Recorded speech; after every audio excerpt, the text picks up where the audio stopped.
As Dr. Frankenstein would say, it's alive! Hello, everybody, and welcome back to coverage of the Regional Championship here in Cincinnati. Mani Davudi alongside Ailey Loney, and we apologize profusely for the technical difficulties beyond our control. Nevertheless, we are back and we are ready to jump straight into the action, Mani. So no faffing around. Let's just get down to the feature match area and let these players continue in what is round 13 going in to, I believe, game number 2, but this might just be the beginning of the match. So here we go. Riley Bennett up top on Sultai control. Nigel Buckley on Jeskai control.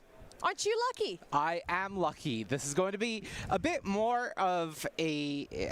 There's different dynamics, obviously, compared to the control matchup that we saw yesterday, which was 4-color against Jeskai. The Sultai control deck brings its own sort of elements to the table. The biggest one in the past has always been Deadly Cover-Up.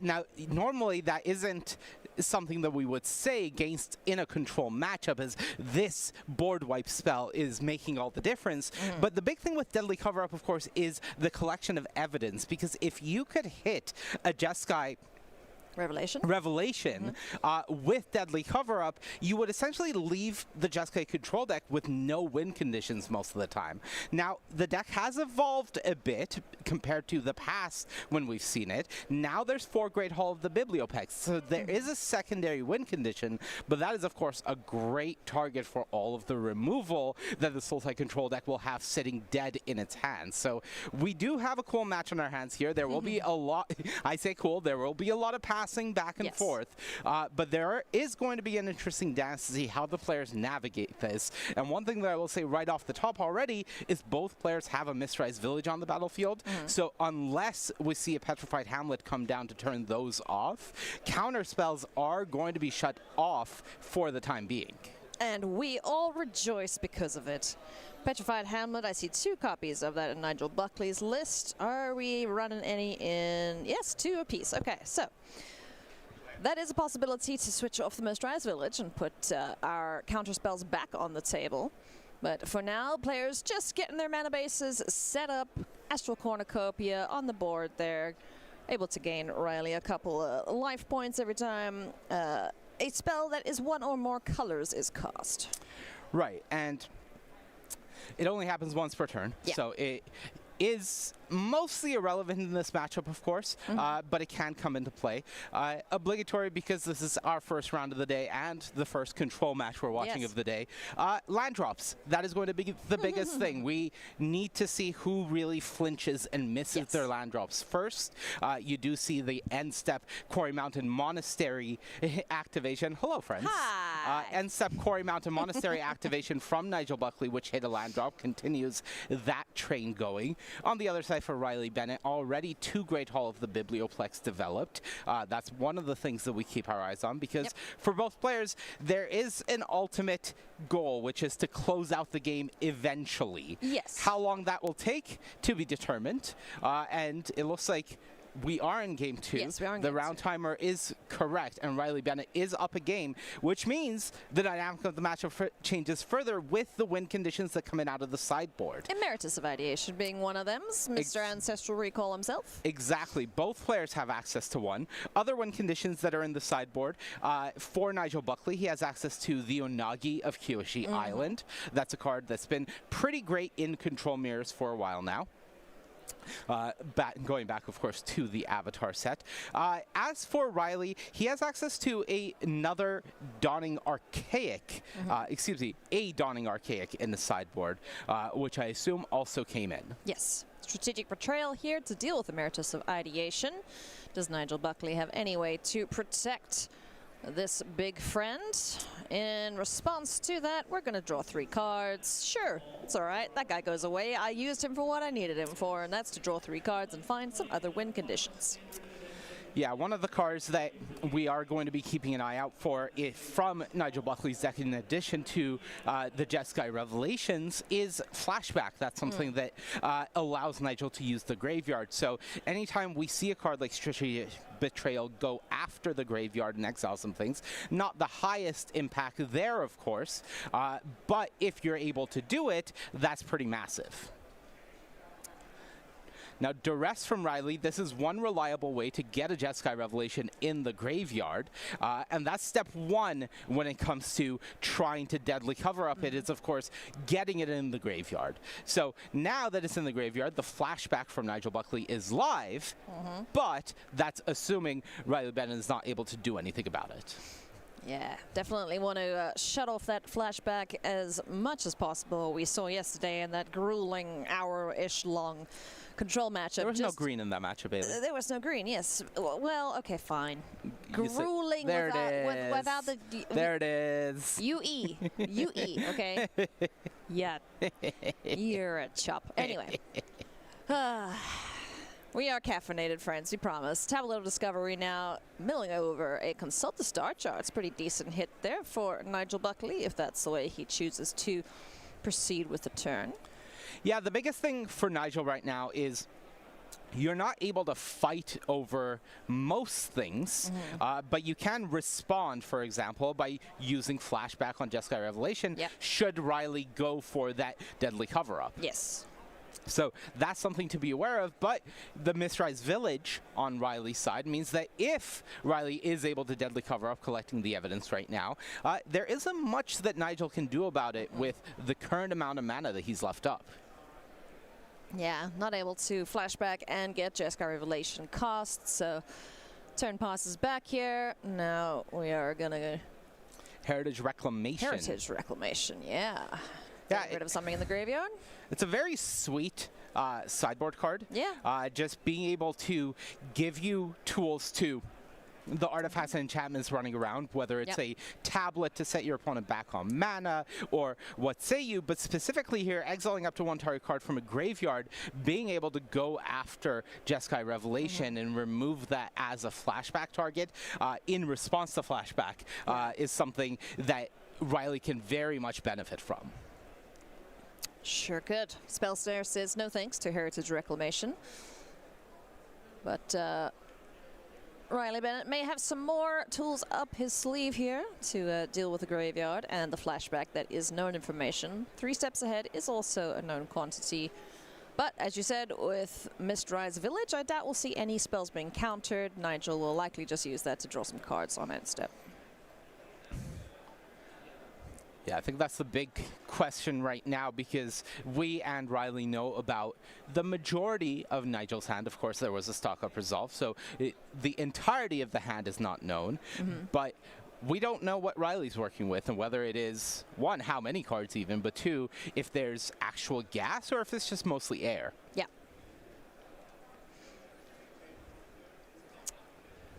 Land for turn here. It's just an overgrown tomb with very beautiful art from the Zendikar expeditions. Yeah, that is a pretty one. Turn passes back now to Nigel. Nothing on the end step. Steam vents as land for turn. Sunday modern RCQ players.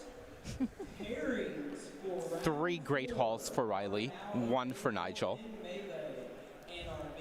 Slick. It's not a competition, okay. Not yet. Flash freeze. What was that? Stress Dream or Ill-Timed Explosion? One of those. Yeah, I Big booms. I see a Spell Pierce. Broadside Let's Barrage, see. was it? I think it might have been Broadside Barrage picked up there. Yeah, no Ill-Timed Explosion that I can see in the deck list. So yeah, must have been that. So the board basically empty, barring the looming threat of the Great Halls, which we see not yet. That's Consult the Star Charts, I believe, being cast and kicked by Riley on the end step. So both players shaping their hands, making sure they have the tools necessary to combat the opposing control player. Turn passes back now to Riley. Hakuna Matata. What a wonderful phrase. Yeah.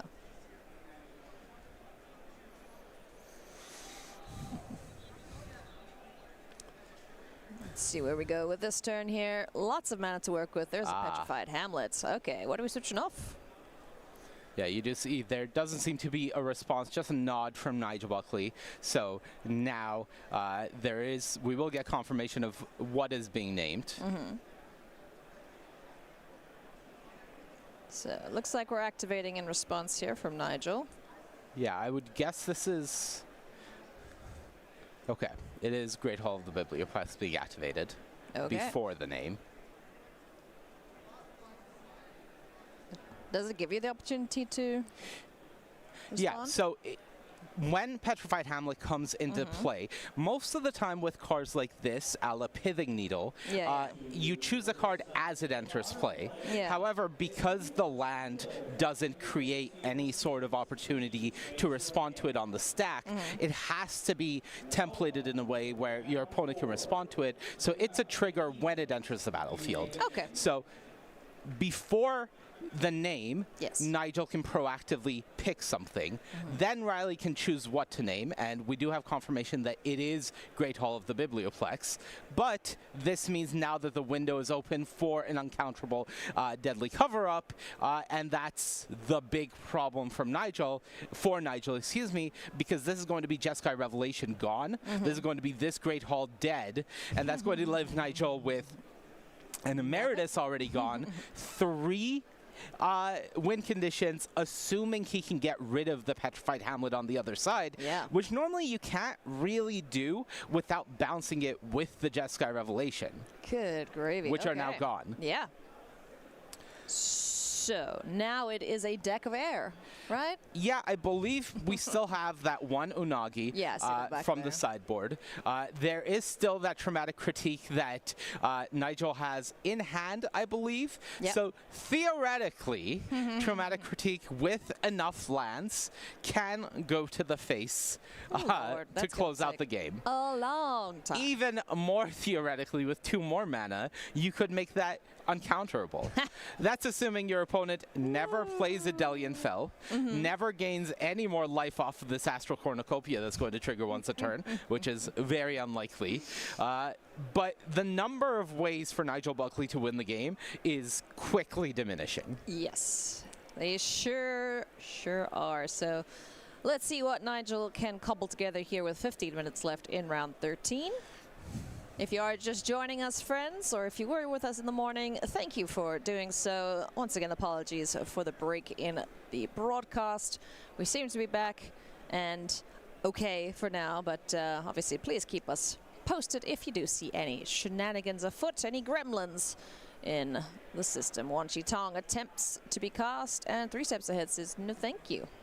Yeah, Riley had already used Mistrise Village in this turn cycle to get that deadly cover-up through, so the Wan Chi Tong on the end step of Nigel's turn is, I believe, what was happening. Now, Nigel is springing this further to, I believe, create a token of the Tablet of Discovery as well, if I'm not mistaken.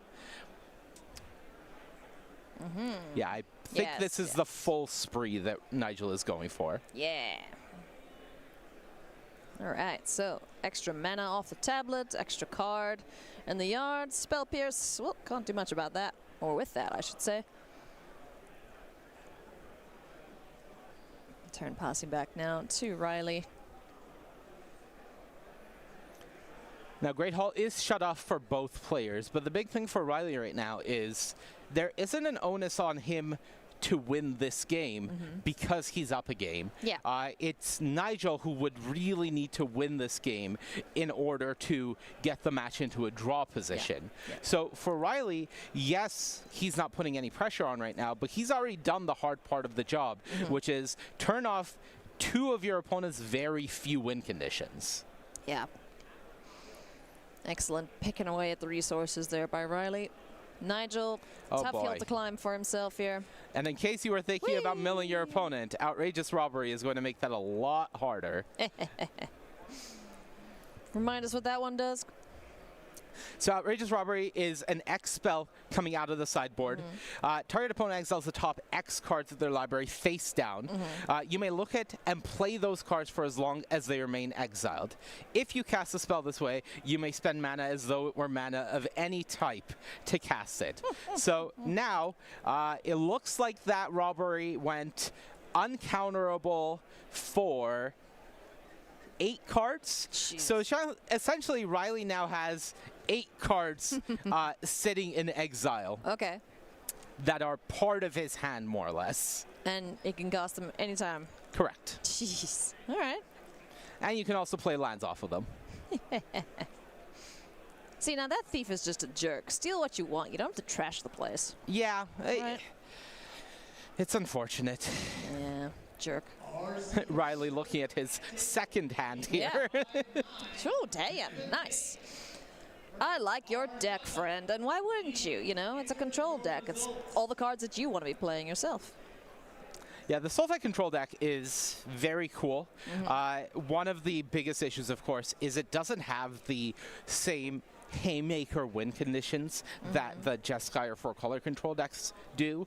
You are relying on playing cards like Professor Delianfell, which is not bad by any means. It is a very sweet card, and it doesn't take much to emblem it, in which case then even just the incidental life gain that you're getting off of a card like Ancient Cornucopia goes a long way to closing out the game. Yes. But the big issue is none of the individual cards have the same haymaker power of a Jeskai Revelation.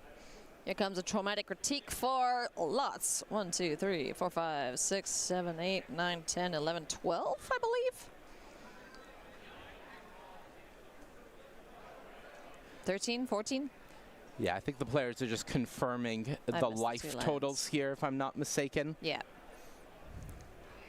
That was a big one.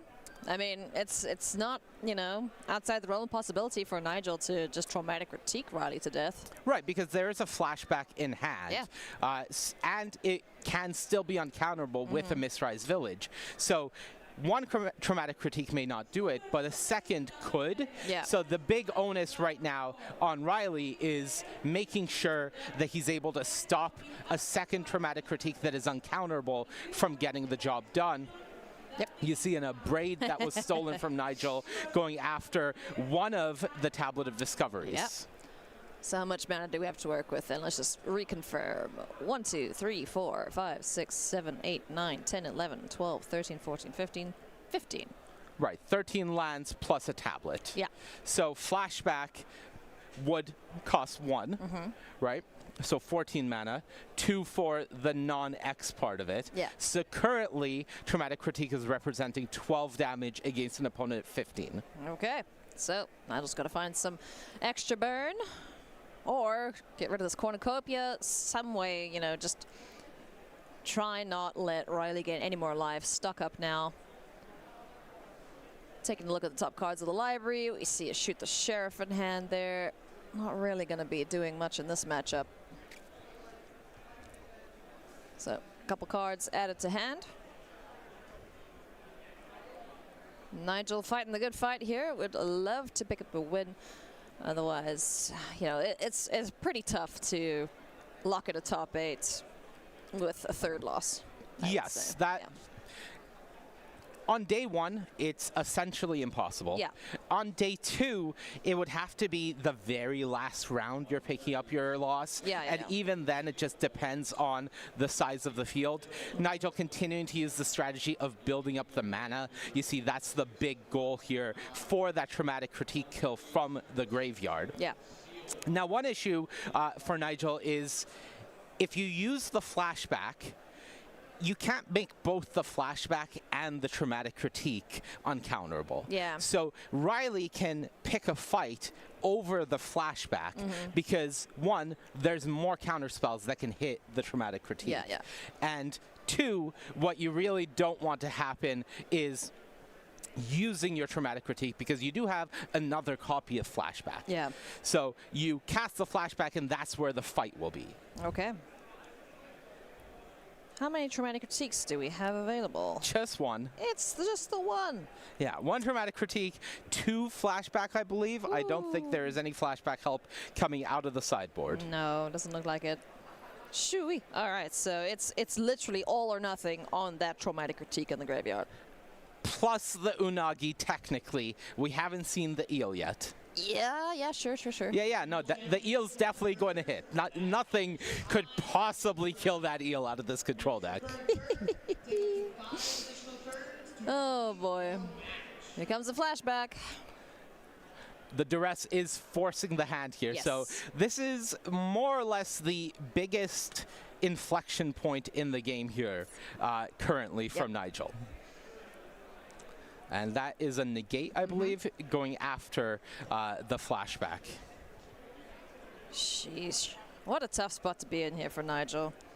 And Riley's got 4 of these deadly cover-ups, so if he wants to fire off another one, like, there's just multiple ways to answer whatever Nigel's got going on. And that is the handshake extended. Nothing that Nigel can do about it. Riley Bennett picks up a 2-0 victory here in round 13. Yes, please do return the cards. Outrageous robber.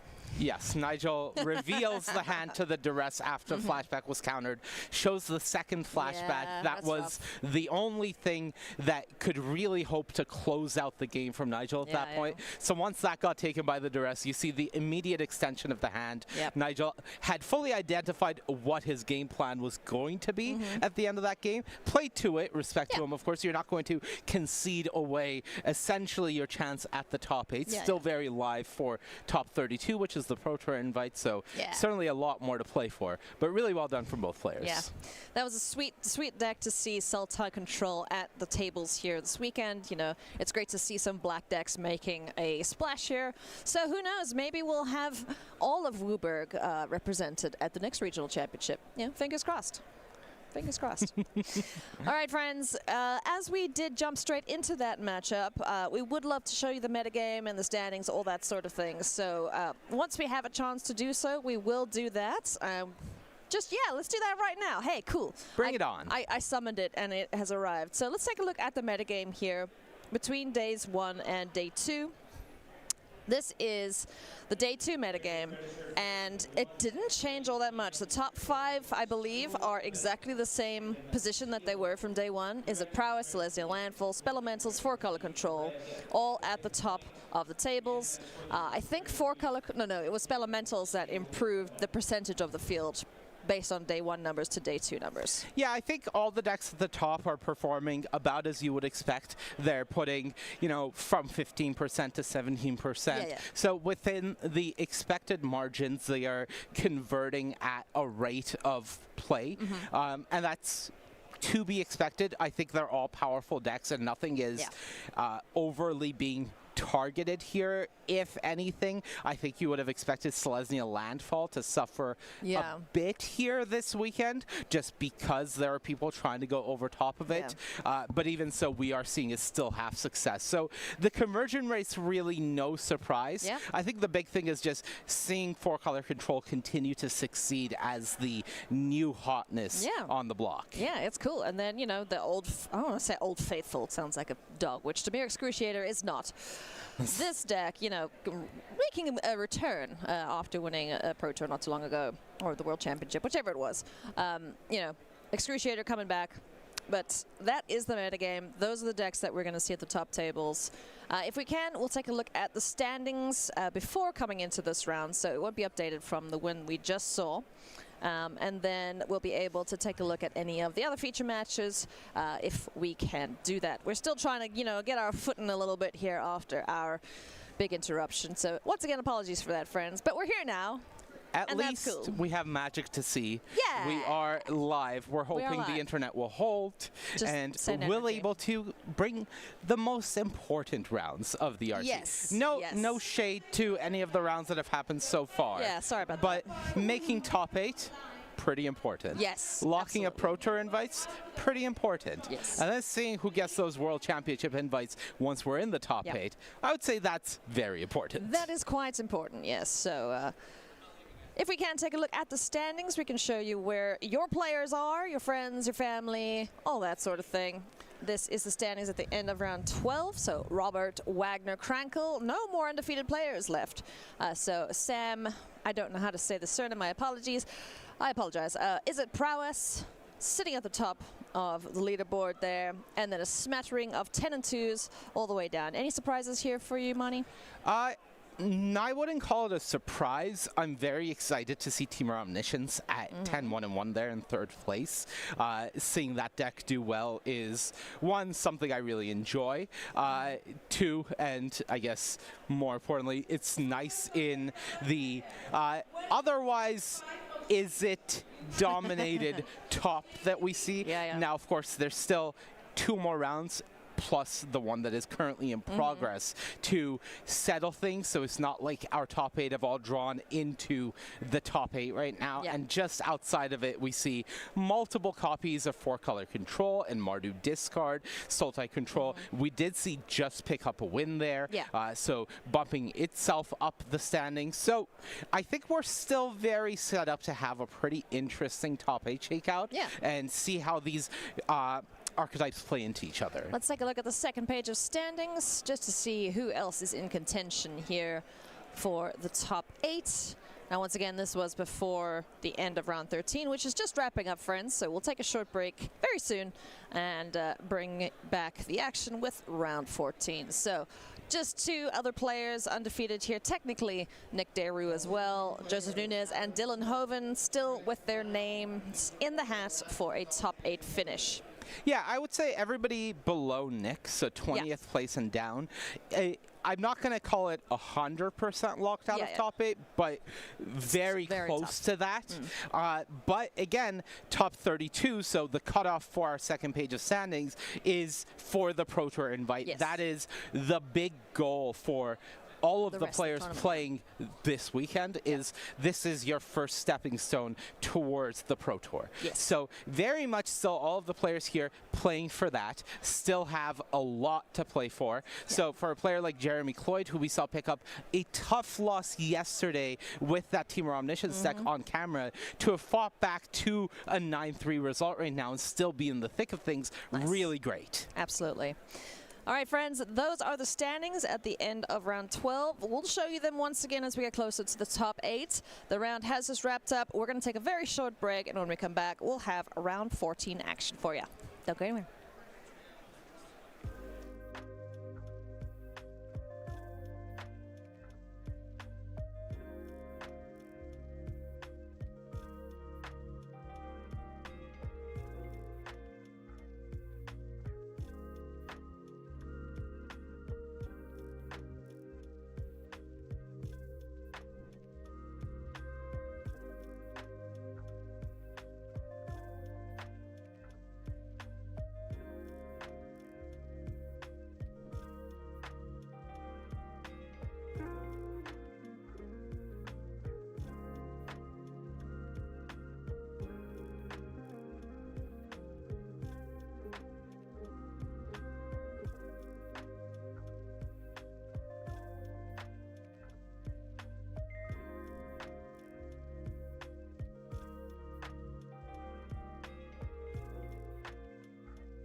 welcome back to coverage of the regional championship here in Cincinnati. I'm Ailey Loney alongside Mani Devuti, and we are into round number 14 of 15, and we are super duper close to locking up our top 8. We're going to see a couple of win-and-ins here, Mani. So we have an updated standings list. Let's take a look and see who of our players are going for that top 8 slot.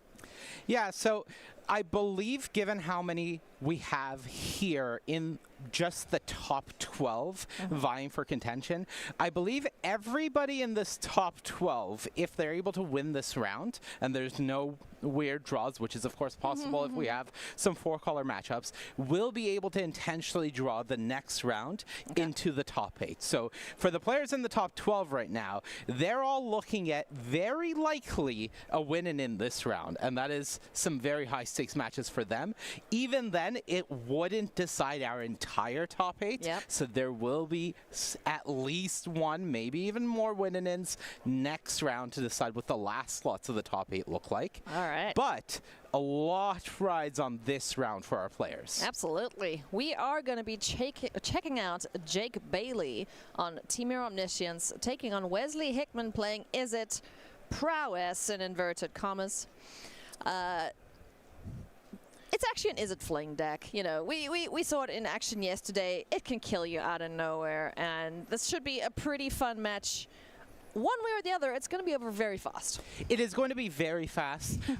Wesley was one of our players that was vying for 9-0 yesterday. Ultimately fell just a little short in the last match. Finished the day at 8-1, so still very much now at 11-2, in the thick of things, picking up just one loss so far today, and now is one match away from the win. Now, the biggest issue in this match is we are essentially dealing with ships in the night. Yes. Both of these decks are very capable of turn 3 kills. Yes. Right?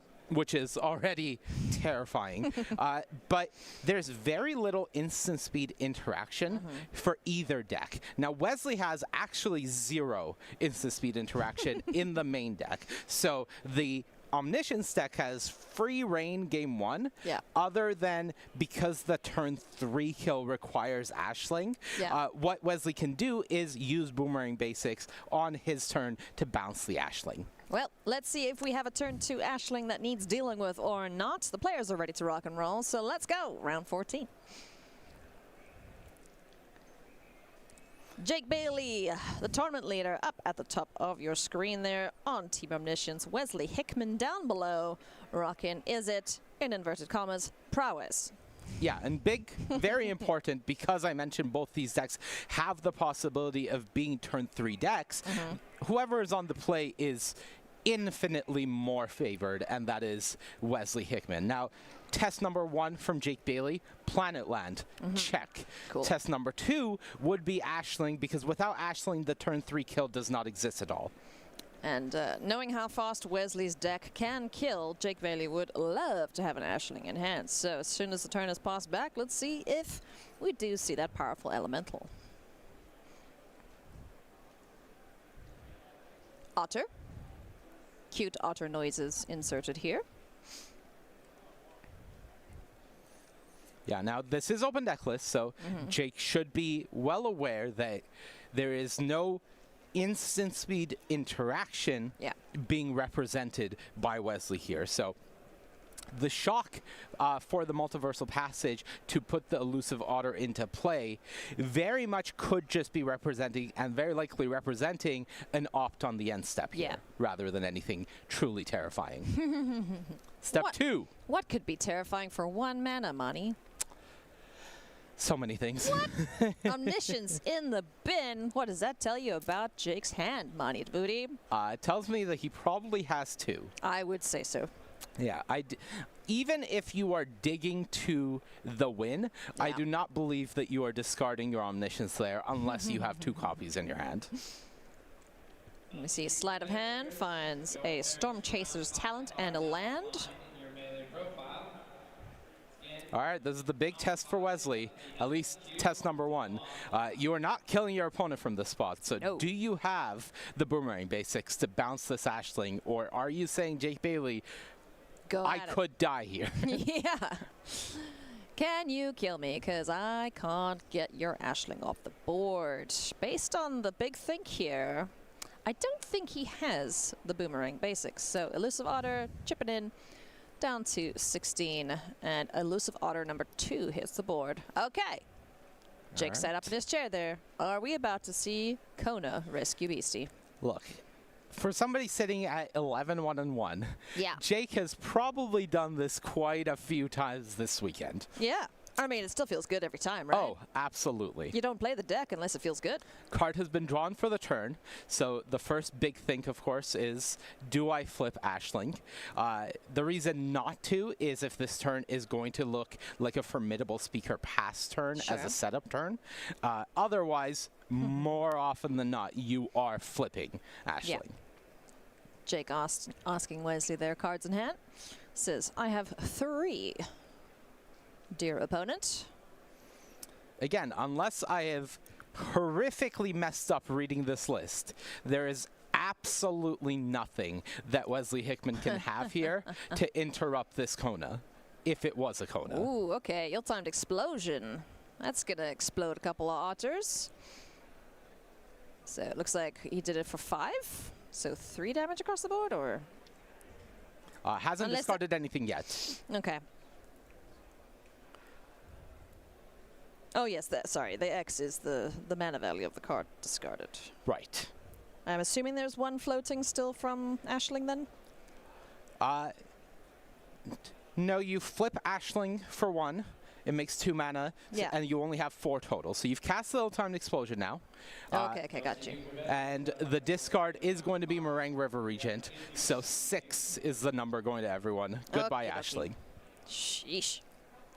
All right. Well, there's another big beater in the graveyard there for Jake Bailey. Turn passes back now to Wesley Hickman. No critters on board. I do like that Jake is respecting the little otters because, yes, Wesley could probably kill him from that position. Absolutely. Two prowess creatures and a hand that has been decently set up Yeah. is very much representing a kill. So for Jake, the big thing that we take away, or Wesley should take away from that turn, is there was no Kona in hand. Yeah. If there had been a Kona, then we would have seen Jake go for it. Yeah, he would have gone for the win. Now there's a Kona drawn. Oh. There's the planet. The earlier read is very likely there was an Omniscience in hand from Jake. So there's the Omniscience, and the final question is GG.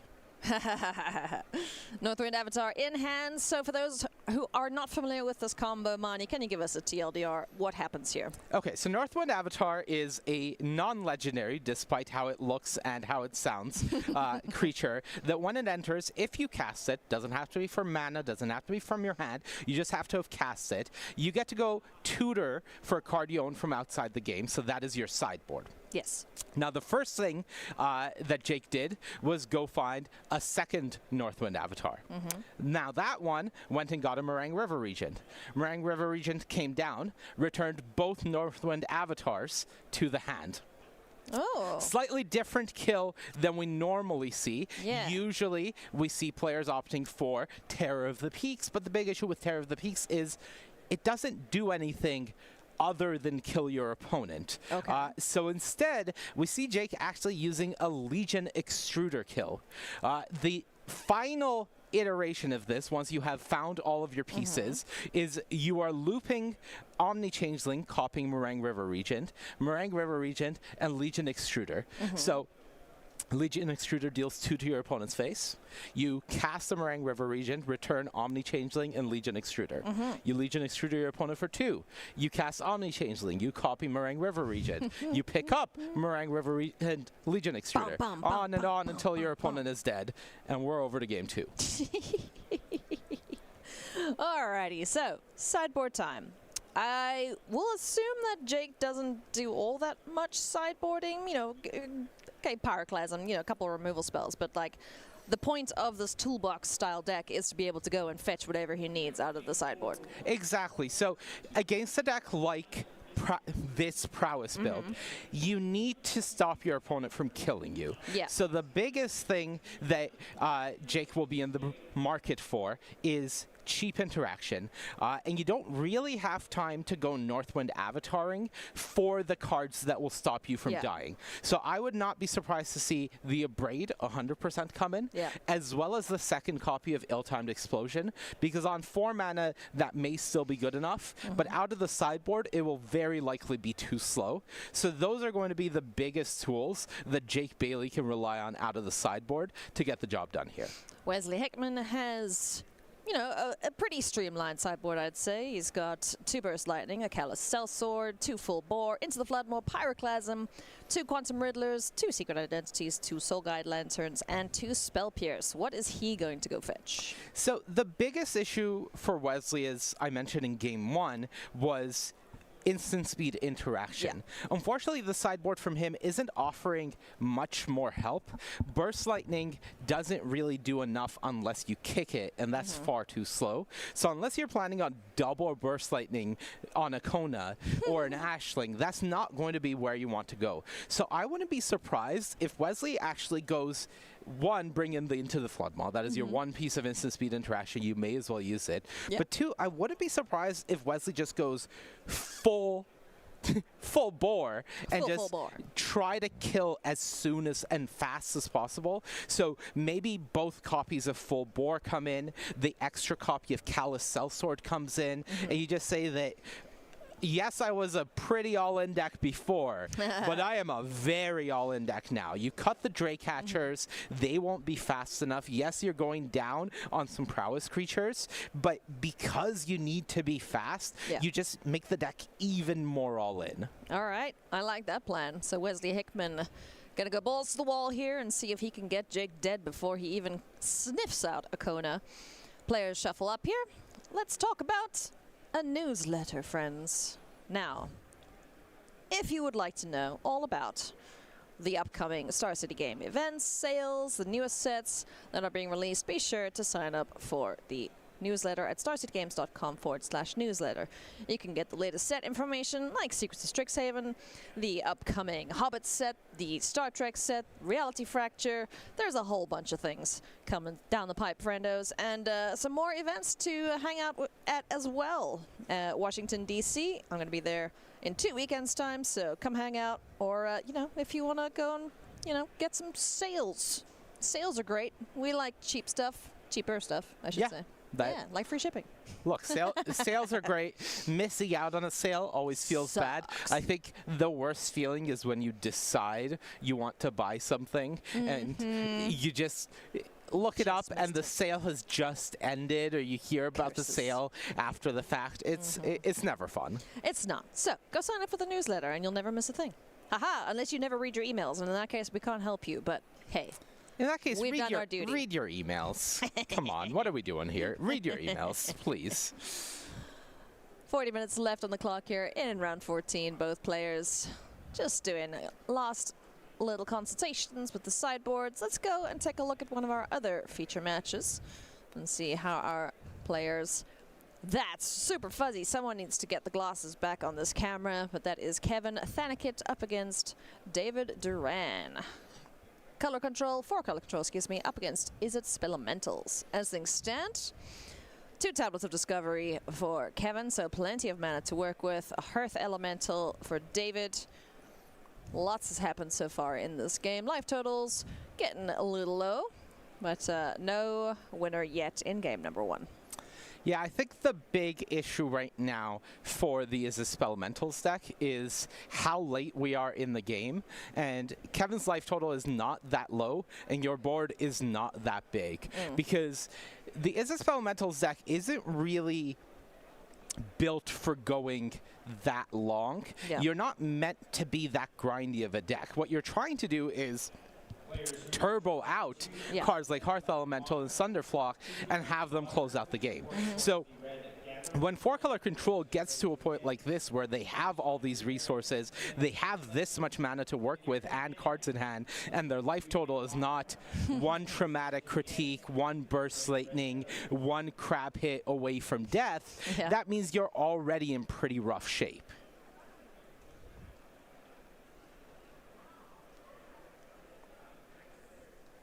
Couple extra elementals on board here for David would be precisely what the doctor ordered. For Kevin's side of things, I sniffing out a Jeskai revelation or two down the pipe very soon. So David's going to have to find a way to fight through that, especially given that there's a Mistrise village on Kevin's side.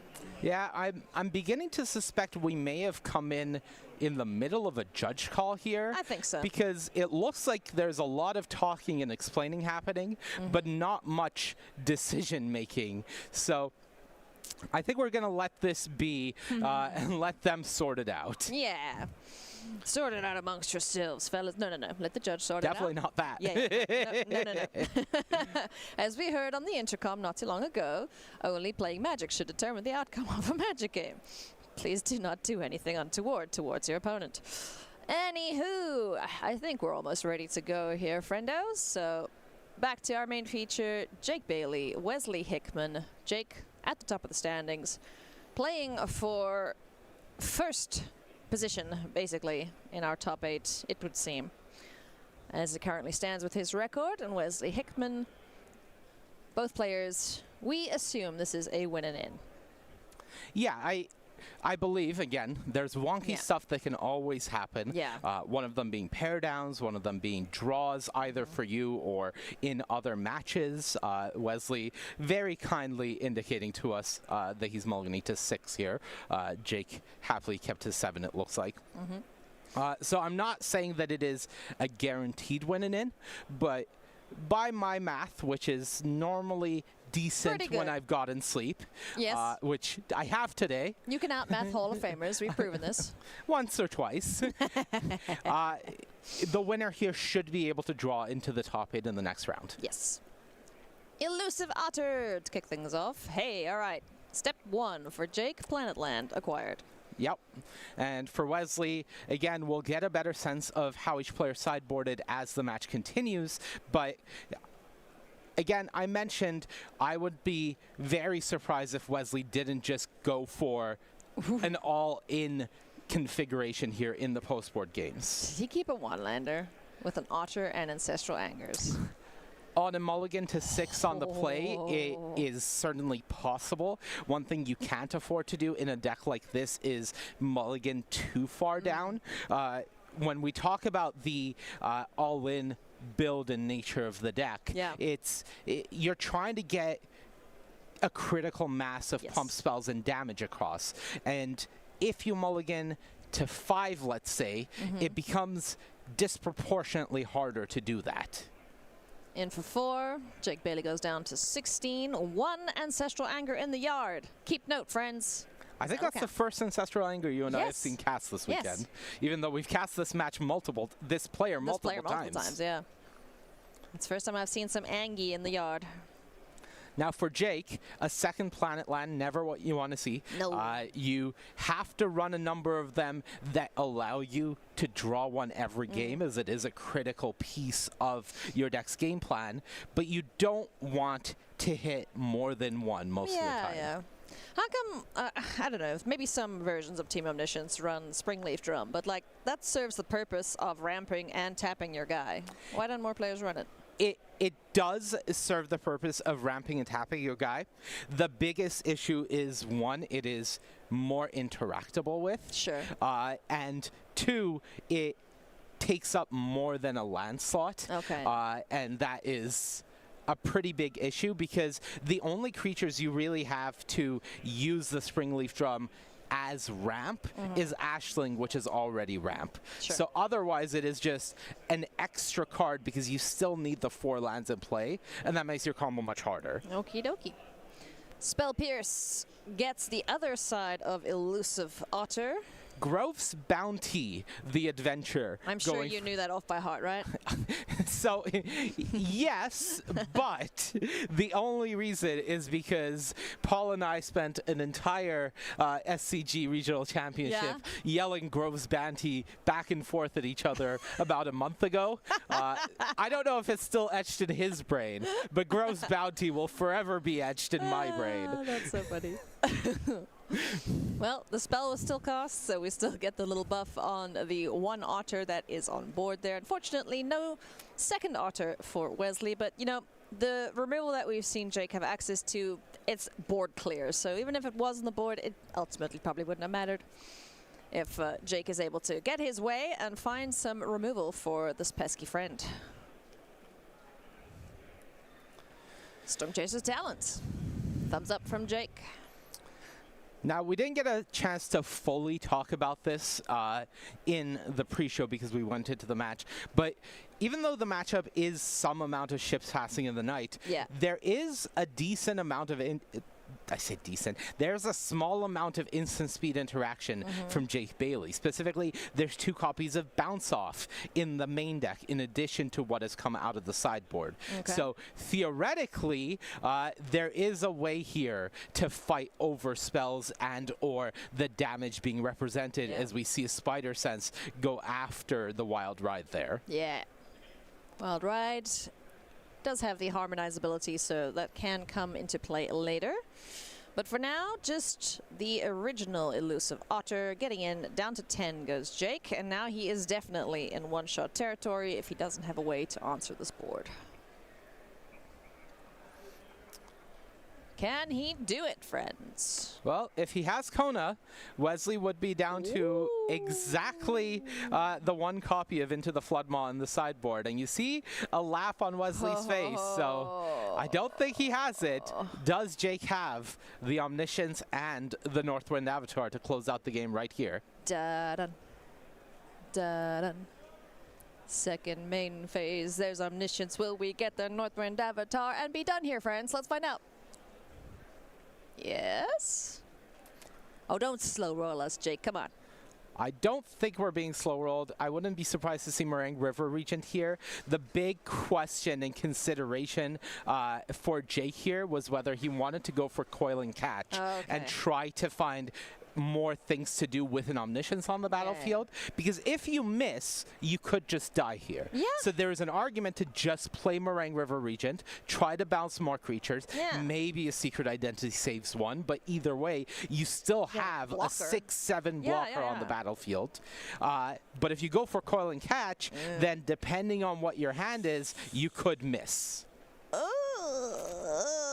Uh-oh, this Second is Omniscience. problematic. Oh, there it is. Okay. I believe we are done here unless Jake really mis-sideboarded. Always gets the Northwind Avatar first. It's not necessary as part of the combo. There we go. There's the handshake. Jake Bailey is still at the top of the standings. Still at the top of the standings. And almost certainly into our top 8, even with a loss in the next round. Yeah. GG's to Jake. Teamer Omniscience looking very powerful here in the hands of our tournament leader. Kudos to Wesley as well. We didn't get to see any explosions. I'm very sad about that. But you know what? Still 1 more round to go. So fingers crossed. We saw 1 ill-timed explosion in the first game. Well, that's not the one we wanted. Not the one I wanted, personally. I think it's the one Jake Bailey wanted. I like it when otters go boom. Anyway, friendos, that is our feature match for this round. We'll follow up with, or we'll jump into another feature match as soon as we have that ready to rock and roll. And like we mentioned, all of these we believe are win and ins. So the players that win now will be able to intentionally draw with their opponents in the next round to lock up their spot in the top 8. They'll have to math it out properly. It's not our job to do it for them. So, yeah. We cannot be held liable for things we say in the commentator's booth.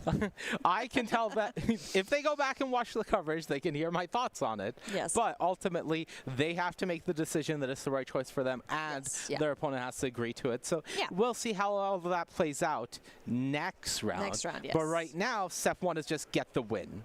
We're going to jump into a second feature match here, friendos. So let's jump in. And I'll just bring up the deck lists here. Zachary Amy, it's going to be. Up against Shane Houston. 4-color control versus Mardu Discard. All right. I like me some Discard. So I will be Shane for all intents and purposes, and you can be Zachary Amy. And I'm just trying to get confirmation. It looks like we are in game 1 based on the round timer. So all the way back to the beginning. I'm guessing this game goes quick. So who am I role playing? Why am I role playing? Because you're the control player. Oh, I see. And you're the discard player. Yes. Got So, it. I will now play my second land for turn, and cool but rude you, Monty Devuti. Cool but rude. Good. I am a little concerned for Shane by the fact that it is turn 2 and there isn't a creature on the battlefield yet. Yeah. Cool but rude. Again, very good, but you really need something like exactly Hardened Academic here to take advantage of it as an attacker, because you don't have that much haste. Now, there are 3 copies of Tursa Light Shatter, so maybe that's the curve that you've kept here as Shane, and that'll be your haste. Woo! Tursa is such a cool card. I really dig its design. So she enters, chuck some stuff, draw some stuff. I think that And first has card is haste. Bloodghast based on its Yes. mana cost. I would that's never be cost. able to tell you from the art. Yep, that's the Ether Drift special treatment. And a Requiting Hex. Then Tursa attacking triggers Cool but Rude. That puts nice. practice offense in the graveyard. And now Shane is cooking. Shane has some resources to work with, has a graveyard that can get some value, and suddenly for Zachary there is a question of, do you have maybe step 1 here, a Tablet of Discovery?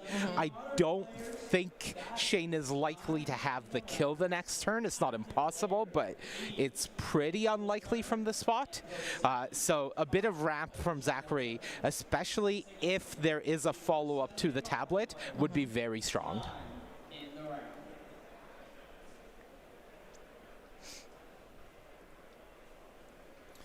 Sweet to see this Mardu Discard deck doing so well here this weekend. It's going to be fun to see what iterating players do as the metagame evolves. Yeah, I've been saying this a lot, and it's hard to say exactly what deck gained the most from Secrets of Strixhaven, but I think this Mardu discard deck is a very strong contender for that conversation. Yeah. Because the deck really is Mardu and exists because of Practice Offense and Hardened Academic. So they have contributed a lot. Now, Tablet of Discovery on the other side making a very strong case for itself, Yep. and the 4-color control deck.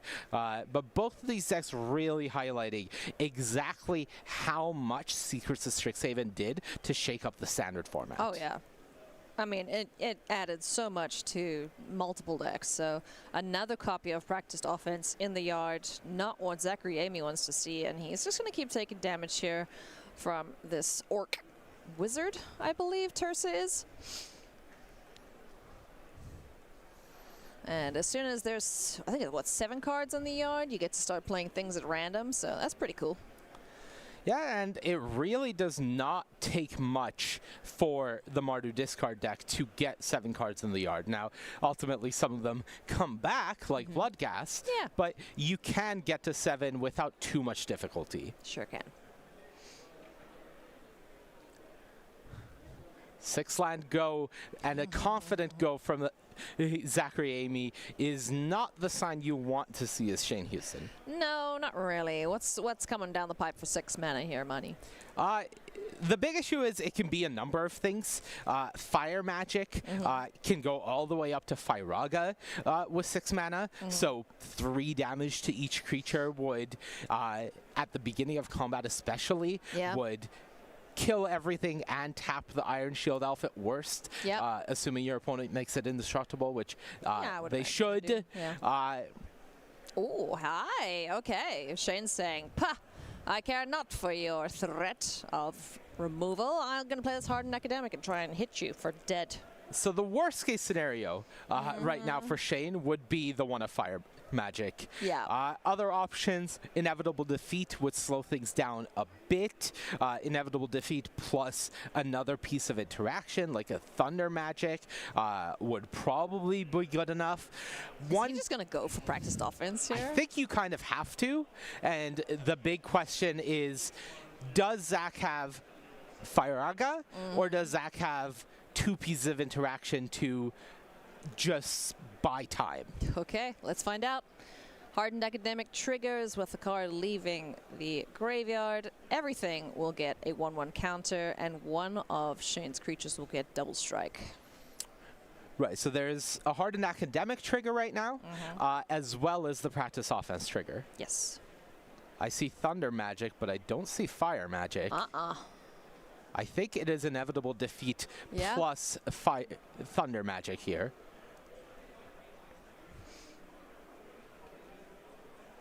So can Zachary survive this attack? That's the question. Yes. Yes. I am almost certain, but of course we don't have confirmation of where the academic trigger is, what the target for practice offense is. Now, you're not fizzling it by removing the one target for it, but you will remove the big chunk of the damage that is the double striker. Yes. So Hardened Academic down, courtesy of Thunder Magic, and then we'll see Inevitable Defeat on the Bloodghast to keep that pesky thing away once and for all. Gain and drain for 3 life points. So 17 apiece.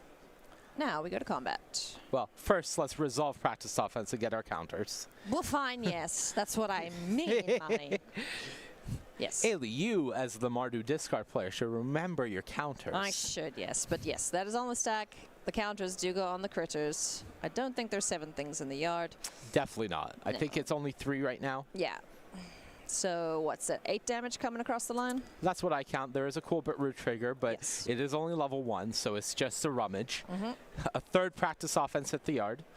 But 8 damage from the 3 life that Zachary gained up to 17 puts him down to 9. But Zachary has successfully survived to the biggest tension point of the game, which is Jeskai Revelation. The question is, does he have the untapped 7th mana source, step 1, and does he have the Revelation, which I think I saw in his hand, but I'm not 100%. Yeah, so life totals aren't updated on our overlay, but the players are at 9 for Zachary and 17 for Shane.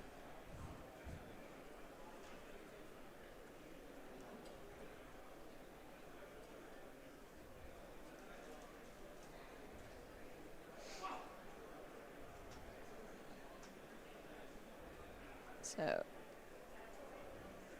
I'm not entirely sure, friends, if we'll be able to see the rest of this game. I believe we ran into some technical difficulties down in the feature match area. But we will be able to tell you once the cameras go kablooey who won this matchup. And if we don't, then Corey and Jim will They sure when will, they come back into the next the round. standings. We'll get the information to you. Cool but rude leveled up here now for Shane. I mean, as things stand, Mani, we see the steam vents coming in there. No, that's was that his land for turn, or you just tapped that? It looks like that is the land for turn. Yeah, that's the land for turn. Tapped. The hand does not have a Jeskai Revelation. No. It has a flashback, so that will almost certainly go after the Inevitable Defeat. Yes. Yeah. That'll keep him alive 1 more turn and start doing gaining and draining. So it looks like Zachary's in a pretty good spot here. Yeah, not fully stabilized yet. Yeah. Not sure if Shane is currently going for cool but rude level up, or whether it doesn't look like there's a practice offense on the stack. So I would guess that Shane went for cool but rude level up, and in response, Zachary is going for Inevitable Defeat on the Iron Shield Elf, as that is the ability to discard multiple things. Yeah. Oh, nice. Carnage, Crimson Chaos chucked in the yard there to at least get the Madness trigger from that, so we could see Carnage cast and bring back a Hardened Academic, if I'm remembering what Carnage does correctly. Enters, brings back a 3 mana value critter. Yeah, all right. Carnage, Carnage. Only if it enters from the graveyard, which it does when you mayhem it. Sure did. So, nice. That's still a lot of damage. Why is it upside down? Because it has the when it deals combat damage, it will be sacrificed. So there is 1 attack that you have from the Hardened Academic if you would want. Yes. So attack trigger, discard, Kubit Root number 2 in the yard. 2 damage to Zach. So 10 to 14 are the life totals. This is an attack for 6. Zach would go down to 4, Yes. and then 2 discards would close it. It was a question Nice, of, did alright. Shane have 2 cards in hand? So Carnage getting the job done there. Good job, Carnage. Alrighty, so unfortunately we have lost the rest of this matchup. Ourselves personally, the players, they're still playing, but we'll be able to give you the updates to our standings as soon as we have those available, friendos. Once again, apologies for all the technical issues. You know, sometimes the doo-doo hits the fan, and you just kind of have to roll with it. I was told I'm not allowed to say the S word on stream, so I will not, yes. Otherwise I might get fired. I think you played that well. Thank you. Well played. Yeah, honestly, we have a very, very talented team here Yeah, we working incredibly hard They're very to set out stressed. all the fires. We're gonna go to a very short break, friends. When we come back, we'll have our final round for you, so don't go anywhere. Off-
welcome back to coverage here of the U.S. Regional Championship here in Cincinnati, Ohio. Corey Baumeister, the one and only Jim Davis, and it is winning in time, Jim. This is like my favorite round of a tournament. Yeah, it should be. This is our players where dreams are made or shattered sometimes, and a lot to play for. Going to be super exciting. Yeah, it's going to be really exciting. I think the one thing that these players at least have going for them is the people we're going to be watching. If you lose, you're still in the Pro Tour, you know, so that is a nice consolation prize. But at this point, their goalpost has moved. It is now, I want to top 8 this event.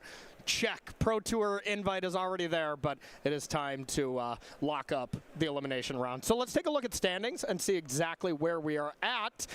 Jim, walk us through this, because I see some players that might be safe here, huh?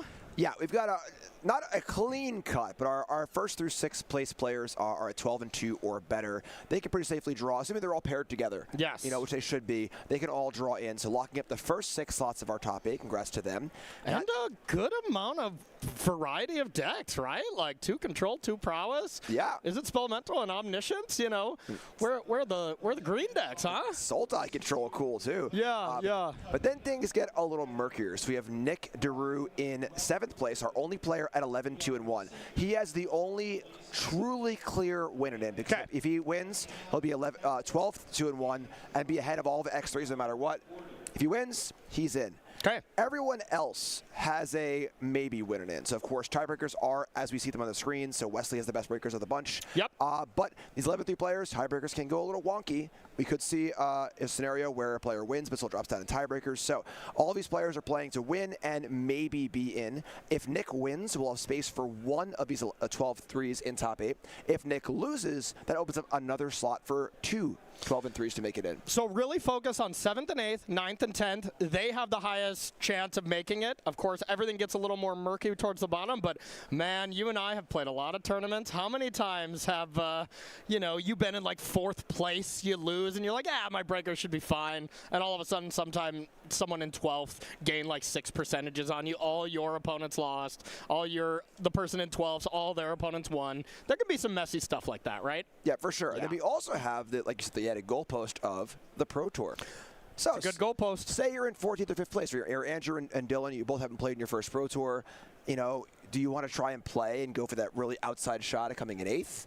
Or do you take the draw and guarantee the Pro Tour? Yeah. You know, so it's a tough case. You don't want to lose, take your shot, and all of a sudden you see yourself in 33rd place, 34th place, and you're like, oh no, what did I do? Yeah. So a lot of interesting incentives here for both players playing for top 8 and for more than that. Yeah, we'll see a lot of people shaking hands here, because it's the same. If I'm in 16th place, I'm not making it into the top 8 pretty likely. But if I lose and I take 40th, that would make me cry. So I'd be drawing in those kind of situations. So we shall see. Let's take a look at the second page here. The second page is going to represent everybody right now is going to the Pro Tour. But of course, you think at like 32nd place, Connor there, 10-4. Maybe you can draw if for whatever reason 33rd place is 9-5. But for the most part, you probably got to play and win when you're this low in the standings, right? Yeah, it's a similar math to top 8, right? So you go down to 25th place, see the 11-3s. I guess there are 2 10-3-1s, bucking at the math a little bit. But, 27th place and beyond, if those players, the 11-3s can draw, and no player below them can jump them except for the 2 players with a draw already. So they can safely lock in and guarantee a Pro Tour slot. The 10-4s, it's a little more dicey. You know, Robert Cedar, we see Robert in all these events all the time. Has great breakers, had a great start, faltered a bit at the end there. He can draw, and maybe he's in. I mean, I guess he probably can't because of all the Now that's the literal worst thing you can do is draw yourself out of a top 8 or draw yourself out of a top 32. That feels the absolute worst. Right. Yeah. Yeah. So Rob's probably going to be playing these 10-4s. So they, we got players still playing for a lot to play for. And but more importantly, we got our top 8 match. Try and see who's going to make it in there. Absolutely. So let's pivot, everybody. Let's get ready. Everyone take a deep breath. It is winning in time. Let's look at our players' deck list here. We're going to start with the most likely chance to make it in. This is Nick DeRue here playing 4-color control. Win and 100% in here, Jim. What are we doing? Yeah, I mean, we've seen his deck all weekend, and, of course, it won the RC in Japan. Wasn't really a big player at the Pro Tour, but deck looks awesome. Just got Revelation tablets. There they are. Yeah. High Nibble, I'm like, where are his tablets at? High Nibble lands. One copy of Pest Control in the main. Little spice there. Good against Subpiercer's Talent and Friends. One negate. You know, a little spice here and there as far as individual card choices, but same general overall strategy. Okay, makes sense. Let's check out Nick's opponent here. This is Wesley Hickman, and this is the Is It Prowess list with some hot little tech that we were kind of seeing, you know, across the pond here with some players playing the Ancestral Anger list. Anthony Lee being the one that I saw most prominently was just saying, hey, I think we missed this tech at the Pro Tour, and he said this card is fantastic in the deck. What do you think about it? Two interesting things. One, no Poison Dart Frog in the sideboard. What's going on? Two, it kind of gotta be a mistake, right? Yeah, for sure. And it looks like a red Leyline deck without the ley lines. It has that really kind of aggressive all-in posturing with Wild Ride, turn inside out. Ancestral Anger can kill really, really fast. The most explosive slick shot show off, finishing off with a fling on Burn Together on Callous Sellsword. Much more aggressive version of a deck. Try to end the game really fast. All right, sounds good. Wesley has the highest breakers as well, so if any person winning this round at X and 3 is going to make it in, has the best chance going into it, but tiebreakers are very fickle and anything can happen. Players are ready. Let's head on down to the feature match area and see who's going to be playing in the top 8.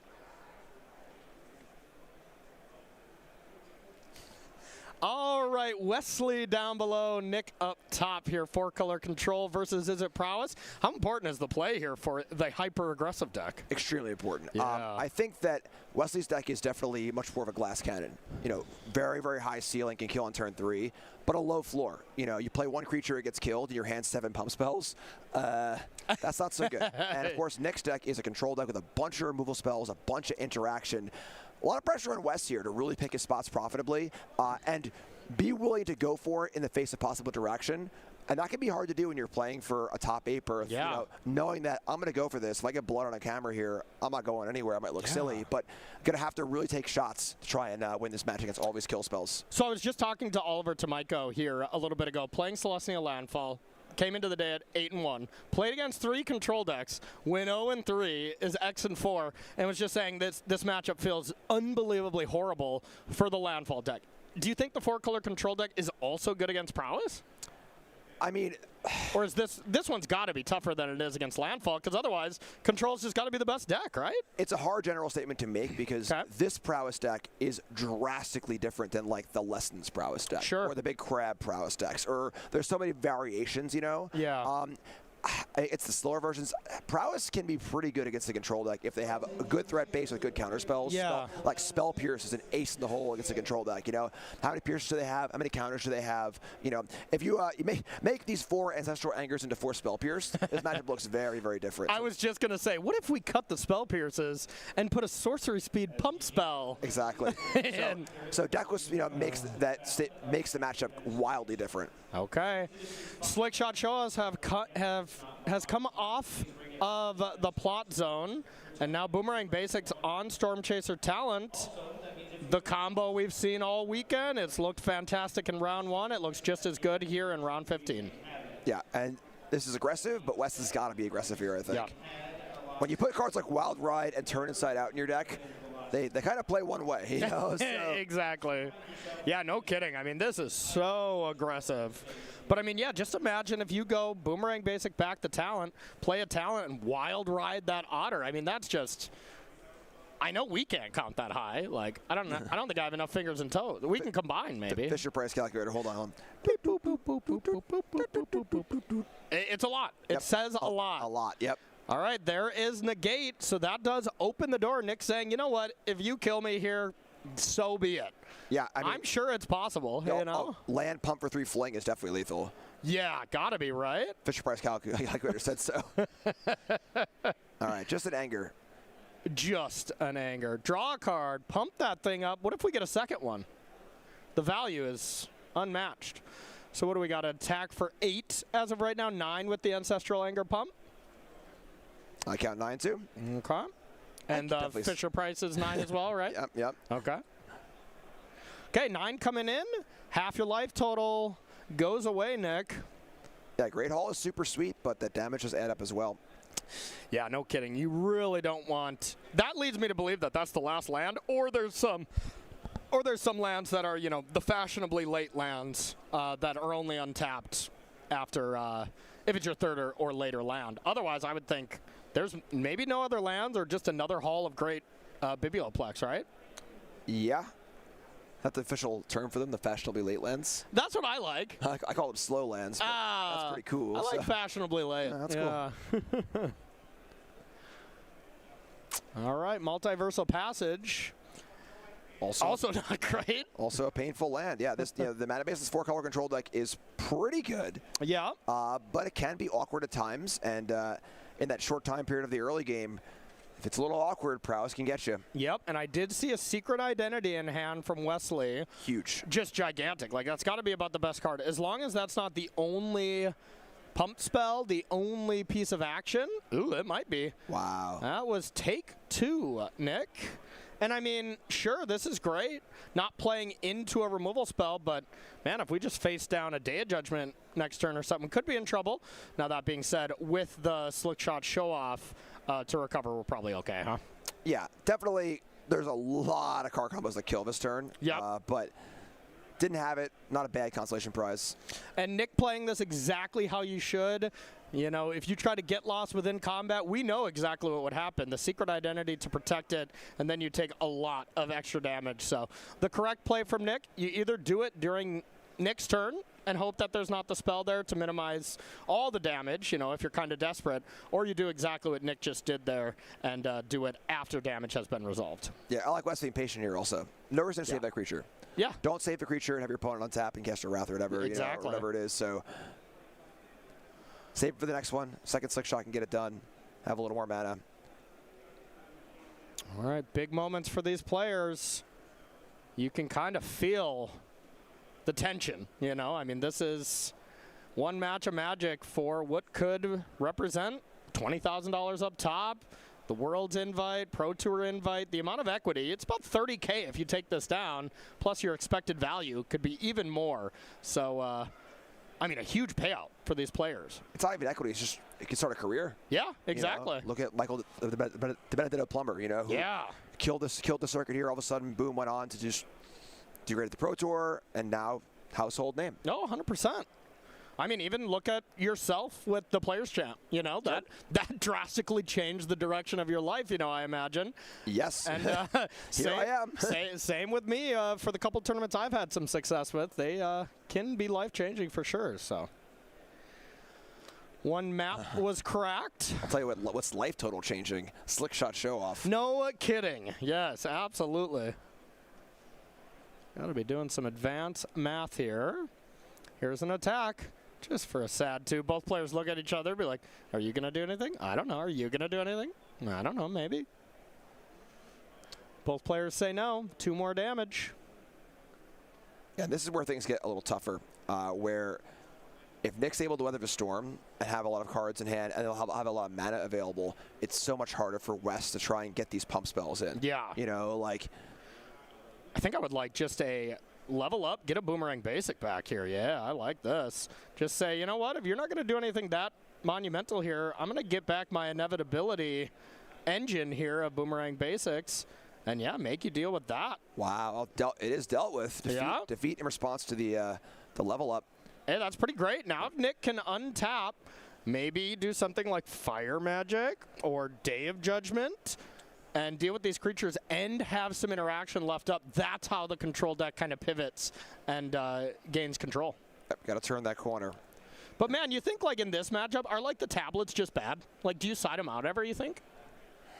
I mean, because I'm just thinking about it now. Like, it does not seem like a good play, and Nick probably has one. The thing is, the tablet taps for red, which casts your Seers, a lot of your little spells too. I don't think that I can functionally take out the tablets. I mean, unless you're also cutting all the Revelations, then how do you win? That's fair. And they're probably get a little bit better when you bring in more red removal. Right. Post board, whenever you can combo it with tablet and a Fire Magic for the second mode or whatever. That seems great. Yep. All right, but no way to mass deal with these creatures. Map is put there. Got to keep that probably the best card in Standard on top, I imagine. Yeah, I mean, I think so. Yeah. Little rebuild next turn if necessary. But there's so many ways to give your creatures haste as well. I mean, 4 Wild Ride is just so many. So, like, the Storm Chaser's talent could represent, you know, an easy 5 damage if you just have one of those wild rides. So I like keeping it. Talent enhanced. There's talent everywhere. Wesley is talented. There is the triggers. That is 3, 6 damage. Secret Identity would equate to a lethal attack. Now, you're not really going to go for that, I imagine. Now, one important thing to note that's different from Wesley's prowess list to other prowess lists is there are no burn spells in this deck. There's no direct damage. All damage must be dealt through combat. So even going to 2 is not ideal. Aside from the fling, of course. No, like burst lightning, like nickel and dimes first direct damage. You're totally right. So going down to 2 is, you know, while it's scary against regular prowess, not necessarily as bad. I love that in the sideboard. They're just like, you know what? Just in case I need a couple more pump spells, we got 2 full bores in there too. Like, just in case you need to go absolutely full bore. Yeah, I like how there's also the burst lightnings in the board too. Yeah. So. And 2 more Secret Identity. This deck goes up to 4 Secret Identity. I love that. Yeah. You think against Lessons. That's exactly what I want. Yep. Yeah, this deck kind of plays like Boggles a little bit. Oh, here's the defeat. And this is, okay. Probably protecting it here. Secret Identity has protected it. And down to 1, over to Nick. So any other spell there wins the game. Yep. So Nick really living on the edge here. Yeah. Nothing like being at 1 in the feature match area here. And that is going to do it. Looks like Nick's hand was not very impressive. And Wesley Hickman is 1 game away from winning and hoping for a top 8. You know, I mean, as far as tiebreakers go, Wesley's at 66%, has a 2% lead on the person below him. So you've got to think this is as close to a winner as it can get when it's not actually clean. So looking at the sideboard, Nick Daru, let's take a look. We got, I mean, I imagine everything that kills some creatures, but we'll see. 1 Day of Judgment, 2 Disdainful Stroke, 1 Fire Magic, 2 Flash Freeze, 2 High Noon, partner, 1 Pest Control, 1 Return the Favor, 2 Stoic Sphinx, 2 Strategic Betrayals, and 1 Wan Shi Tong Librarian. I agree. Kill spell's good. Yeah. One thing I like here is loading up more on spot removal than on the Wraths. The Wraths do play around the hexproof, but they're very, very clunky and expensive, terrible against Spell Pierce. Wrath can be a very all-or-nothing proposition where Nick casts a Day of Judgment, and if it gets Spell Pierced or answered in some way or some other hasty threat to come after it, that's it. The game just ends. Yeah. So leaning a little more on the cheaper removal spells and the spot removal spells. Betrayal's kind of cool because you can't hexproof it, which is kind of nice. Fire Magic I think is cheap enough to be good in that respect as well. So bring some kill spells, cut some clunk. I wouldn't be surprised to see cutting like 2 tablets and 2 revelations, kind of go down, to go down and that kind of stuff. I don't think you remove all of it because it's just like what the deck does. But I think that it's going to get to a point where Nick is in control of the game and just can't really lose anymore. How he wins is somewhat secondary. Any High Noons? I'm not sure. Did you bring that up? I did. Okay. High Noon for sure, I think. Okay, you think so? Okay, gotcha. Because I'm unsure. You know, it does seem great. There are definitely games where it would look amazing, and when you're on the play, it seems a lot better. But on the draw, I don't even know if I want High Noon in my deck against this aggressive of a prowess deck, right? Like, maybe you still need to. I think you do. Yeah. Have you ever cast a High Noon after your opponent plotted a slick shot show off? Yeah. I've done that before and had my opponent literally concede on the spot. Oh, yeah. Arena. Just like, plot slick shot, I play High Noon, game's over. Yeah, High Noon's a really fun card to play against, let me tell you. Wesley's side, we got 2 Burst Lightning, 1 Callous Sellsword, 2 Full Bore, 1 Into the Flood Maw, 1 Pyroclasm, 2 Quantum Riddler, 2 Secret Identity, 2 Soul Guide Lantern, 2 Spell Pierce. I like that last one. Spell Pierce is phenomenal. Yeah. Like the extra Secret Identities. It's funny because Full Bore actually has a lot more utility in this matchup than the other pump spells. Other pump spells are purely power-based pump, whereas Full Bore can save it from a Lightning Helix or a Fire Magic or something like that. Well, I don't know if that's the main job of his card in the sideboard. Yeah. But I think it's swapping those in for a card like one of the +3/+0s or whatever. Yeah. It's kind of reasonable. Protection spells are great. I don't mind the 2 Riddlers. As a little, you know, if things get mopped up, have a way to kind of get back into the game. That's really it. Cheap interaction. Kind of go low and try and make sure that West can put himself in a spot where he can safely kind of go for stuff with some amount of protection back. I mean, it feels like you just have to play Full Bore when you like full bore and Riddler coming together, right? Because I mean, 3 mana, that's 7 you get to attack for with haste. Like the warp clause on full bore is real with a Quantum Riddler, that's for sure. Yeah, love it. Yeah, all right. You know what else we love around here? It's the high quality products of Heavy Play.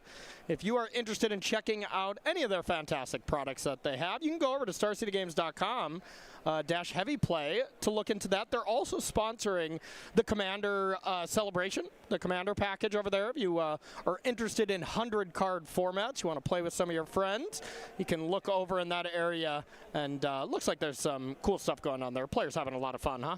Yeah, good stuff. Love the curved sleeves. Got a good clean shuffle on my bridge shuffle. Absolutely. And, good stuff. Magnetic dice box. I don't leave home without it. I'm a fan. So, all right, let's get back into it while these players shuffle on up.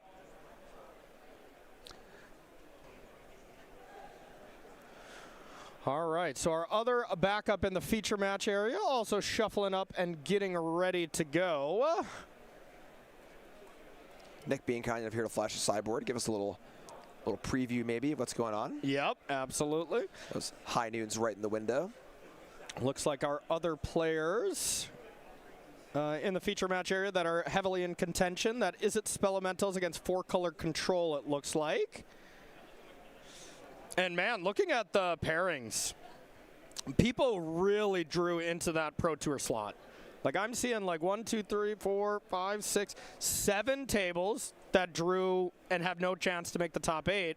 So I think it is just these 2 matches in the feature match area are just clean win-and-ins. Everybody else just played it safe and drew into the Pro Tour, which respect. I mean, getting to the Pro Tour, there's nothing like it. For sure. Yeah. Better than taking the 5% chance of a breaker swing. So, going to go for it. That's great. Yeah, 2 win-ins is awesome. So, these players are playing for it. And with all those players knocking themselves out, air quotes, should be pretty clean. All right, players looking over these open deck lists. And sounds like they're still, chatting it up, having some fun. This is always the time where it's like, all right, we know what's at stake in this kind of match. But at the end of the day, you got to still realize we get to all gather and play the greatest card game in the world. So it's nice to sit back and just chat it up with your opponent. That way, even if you lose, it softens the blow because, well, a nice opponent that you've been playing against gets to make it in 2, right? It's fun to watch different players like table demeanor. Yeah. Some folks are super chatty. Some folks get nervous and get more chatty. Yeah. Some folks get nervous and get kind of quiet. It's always fun to people watch and kind of see how everyone takes their big win in a match. I'm not going to lie. I am, I don't really shut up just in general. We know. But at a moment like this, I am usually the no real chatting stuff. I'm always just kind of trying to be like, all right, let's not screw this up. Do I think they're bringing in? I'm always kind of just the gears are turning. Yep. But, maybe the older I get into my career, the more chatty I'm getting. Please not more chatty. So chatty. Yeah, I'm pretty quiet at the table. Yeah. So people say I look mad when I'm playing, and people are like, "What's wrong with Jim? Is he upset?" No, that's just my thinking face. That's just my face. Thanks. That's my game face. I was born with this face. So. No, I'm with you. Get a little Oracle text here. What card do Nick wants to see the Oracle text on? Let's see. So we got probably full bore. I think full bore. It's the is it haste on warped creatures. I would say does it give haste to plotted creatures, but that wouldn't matter. Slickshot's already haste, so maybe just specifying there. But yeah, full bore is only warped creatures, I believe. Yep. Gives a +3/+2. Gives a warped creature haste. And I think trample too, right? Yes. Yep. Full bore. Gotta go full bore. I mean, that was the card that people were playing when Monstrous Rage, went away. That was kind of like, okay, well, if I'm going to lose this incredible pump spell, let's play something like it and see if it's good enough. It's not as good, believe it or not. Monstrous Rage is definitely in a class of its own. Yeah, I've gotten Monstrous Rage once or twice in Strixhaven Limited. Yeah. On the bonus sheet. And you go, oh, that stuff feels like I remember that one. Yeah, the rage is triggered inside when you get Monstrous Rage to death. That's for sure. Just go from 14 to 6 in one shot. Whoa, what happened? Yeah, no kidding. All right, looks like players are ready. Both players have kept. Nick Deroux starting it off. tap land. Heading it over to Wesley. Is there a threat on turn 1? And there is. These prowess decks look so different when you start with a threat versus a sleight of hand. Yep. It's just night and day. Yep. There's the Otter. Strategic Betrayal. I like it. You know, Nick's job is just to go one at a time. You play a thing, I'm going to kill it. You play a thing, I'm going to kill it. And there's no like flow states or big card draw spells in this prowess list. This is a very all-in, very, very aggressive, just going to get you dead. Yeah. I don't care about card advantage kind of deck. So if Nick's able to kind of kill a few things in a row, those two sideboarded Quantum Riddlers are going to have a lot of work to do. The card advantage that we see from this version of Izzet Prowess is exactly what we just saw. The Boomerang Basic Storm Chaser's Talent, where you get that value going over the long game. And wow, is that surprising to play Elusive Otter there instead of the Talent? Maybe it doesn't matter much. I mean, it is, of course, kind of the same card, but... Yeah, I mean... I guess you play the Otter first because the Storm Chaser's Talent triggers the Otter, right? Yes. Yeah. And there is also a single copy of... Where'd it go? Pest Control. There it is. In the deck as well. So, but yeah, I think for the prowess, that makes sense. Yeah. So. That's fair. All right, Elusive Otter is down. See what Wesley has for the turn 3. Now, what are you thinking when it comes to turn 3? Are you just trying to piece together everything you can play around, or kind of just trying to maximize damage at this stage? It's tough because the threats in prowess are naturally so small. Yeah. You kind of have to do something just to make them attack for any significant amount of damage. And in this deck, something is often some sort of like pup spell that you don't want to play into a bunch of open mana from a control deck. So it's a real song and dance to watch. I think the thing I'm playing around the most that I'm terrified of is Fire Magic. Yep. If they can clean up my creatures on, you know, my turn for prowess, like I am just absolutely terrified of that. As if they get to untap and there's an empty board, you just think the odds of you winning is so low. And now, maybe Nick has it. Do you go for it at end step when one's a 1/1, one's a 2/2? Probably, right? You got to burn a spell and you still kill an Otter? Yeah, I mean, getting to kill one is kind of nice. Looks like it's not there, and it is a sad consult the stall charts. Mini consult is a certain sign of weakness. Okay. Here is consult the star charts. I don't know how many times I called that chart, of course, yesterday. About 11. Okay. Not that I was counting. I love both cards, okay? I love a good chart of course. Chart of course is great. Yeah. Not as good as consult the star chart. Consult the star chart of course. If you attack, you get 3 cards. Sounds like one of those playtest cards. Yeah, you know, yeah, no kidding. Yep. So looking at the top 3, trying to find something, this could mean a lot. You know, I mean, it could, of course, the thing it usually means the most is you need land 4, but it really could just be, I need to use my mana against this prowess deck every single turn. Right. Or else. The first 5 turns are so unbelievably important, where Nick really has to navigate and get through a lot of big traps too. You know, with these 4 secret identities and 2 spell pierces, you know, if things go wrong, they can go really wrong really fast. Totally agree with you. It's a minefield. Nick doesn't really want to be shocking him with slam. You can see the kind of sly smile of a. It's like, come on. I don't want my mana base to disagree with me at this moment. Not now. One thing to note, Wesley Hickman's already qualified for the Pro Tour. Oh. Yep. So if Wesley does make it, hey, that's a... No matter what, it's going to be a pass down. So 33rd place is already pretty happy about that. Yep. So told to us by Nick Miller here. Nice watch by Nick as well. Big things here. Yeah, really, really big thing. Okay, there it is. Steam Vents to take some damage.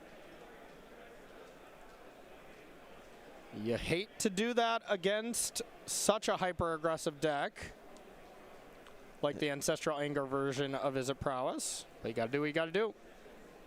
Yeah, once you commit to the shock, I imagine that the plan is already in motion. So here it is, past the turn. Inevitable Defeat is a card that I could just definitely see being played, and it's so brutal because that's usually the 4 mana. I can deal with anything. Your counter spells do not work, but when there's 4 secret identities in your opponent's 75 and your uncounterable kill spell doesn't work, feels real bad. Yeah, you don't even gain the life, so yeah, that's a tough one. And that's the kind of exchanges that Nick wants to avoid as much as possible, but you know, it's just the spells in Nick's deck, you know, so. Yeah, and we've seen Wesley's commitment to be able to just be like, hey, I'm not going to overextend here. I'm going to make you act, and if you're not gonna, well, I'm going to win with chip shot damage. Yep. So only 2, like we said, these otters need some help. Wes doing a really good job being patient here. Yes. Really. Or his hand is horrendous, one of the two. Sure. But we're going to give him the credit and say that's not the case. There is, yep, I'm gonna go with patient. Yeah. Slick Shot Show Off is plotted. That's ready to go if you deal with these otters. The big bird comes on down. Yeah, this is why I was saying I didn't like Day of Judgment, you know? Yeah. Because you can't be in a spot where you can tap out. And I saw Nick just flashed it in hand, so it's there. Okay. And it looks okay, you know? Right, and then, but you got to kill things, so here's a get loss, making that day look worse as well. So. Yep. Get lost. That otter's out of here. Couple of maps, which aren't terrible. You know, especially, there's some good value you can flip over at these maps. 4 Wild Ride, 4 Ancestral Anger, all look pretty good in your graveyard. Yeah, that's sweet. Yeah. And the counter just naturally ups the natural damage output of an otter without playing spells. It doubles it, you know. Yeah. So now it gets it for 2. You can get your chip shot damage in without having to play various small spells. God, I hate Get Lost. Like, not like hate playing against it. I just think it's such a bad card. I hate giving my opponent 2 maps, but it is a necessary evil for sure, you know. Not the biggest fan either. I'm a fan of Lightning Helix, though. Yep. Lightning Helix, I believe the exact 1 copy that is in this particular version. So that's saying a lot. I mean, you know, if Nick could change his deck list before this, would be like, I want 4 of this card. Yeah. Yeah. And Wes thinking it through. Wes has shown a lot of patience here. Yeah. One danger to these winning in matches is that you tend to play them a little more slowly. Mm-hmm. There's Full Bore, like we were saying, as a defensive spell. Okay. And there are 24 minutes left. You know, Wes's deck is very, very fast, but don't want to take an unnatural draw here and get both players knocked out. Yep, 100%. So this is going up to 4 toughness from Wesley's side. But Nick's got to already be kind of okay with that, as the more of these pump spells that are played on Nick's turn is the more times when it's not dealing you 5 damage. So looking at Nick's hand, we see double flash freeze. So this is a true decision of, do you flash freeze that and then let Slick Shot Show Off pop off, or do you hold it for the show off? Yeah, I don't think this is too bad. You know, Nick still gets to gain the life, which is very, very important. Yep. Hold it more interaction. And just see if Wes can piece it together this turn. Yeah, and man, you got to think, Nick with just 2 flash freezes, a Day of Judgment in hand, I do not like his chances to be able to pick this up, especially if this flash freeze gets countered. We might be all done here. Spell Pierce? Yeah, is this the greatest Spell Pierce of all time? It would be windmill slant on the table, I think, at this point. So Wes has some opts he wants to cast. Maybe it's an opt in hand to decide, don't want to look for the Spell Pierce and waste possible prowess triggers or whatever, but there it is. Whoa! Has it. Hello. Spell Pierce comes on down. This is 3 total damage. That is 4, 5, 6, 7 damage. And let it keep going. 7 damage at the very worst, can do some mapping. I see an Identity in hand. Identity can make creature into a 3/4, which is like a pseudo pump spell. Yeah. And the prowess all goes on top of it. So the Identity is worth 2, 4, worth 5 damage, I believe. Oh. Another Ancestral Anger. That Ancestral Anger is +5 and draws a card. Yep. All right, just like what I was saying, you want 4 Ancestral Angers. You don't want to play any Spell Pierces. This is looking nice. And with Secret Identity, are we done? So 3, 6, 7, 8, 12, 13, 14, 15. I count 17. Or Full Bore works too. Full Bore is +6. That's 18 damage, and that is Wesley Hickman advancing to probably the top 8 here in Cincinnati, Ohio, and you can tell he is absolutely jazzed. There's nothing better than seeing that final just release of emotion. Be like, okay, I played it cool. I played it cool. You know, I played as tight of Magic as I can, but now it's over. The work is done. Wesley just has to look at the tiebreakers, and he will be the significant favorite to get one of those last 2 spots into the top 8. So really awesome stuff. Congrats to Wesley, huh? Really well played, too. Really well played. Really, really patient. That's the kind of matchup where you could easily just run yourself into a wall. Yeah. You know, where you could just like, I'll pump my guy. Kill it response, blown out, game over. So yes, excellent patient play, some key interaction like Spell Pierce, really good stuff, and congrats. Yeah, big congrats. Both players kind of had to play very tight. You know, if you ever let the other one get a big play, well, one, the prowess deck just kills you, and the other one, the control deck gains control. So those deck names are well stated, that's for sure. We got another winning in, though. Let's head to the very beginning of this match and see who has the other best chances here of making it in. And honestly, with all those draws, you got to just... I never want to say it's for sure you're in, but this is about as close as it gets, right? Yeah, with every match below these two, the next 7 or so matches all drawing, this is about as close as it gets. Something really crazy. I'm also scared to say it's guaranteed. Yes, too, so. yes. All right, so we got Kevin down below. We got Alex up top. Is it Spelementals versus 4-color control? Win and presumably in. Yeah, going to be a very different kind of matchup. Even though Spelementals plays a lot of the same cards as the prowess deck we just saw, does not have an explosive capability of winning the game all in one shot like that with the pump spells, and it's much slower. You know, threats don't really come online until turn 3, 4, 5. It's giving Kevin time to get things set up. So would you say big favorite to 4-color control this time, or what do you think? I don't want to say big favorite. It does depend on the interaction that Alex is playing. Okay. We got there are 2 Spell Snare and 1 Spell Pierce in the main, just not too shabby. And then a few more counters on the board.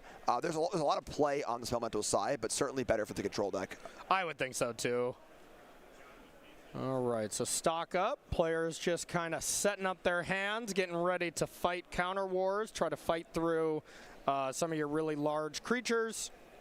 And, of course, Alex trying to get a plethora of spells into the yard. So you have 2-mana flash 5/5s. Consult the star charts here from Kevin. Look at the top 2, pick one of them. Usually very much a sign of weakness, but we'll see. Could need that land 3 to be able to stock up himself. And let's see, what do you got? Kevin, land 3, and no matter what, I see a tablet there. Really excellent stuff. Tablet, get rid of the tablet and send it on back to Alex's side. Yeah, there will be no white mana for Kevin to see a few white cards in hand. Okay. So a little awkward. Again, the mana base deck is not perfect. It is 4 colors. Yeah, no kidding. The mana base in isn't Spelementals, though. It's about as perfect as it gets. Yeah, that is true. Yeah. 4-color control, you got to work for it. Could have been both cards. Goodbye, Flow State. Wow. That was online, too, right? Yeah, speaking to wanting to get the full 5 in the graveyard. Okay, there is Hearth Elemental. Looks like Hearth Elemental number 2. And we got a ton of pressure here. No possible Day of Judgment here. Yeah? So I like it. Alex smells blood in the water and attacks. Here comes Mystic Gate, Day of Judgment. That would be hilarious. For a variety of reasons. Yeah, the fact that Kevin would have made it this far with Mystic Gates. All right, here is 3 or 4 mana, depending on the spell, almost assuredly. 4. And hey, you got 2 4/5s here coming to do some damage. All right, another tablet. Not too shabby. That's about as good as it gets, right? That is fantastic, actually, because there is a defeat in Kevin's hand. This allows that you cast the defeat with the white and the black and the 2 red. Unbelievable. Lose a little bit of life, but you get to defeat this. Yeah, I see Day of Judgment as well. Nothing like the old double Steam Vents, Watery Grave, Day of Judgment hand. Yeah. This is iconic. This is the best tablet can possibly be. Yeah. Comes into play, it draws a card and makes 2 mana. Effectively, it's effectively 1 mana, draw a card, like Soul. Yeah. You know, and I see Jeskai Revelation in hand, maybe in multiples. Yeah. Now, the 4/5 is going to be coming in handy here against a Revelation. Just the toughness of 5. Not being able to have that dealt with straight away. But, of course, you can deal 4 to it and block. Yeah, that Hall found huge for Kevin. Oh, those cards were huge too. Spell Pierce and Crab slammed into hand there from Alex, so let's keep those in mind. Yeah. Kevin can just go land and on turn 5, play Jeskai Revelation and pay for Spell Pierce. Tablet's awesome. Tablet is awesome. I have been really impressed with that card. And I mean, hey, this is the chance for a third control deck to make it in. And there was a possibility that we would have saw 4. Control is back. Yeah, and we saw this do great in Japan last weekend. Yeah. 4-color 1, Jeskai in second. Yeah. You know the Forrest Gump running meme? It's just Shaheen Sarani running to the next tournament. Like, oh man. I just felt like running. Control is back, baby. Shaheen's for sure coming back. All right, Crab comes down. And now looks like we are stopping at end step. Yeah, so could rev here. Get the rev on, bounce the Crab back. It'd be a huge tempo play to delay this Crab by a turn. Yeah. Gain some life, make some blockers.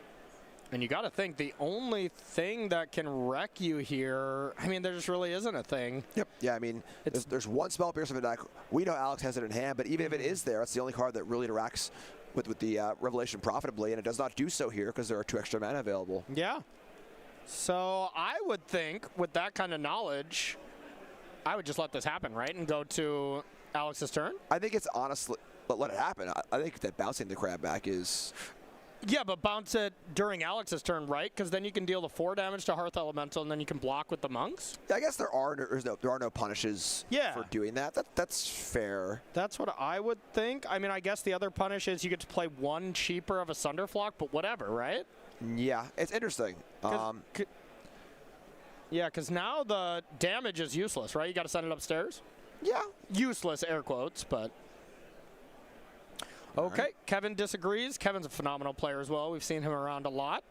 Maybe not as much from Alex's side, but playing some great Magic so far, and at 11-3 at a regional championship. You know what's up.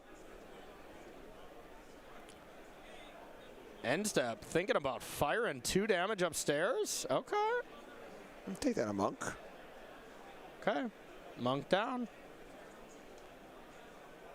It's possible there's a Helix in hand for Kevin.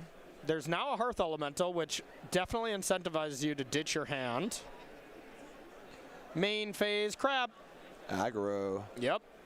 Well, this will play into that Day Judgment in Kevin's hand as well. So you can get to see a song and dance here. There's such a tightrope to walk on when to play these threats. Uh-oh. That seemed like overextending Corey. To me, right? Uh-oh, Corey. Let the monk block. Your Eddie Merc Crabs are supposed to be the cards to play around Day of Judgments. Yeah. Don't play into them. Taking a risk. There are only 2 days in Kevin's deck. Yep. But the day might be now. Great Hall of Biblioplex coming on in. If you're Alex. You're like, ah. If you're Alex, that can't feel good. Yep. That monk's not just getting frisky. It can only mean one thing. It is getting 1 damage in. And Day of Judgment coming down to get a 3-for-1 is just gigantic. Yeah, the big thing about Spellmentals is there only are 12 actual threats in the deck. Yeah. That does not. Oh, bouncing. Okay, sure. Yep. Get out, bounce 2 threats. That's nice. Let's see. Looks like Kevin says no or is about to. I mean, little no more lies action here. Okay. The big combo Rat Defend, there it is. Yep.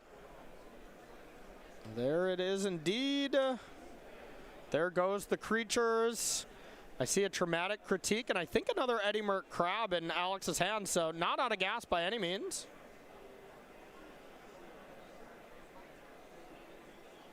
And heading back, a nice flow state to stock up. That is the nice thing about this Izzet deck for Spellmentals. You are drawing cards constantly. You are constantly refilling. So another reason to maybe be okay with jamming a lot of your creatures in. Sunderflock and a Verge to hand. Spirebluff Canal to the bottom. Yeah, Flock can certainly be awkward you got to play it into a super of some kind. But again, there's only one super left in Kevin's deck, so Alex can kind of feel pretty safe about just jamming stuff. Alex can do this play. Eddie Merc into Sunderflock, and just, you know, if you got the other day, so be it, the game's over. Or could have waited and went Eddie Merc at end step and go for this. But this is Alex saying, you know what, I'm not going to let you get your footing. I want to attack for 10, finish you off with this Traumatic Critique, and maybe the Spell Pierce also gets it through. Do you like the play? Yep, I do, actually. I think with 1 day left, like, recognizing that, hey, the longer this game goes, the worse it gets for me. Let's just do it. Let's put our chips on the table, get it over with. You know, kind of got blown out last turn, which is tough, but find the spot, get it in, and try and get it done. I like it. Okay, so what is that? I see a lot of red cards. I see Fire Magic.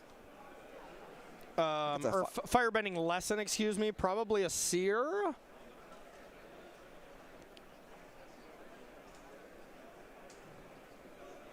And was there ever a time where you could kill the Eddie Merc before the Sunderflock could come into play? I mean, maybe you wouldn't have wanted to anyways, but... it depends on the text. Yeah, does the trigger stack if there's no creatures your opponent controls to tap? Yeah. Either way, it would have been blown out by a Spell Pierce, so wouldn't have been a great play. But that is something that players should keep in mind. You know, if the Eddie Merc Crab, it forces to put a trigger on the stack. You can interact with that before Sunderflock could be played and stuff like that. Oh boy. Rev. Oh boy, and it's tough for Alex too, because like, drawing the 1 Spell Pierce in game 1, it's like, you know, I don't know what he would pay to do that, you know, like guaranteed, but double tablet making it just not relevant. Yeah, I mean, it would have been great during the tablet turns, you know, but not the case. Bounce the Crab, 4 damage upstairs. Alex falls to 6. 2 monks coming down, 2 cards, gain life from Kevin. You know, Jeskai Revelation does your shopping list, it does your laundry, it does it all. And there we go, heading back. Upkeep Eddie Merc. Tap down these monks. Got to think just gigantic advantage to Kevin so far, right? As long as his hand isn't horrendous. Yeah, as long as those last few draws were just total bricks. Yeah. The Great Hall of the Biblioplex is also online to pressure a little bit more. But okay, let's see. If this Crab connects. The Critique with a land drop can put Kevin to 1. Never mind, he is now the Jeskai Revelation mana, or life, excuse me, has been totaled. So we need a couple hits with Crab here. It's like, please, Kevin, stop tapping 7 mana if I'm Alex, you know? Not again. People very rarely beat 2 Jeskai Revelations. The third one, you're just done, right? Overkill. Yeah. Jeskai Revelation. Is that a bounce in the Crab? I think it was. Yep. Bounce on the Crab, damage upstairs, putting Alex so low that any kind of burn spell finishes this game. I guess there's no wrong way. Yep. Eddie Merc, tap down the monks. 2 other monks. Gonna be lit. That's another Crab, though. Yeah, like. Okay. I feel like you had to play that before. I mean, there's 1 counter spell, but. And that's going to do it. Traumatic Critique finishes Alex off, and Kevin is 1 game away from claiming that 8th place spot here into our elimination rounds. Yeah, for sure. And very impressive showing for the control deck. Yeah. Really, really nice. Really nice stuff indeed. So from Alex's side, we have 1 Annul, 1 Broadside Barrage, 1 Color Storm Stallion, 1 Disdainful Stroke, 1 Flash Freeze, 1 Get Out, 1 Ghost Vacuum, 2 Gigastorm Titan, yes, 1 Hydroman Fluid Felon, 1 Ill-Timed Explosion, 1 Negate, 1 Pit of Offering, 2 Legend of the Karuk / Avatar Karuk. What do you like? So Alex has a lot of these, you know, graveyard non-necessary threats. Gigastorm Titan is really cool tech. It's a card that allows you to play a cheap elemental without the graveyard, which is sweet. Hydroman, Legend of Kurok, Color Storm Stallion. So a lot of ways to kind of dodge these 2 Rest in Peace in Kevin's board, which is pretty nice. Annul looks pretty cool as a card that can handle both the tablet as well as Rest in Peace. Counter spells are going to be great too. Definitely a lot of like junky rule spells to take out. So there are a lot of tools for Alex here. Speaking of the matchup being a little bit difficult, it looks like. Yep, totally agree with you. And the other side here, we got 1 Annul, 1 Disdainful Stroke, 2 Emeritus of Ideation, 3 Flash Freeze, 1 Negate, 1 Outrageous Robbery, 2 Rest in Peace, 1 Slag Storm, 2 Voice of Victory, and 1 Wan Shitong Librarian. Jim, what are you doing? Yeah, so Rest in Peace is great.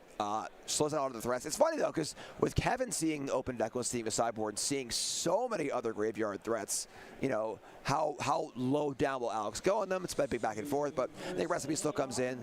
Turning off Flow State's also great as well. Disdainful Stroke looks kind of nice, actually, as a way to counter crabs. Counters most of the threats in the deck, which is kind of cool. But there's a variety of counter spells, too. Not a ton to do here, though, honestly. You know, Rest in Peace looks nice. Maybe, you know, season to taste here a little bit on your interaction. But for the most part, main deck looks pretty well suited. I like it. So we've been talking a lot about crabs, Jim. Talk to me about turtles. Teenage Mutant Ninja Turtles. Teenage Mutant Ninja Turtles. Teenage Mutant Ninja Turtles. Heroes in a half shell. Heroes in a half shell. Oh my God. Turtle power, Corey. I'll have to write it down for you. Would you believe it if I told you I've been messing with you or messing on you the entire time here? Just that one. Just that one. Yeah, okay. Every other time you screwed it up. That time you knew.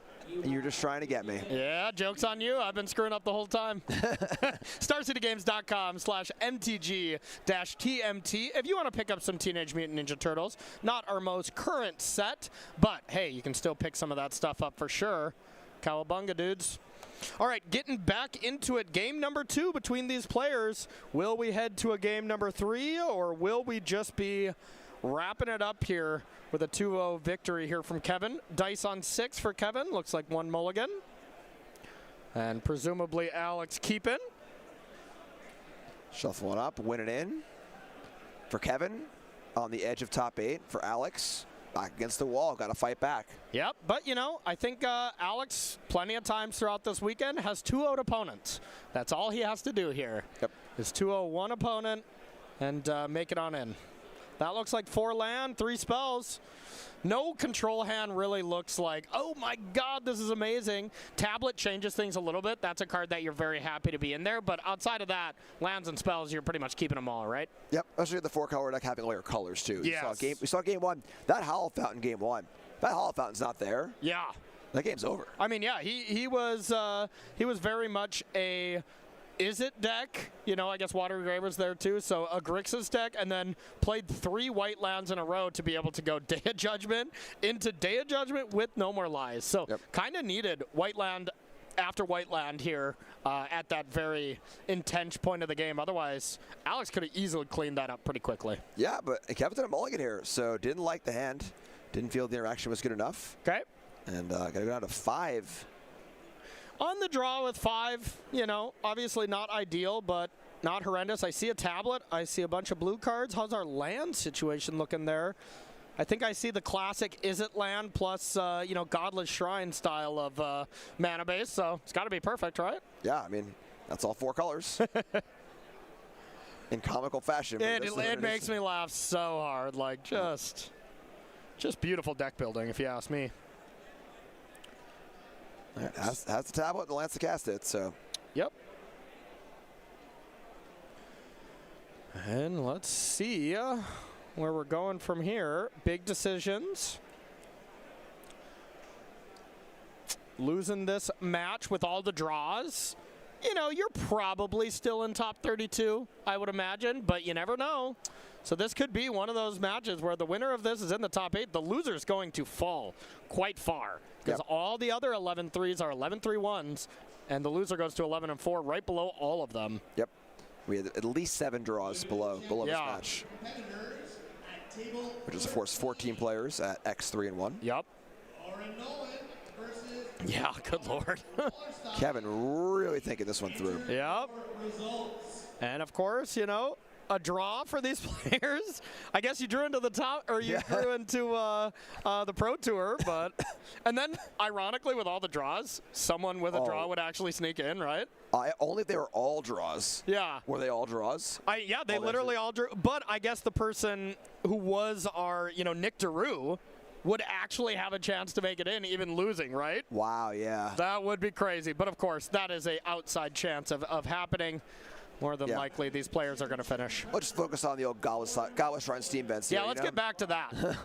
Just, it looks like art, you know? A third land, and absolutely nothing happening so far. Yeah, from Alex, this is tough because so many of the threats rely on having spells in the graveyard. Yeah, and he also just has a plethora of spells, so has very much played defensively. Like, I saw Flow State.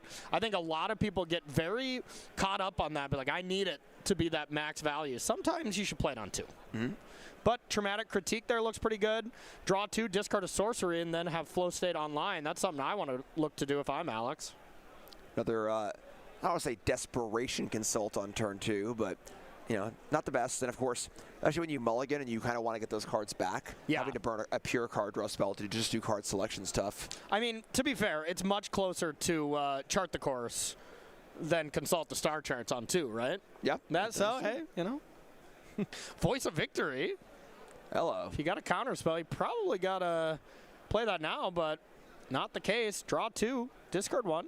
Kind of cool, yeah. So Voice is a card, you know, kind of your classic control juke where Alex boards with the removal spells, Voice can come in, and kind of just make things awkward for Alex. You know, no end-step crabs, speaking of a devil. Yep.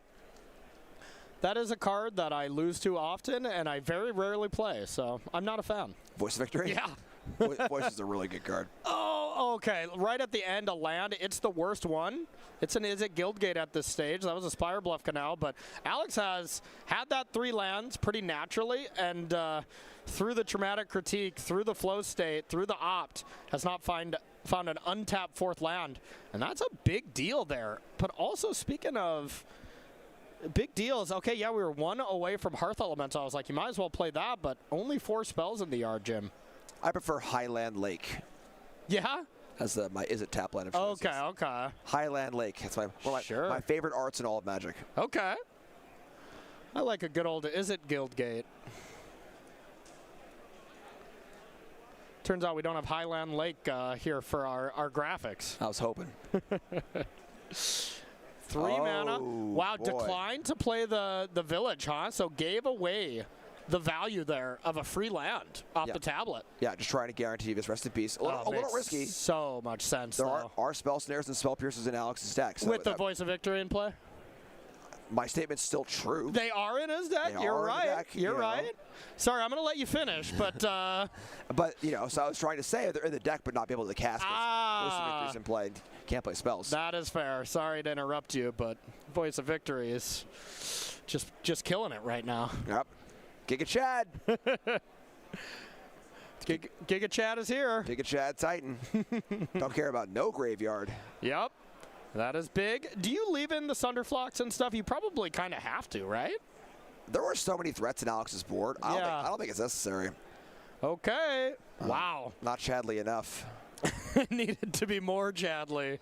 But instead, the Cathartic Reunion also can have a split card of being able to destroy a gigantic creature. Huge advantage for Kevin, and he mulled to 5? His hand's looking great. Yeah, his hand's really shaped up. Even as the pressure with the voice, too, aside from just the actual voice effect, you know, which is easy to forget about for most people, being able to deal 3 damage at a time is very important. Rest in Peace is there, mana base is there, all the colors, quantity of mana, and Alex on the back foot. Now there are crabs galore here, but no graveyard just makes them look embarrassing, especially when Voice is in play and you're not even tapping down the Voice. This Voice of Victory, it looked just okay when we saw it. It is looking incredible right now. Yeah, looking pretty good. And I mean, I just got a flash of Alex's hand. It's Flash Freeze, double crab, another Hearth Elemental, and something else. Literally all uncastables. Yep. Wow. Here comes the Voice. Alex is hoping to top deck a land to play a 7-mana 5/5. You know, like, all right, 6-mana Hearth, no more lies. Wow. Oh, and Kevin can feel it. I think Alex can too. This is looking really good. Kevin's been extremely good at having 7 mana in play and having Jeskai Revelation to go. Like, you probably just main phase that, right? Like, just bounce a Spire Bluff Canal and deal some damage. Yeah, I mean, Alex would be down to 1. This chip shot damage is really adding up. Yeah, no kidding. You see the gate there. Voice of Victory, kind of the anti-sideboard card. All right, consult the star charts. An extra point of damage, largely irrelevant. Look at the top 4, pick 2 of them. Memory Deluge. I think that's 2 Jeskai Revelations. Yes, and the land to cast it. Yeah. So now it's the aspect, do you take land plus Jeskai Revelation? I believe so, yes. All right. That was a land, that was a Jeskai Revelation. Let's see. That's looking pretty good. A second rest in peace, maybe not the best thing here, but that's land 7. Oh boy. 7 mana Eddie Merc Crab. You gotta do what you gotta do. And this is gonna be it. Kevin Thaniket is gonna be able to bounce that, deal some damage. Voice of Victory is gonna finish it off, and you can see Kevin is hyped there. Going to very likely be advancing to the top 8 here. So big congratulations to Kevin there. So, whew, that was a beating. That was incredibly impressive. Yeah. On a mulligan to 5, that game didn't look close. Yeah. So some really good play there from the control deck. Good matchup too, it looks like. And really using the right tools at the right time. It was cool to see, though. You know, Alex brought in a lot of tools that were good countermeasures for what Kevin was trying to do. Didn't matter. Just didn't matter at all. So, as I was kind of hearing here in the distance, we were announcing the top 8. It's exactly as we predicted. Those were the 2 players that made it in on 7th and 8th. So we're going to take ourselves a short break, and on the other side, we're going to have some top 8 magic here in Cincinnati, Ohio. Don't go anywhere.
It's top 8 time here at RC Cincinnati, Ohio. My name is Corey Baumeister. That's Jim Davis. And we are going to be getting ready here to figure out who is going to be the champion of this regional championship. Are you pumped? Always pumped. Oh, I love it. Okay, the top 8 match is huge. The top 4 matches even bigger when it comes to locking up that world championship slot. So let's take a look at standings. Let's see who made it into our top 8. And hey, while we're here, let's see who made it into the top 32. These are the top 32 players. So Landon all the way up to 17th place. Congratulations, everyone. You are qualified for the Pro Tour. And I know one other player, whoever's in 33rd, there's at least one pass down. So that player is probably pretty happy as well. But Jim, our top 8. First place, Jake through Kevin there with 4-color control. Looks really nice. Yeah, nice spread here. Teamer Omniscience, 4-color control, Sultai control, Is It Fling, and Spellmentals and Prowess too, like you expect. Unfortunately, our condolences to Luke, the only player at a 12 in the record not to make it.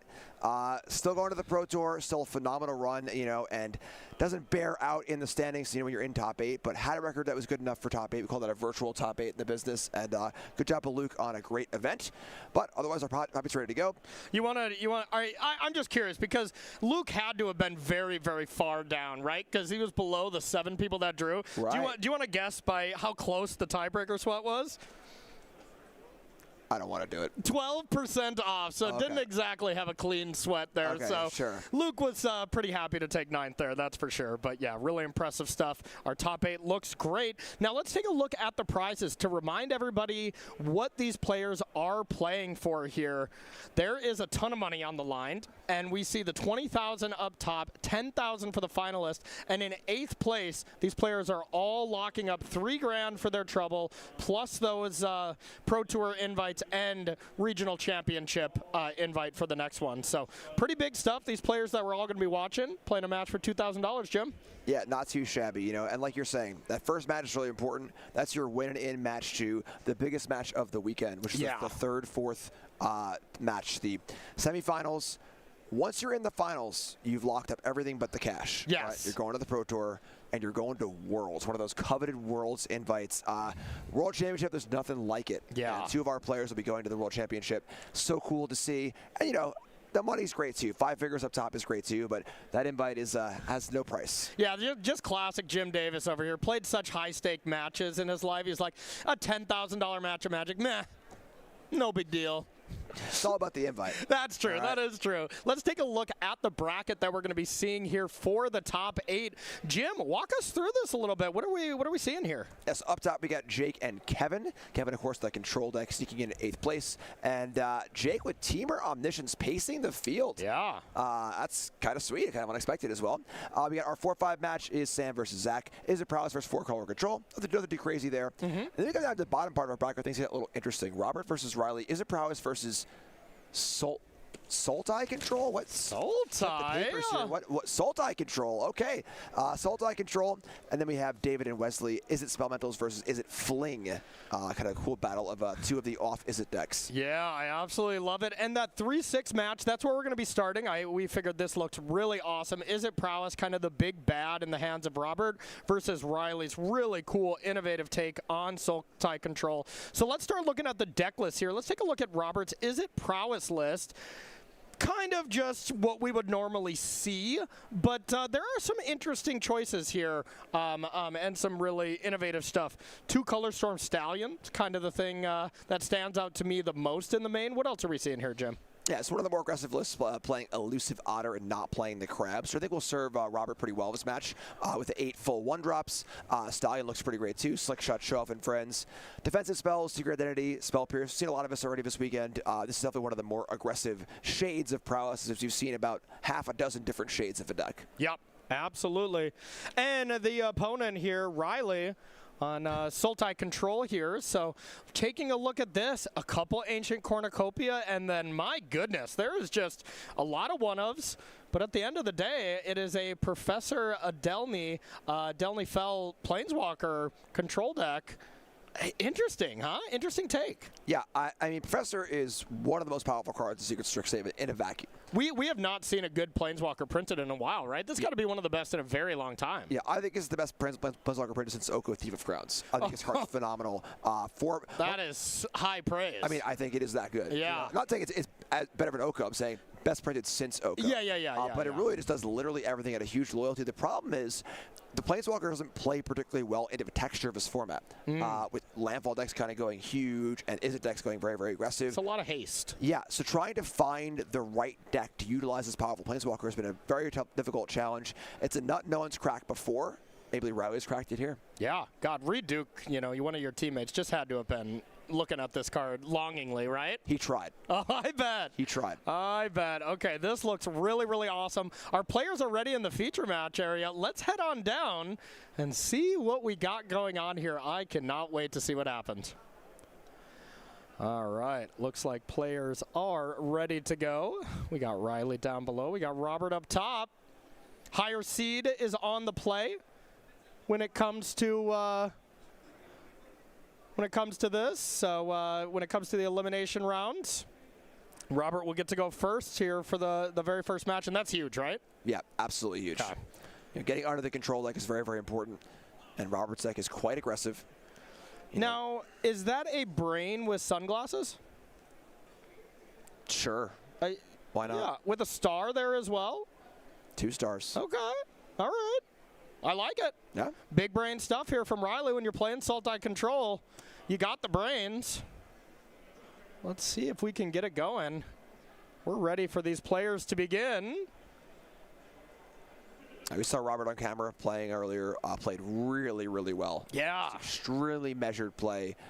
Really walking that perfect line of being aggressive but playing smart. Yeah. I was very impressed with Robert's play as well. So Robert coming on down, and Prowess doing Prowess things, starting with an Elusive Otter or starting with a Storm Chaser's Talent just makes the deck look so much better. Yeah. Now, this isn't the version that's going all in as the Prowess deck that we saw last time, but it's still pretty aggressive with the Otters. Yeah, with the 8 Otters, really saying that 1-drop's very, very important and not trying to do the crab thing. Not okay with sleight of hand on turn 1, basically. Yes, absolutely. There is the other Otters. And got one coming into play. Boomerang Basics on Storm Chaser's Talent. We've seen it time and time again. It looks amazing here, Jim. Yeah, this is the draw, and this is where Robert's really looking for that 1 Spell Pierce or 2 Secret Identities to kind of be able to interact on a key turn for one of Riley's defensive spells. Riley has a full set of 4 Deadly Cover-Ups, 3 Maelstrom Pulse, has the removal, but it is a little bit clunky. Okay. I mean, Deadly Cover-Up's an incredible card against these Prowess decks. If you can ever Deadly Cover-Up and get all the Slick Shot show-offs out of the deck, that's huge. Yep. That is absolutely huge. So, Multiversal Passage, picking up a Forest, paired with a Watery Graves, a Sultai Mana on lock. Heads on back to Robert's way. No, we got Storm Chaser's Talent in hand. Let's see what else Robert Wagner Krankle has. Yeah, Riley has the usual black removal suite, Requiting Hex, Shoot the Sheriff, and a couple, Bitter Triumph here, Wither Bloom Charm there. Storm Chaser's Talent. Said that card name so many times this weekend. It's quite good. It's quite good. Very powerful card, and here is an attack for 4. See if Riley has anything to do about it, and you got to think most of the time it's like, take the 4, then go for the removal spell, right? Riley is not choosing to do that. Let's see if it backfires. Uh-oh. Yeah, and that feels bad, right? I mean, this is the normal thing you don't want to do, right? Yeah, could have cast the Charm just on Riley's main phase. Yeah. Kill a thing there, Decides to go for it in combat, takes the risk, and does not get paid off. Yep, absolutely gets punished here. So 3 spells cast, a plethora of damage there. Yeah, Riley down to 7. Yeah, and Robert, with Deadly Cover-Up being the super of choice here, 5 mana is a long ways away. Robert can go pedal the metal here. There's no Fire Magics, there's no Day of Judgment, and really come in.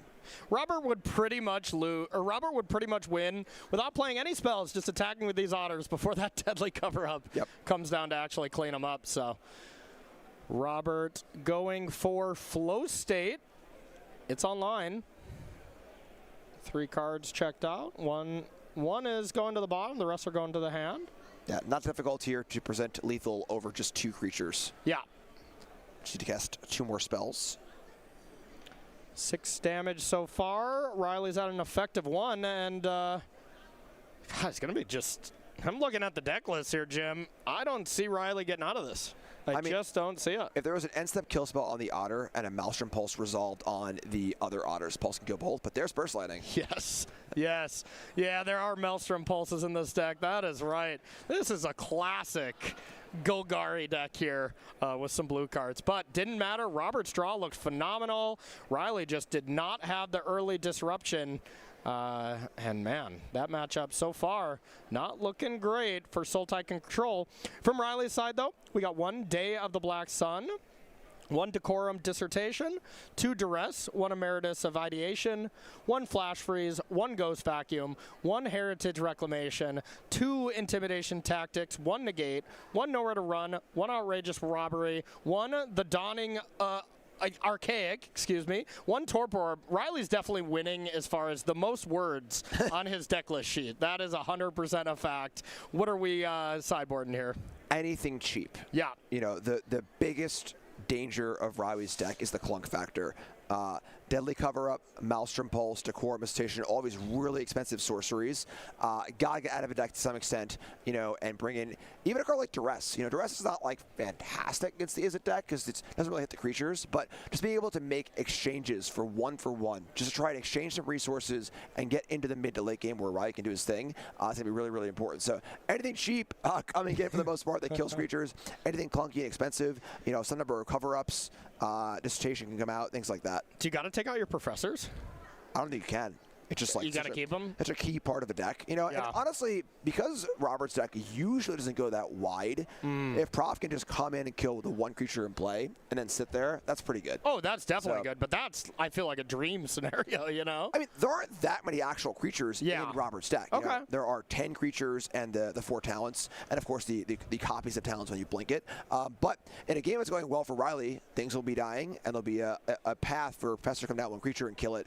I think that's the path to victory for Riley. Okay, sounds good. And Robert's side, we got 1 Broadside Barrage, 1 Color Storm Stallion, 3 Get Out, 1 Ghost Vacuum, 2 Into the Floodmaw, 1 Row Crackling Whip, 1 Roaring Furnace, 1 Seer, 1 Slag Storm, 1 Soul Guide Lantern, and 1 Spell Pierce. What do you like? Love Spell Pierce, of course. Row seems like a pretty great option as well. This is a threat that does not get hit by the sweepers. There are Maelstrom Pulses in a deck that can just kill it outright. I think that's totally fine. Yeah, you still get value out of it. That's good. So get some of these finicky removal spells out of a deck, you know, Impractical Joke and so on, and just bring in the good interaction, a few more threats like Row and Stallion, and just kind of more of the same. Do a lot of what that game was, and just, you know, get it in there and play smart around all the removal spells. Yeah, I love the Stallion, too. That looks really, really good here. So, all right, if you're playing Standard and you want to pick up one of these decks, but, hey, you need some cash to do it or some store credit, head on over to sellyourcards.com or sellyourcards.starcitygames.com, and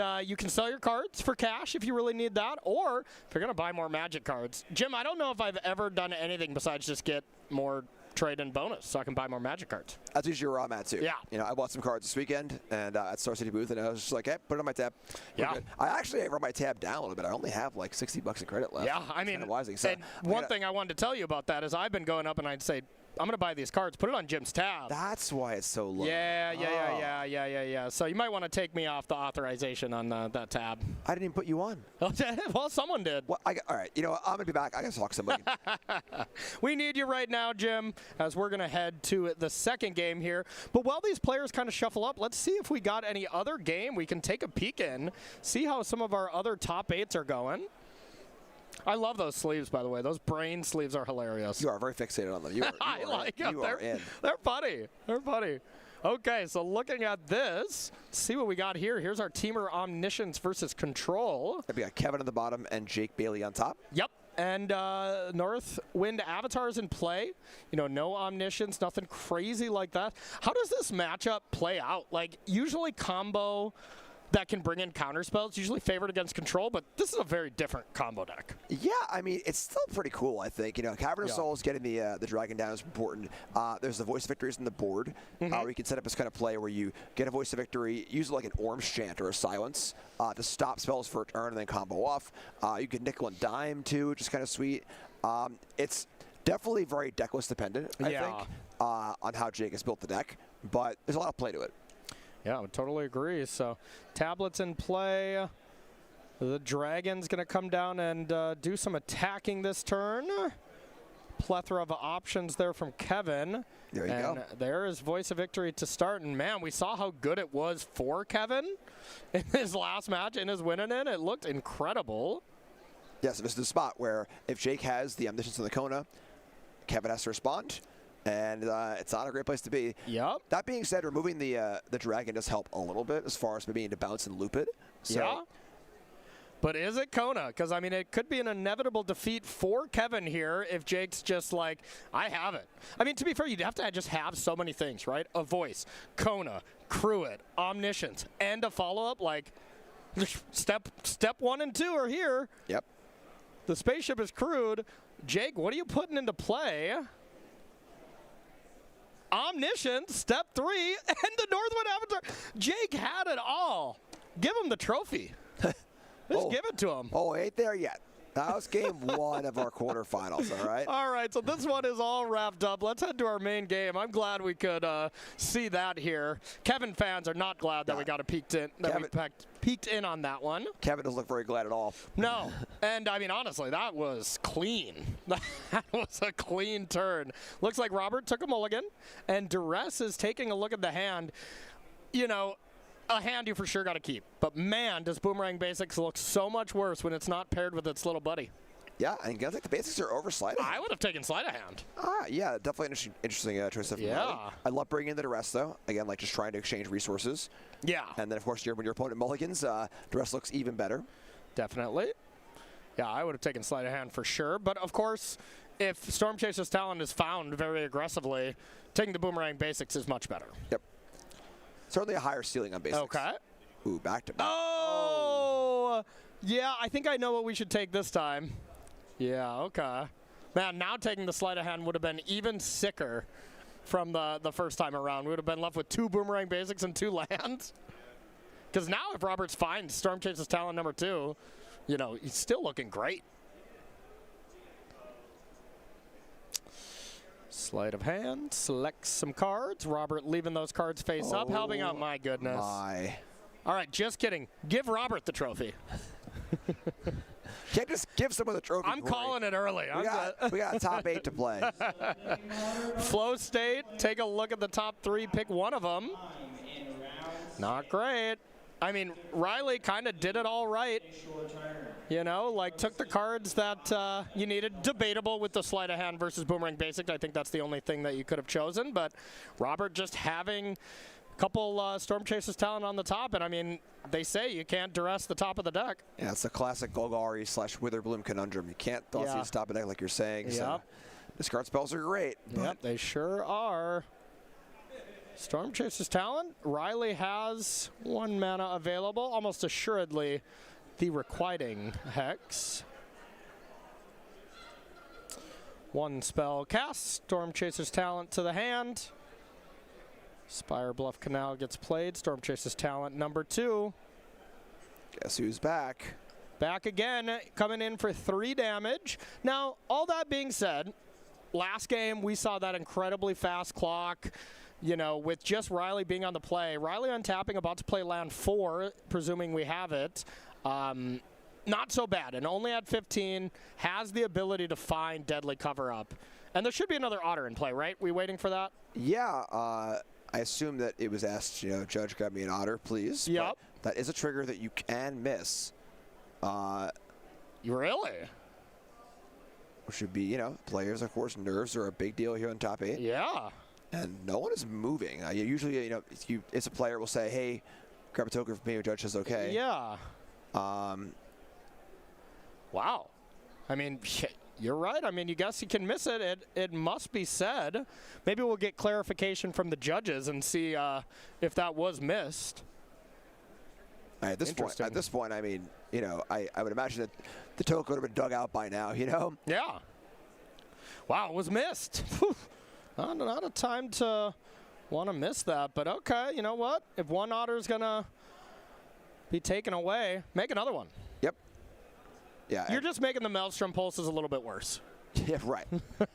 Not a shooting gallery here. Yep. And, Ral is one of the better cards in the matchup as far as a good sticky threat. Oh, yeah. Anything where you have to name a removal spell at it or you die, it's over. And it leaves around a creature that can be gigantic. Otters are just incredible in this deck. So I would still think, even with the mist of Otter here, Robert's at a big advantage. Looks like Day of the Black Sun was one of the cards in hand. Yeah, there are the 3 Maelstrom Pulse and 1 Feed the Cycle that can deal with the Planeswalker. So okay, it's not there.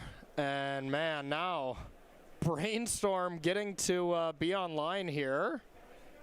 That looked like a Spell Pierce, a Boomerang Basics, and another blue card. That's fantastic. I don't think it's going to matter here. I mean, this looks amazing. Wow, discards the Spell Pierce. Major sign of strength. Yeah, no kidding.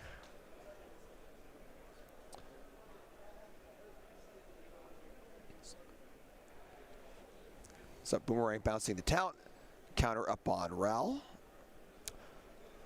And doesn't seem like Riley's got too much interaction going on here, body language-wise at least. And Boomerang Basics again. That goes up. Let's check that ultimate. Yeah, right. Draw a card. Storm Chaser's Talent back to hand. Doesn't play the last one, though. I think we did see that Spell Pierce. Love the discipline there. Not Spell Piercing that. Yep. Huge, huge. Protect the Ral at all costs. That's really all you need. Maybe your opponent goes Ancient Cornucopia here. You get a nice juicy Spell Pierce, or, of course, Maelstrom Pulse. Whoa! How about the Dawning Archaic? That's a card that I definitely think about when I think Sultai. Not Is It or anything. Yep. Okay.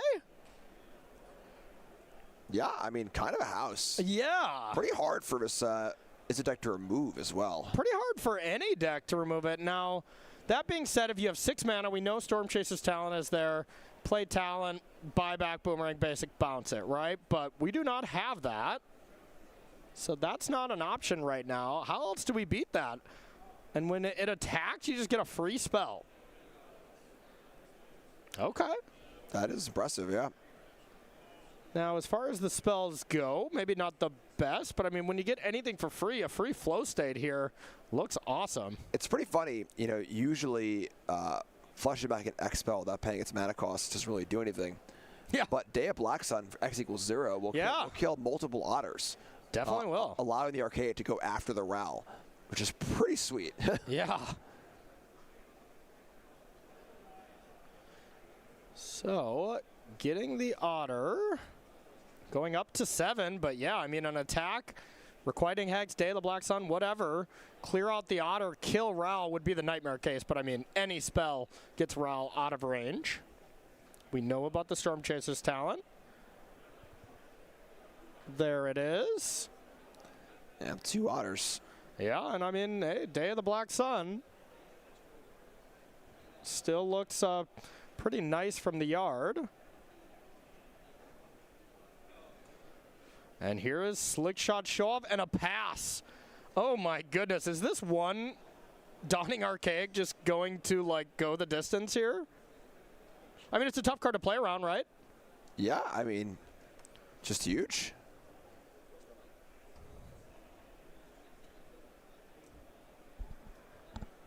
All right, looks like having some overlay difficulties, but sorry about that. Life totals looks like it is 12 down below, 18 up top. Via the life pad, at least. And here comes the Dawning Archaic. Yep. And when it attacks, does the thing. Love it. Here is Day of the Black Sun. Otters are down. No firebending allowed either. So, sorry, spoilers. Yeah, okay, what are you talking about? Sorry, never mind. I'm watching the show, Corey. Never mind. We're only in season 1. Okay. Nothing happens. Wow. All right, 7 damage coming down, hitting Roll down to 1. Mistveil Village, decent, some nice interaction. And let's see what the follow-up is. No matter what, Robert will have the ability to just buy Boomerang Basics, and bounce it this time, right? As long as there isn't a counterspell on the other side, we'll be looking pretty solid as long as we don't have a counterspell from Riley. Yeah, Slickshot Show-Off is still looming as well. A lot of cards in hand for Riley, though. Mana up. Yep. And reminder, everyone, Robert up top at 18, Riley down below at 12. Get that overlay fixed as soon as possible. Appreciate the patience, everyone. Slickshot Show-Off 1 and 2 coming down. A good way to remove this 7/7 is to remove your opponent as well. That is true. So, Burst Lightning upstairs. 6 from the creatures, 2 from Burst Lightning. That would be Riley down to 4 right now. Any other spell threatens lethal. There's nowhere to run, though. Nowhere to hide.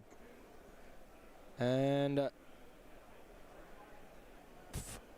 oh, uncounterable. I was like, that makes sense. I was like, that does not cost that much. But that should be a sign for Robert that, well, Riley does not have a lot of other things going on. And, in fact, probably nothing going on, right? Yeah. And just one Brainstorm. That was Slickshot Show-Off, Burst Lightning. And with Riley, per my calculations here, at 4... double check me on that Fisher-Price calculator here, but Burst Lightning with 4 damage, what does that leave him as far as life? 0. Okay, hey, that's 0 lethal. That's the output. A lethal burn spell off the top, then you presume that you're going to take that. The Spell Pierce we knew about goes to the graveyard as well as the island, so we know Slickshot Show-Off and Burst Lightning are in hand for Robert up top. But hey, the Dawning Archaic, it's coming down again, and you know, I mean, you can probably still Requiting Hex with the extra ability to gain some life, right? Yeah. Yeah, you would think so. Blight on up. Go to 6. Dawning Archaic is sweet. Yeah, I mean, just dominating this game. Yeah. Like, really cool. Like, no chance Riley's in this game at all without it. Yep. So, here's the attack, and what are we targeting? Strategic Betrayal. That could be the turning point, not picking Requiting Hex, not going to 6 instead of 4. This could be the moment Riley looks back and is like, well, I had to Requiting Hex here, you know? That's tough because Exile in the Graveyard is so appealing with the Talon in play. It is. It's a real squeeze. And Burst Lightning is a card that, you know, I wouldn't really expect Robert to still have in. Yeah. Post-board against this deck. There aren't very many good targets except for the face. Sure. So. I mean, they work well with the horse. Sure. But, yeah, that's about it. But looks like Robert wants to be like, well, let's first see what cards we have. We still got enough life here. Presumably, Robert's at 11. The Dawning Archaic is also just really big, too. Large. Yeah. Large. Ain't no Snapcaster Mage. And here's the thing is, Riley can go end step, animate the Great Hall of Biblioplex, attack for 9, 2 spells is lethal. One of them you get to cast for free. And here comes Slickshot. Wasting no time. That is Wan Shi Tong Librarian. So this is Riley kind of saying, I'm all in. Here is 3 counters. Gonna draw that 1 card. So what's the resolve? Could a Burst Lightning in response to a trigger? It is temporarily a 1/1. It is. So maybe we are trying to go upstairs. Looks like this is a Secret Identity. Wait a minute. Wasn't that lethal then? Burst Lightning on Wan Shi Tong plus Secret Identity? Yeah, that is lethal, actually. Oh. 3, 4, 5, so it would have been 7 damage. Oh, and Robert just made a huge oopsies as he's like, oh, my creature died? Like, you could see that's what was communicated. Robert just had the win. Burst Lightning on Wan Shi Tong, Secret Identity with 2 prowess triggers. Yep. As long as my math is right, you know, that Riley's at 4, we'll get these life totals adjusted. To me, it seems like 411. Yeah, that's crazy. Wow. Of course, could be incorrect. Riley's pen is directly over what the life total of Robert would be, or of what Riley's life total would be. Man, this Archaic going again is just so potent. Yeah, that card's tough to survive when it attacks once, yep. let alone 3 times.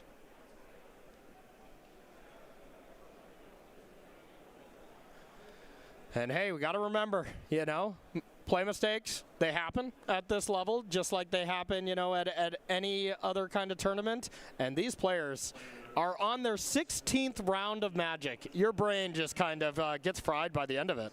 Yep, and of course, under the pressure of lights and in top 8 as well. Yeah, no kidding. Also the danger of, like, feeling like you've done it. Yeah. You know, when you make top 8, you've accomplished top 8, you've accomplished the Pro Tour, you've accomplished so many things, but there's so much more to play for. Totally true. And there is the professor coming on down. And we'll see if life totals are correct. If that's the case, I mean, it was not lethal if Riley was at 7, right? Yeah, it was. Was it? Burst Lightning. Yeah, we have Slick Shots of 1-2. 2 triggers makes it a 5. Yep. The Identity makes it a 3-4 plus 2 triggers. You're totally right. That's exactly 7. You're totally right. Would have been a 3-4 with plus 4 on it. Yeah. And honestly, I think we just went up to 7. So I think you know, my calculation was right. We're at 4. But okay, all right, we did just go up to 10. And now you got to think you're completely out of range. And we're going to be heading to maybe an unnecessary game 3. All right, that's tough. Now this is part of Magic, though, that, you know, mistakes will happen at literally every level, like you're saying. Yep. You got to shake it off, and you got to play. We still got a game to go here.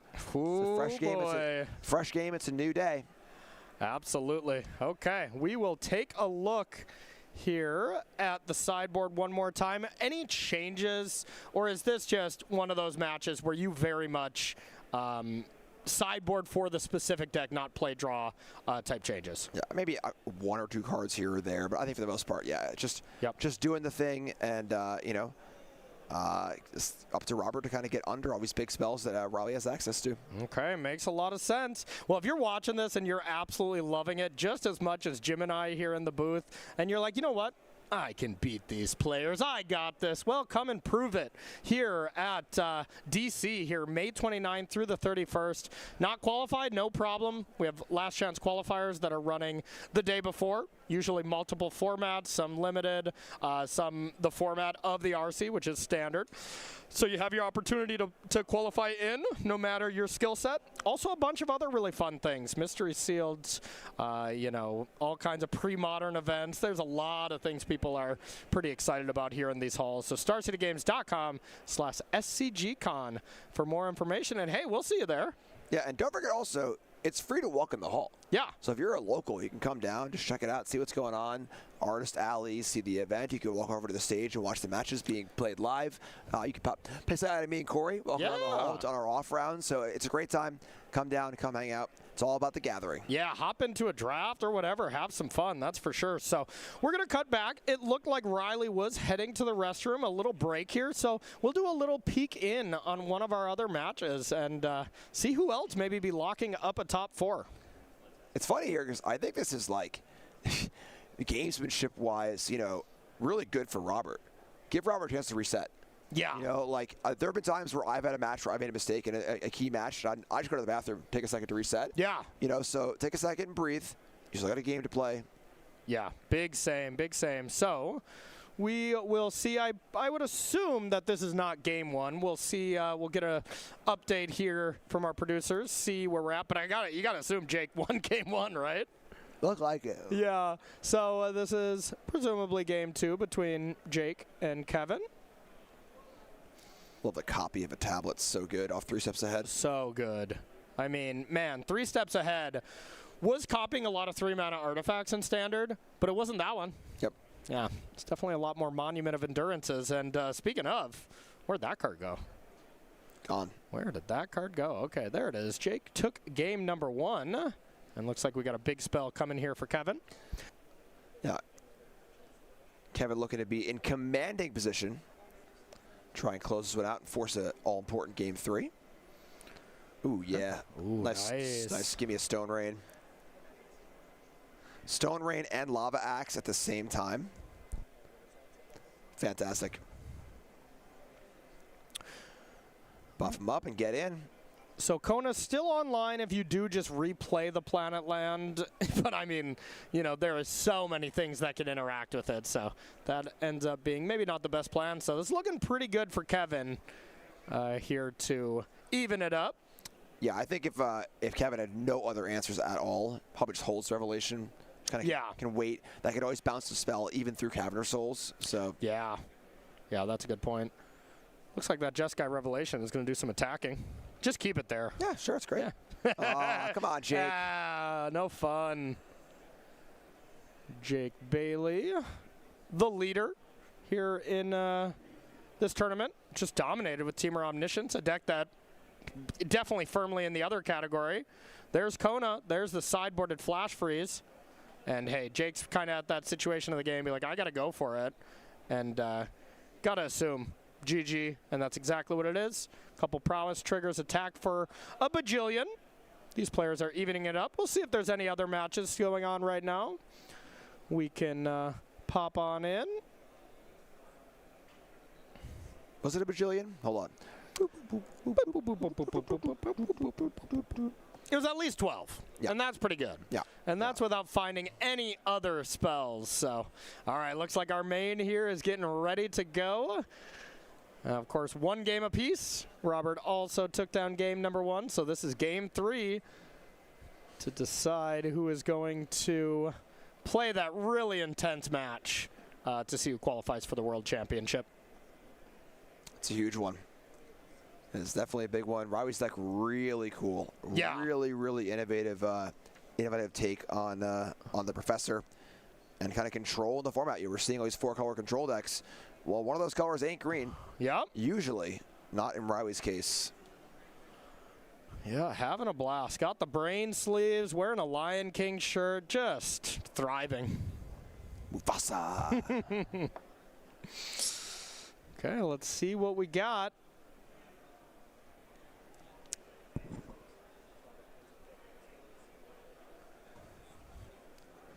All right, here's that all-important question. Is there a threat on turn 1 for Robert? Exactly, and looks like a pass, so that leads me to believe that we got an opt.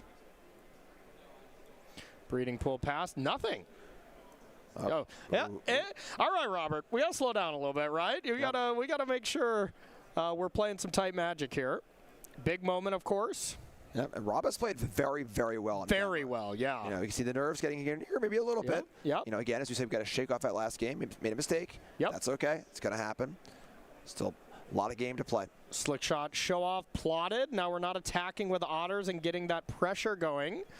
So not exactly what you want. You know, that opt you definitely want with one of your otters. But, hey, if we got slick shot ready to go here, a protection spell or two, it's good to go, but looks like it is not go time.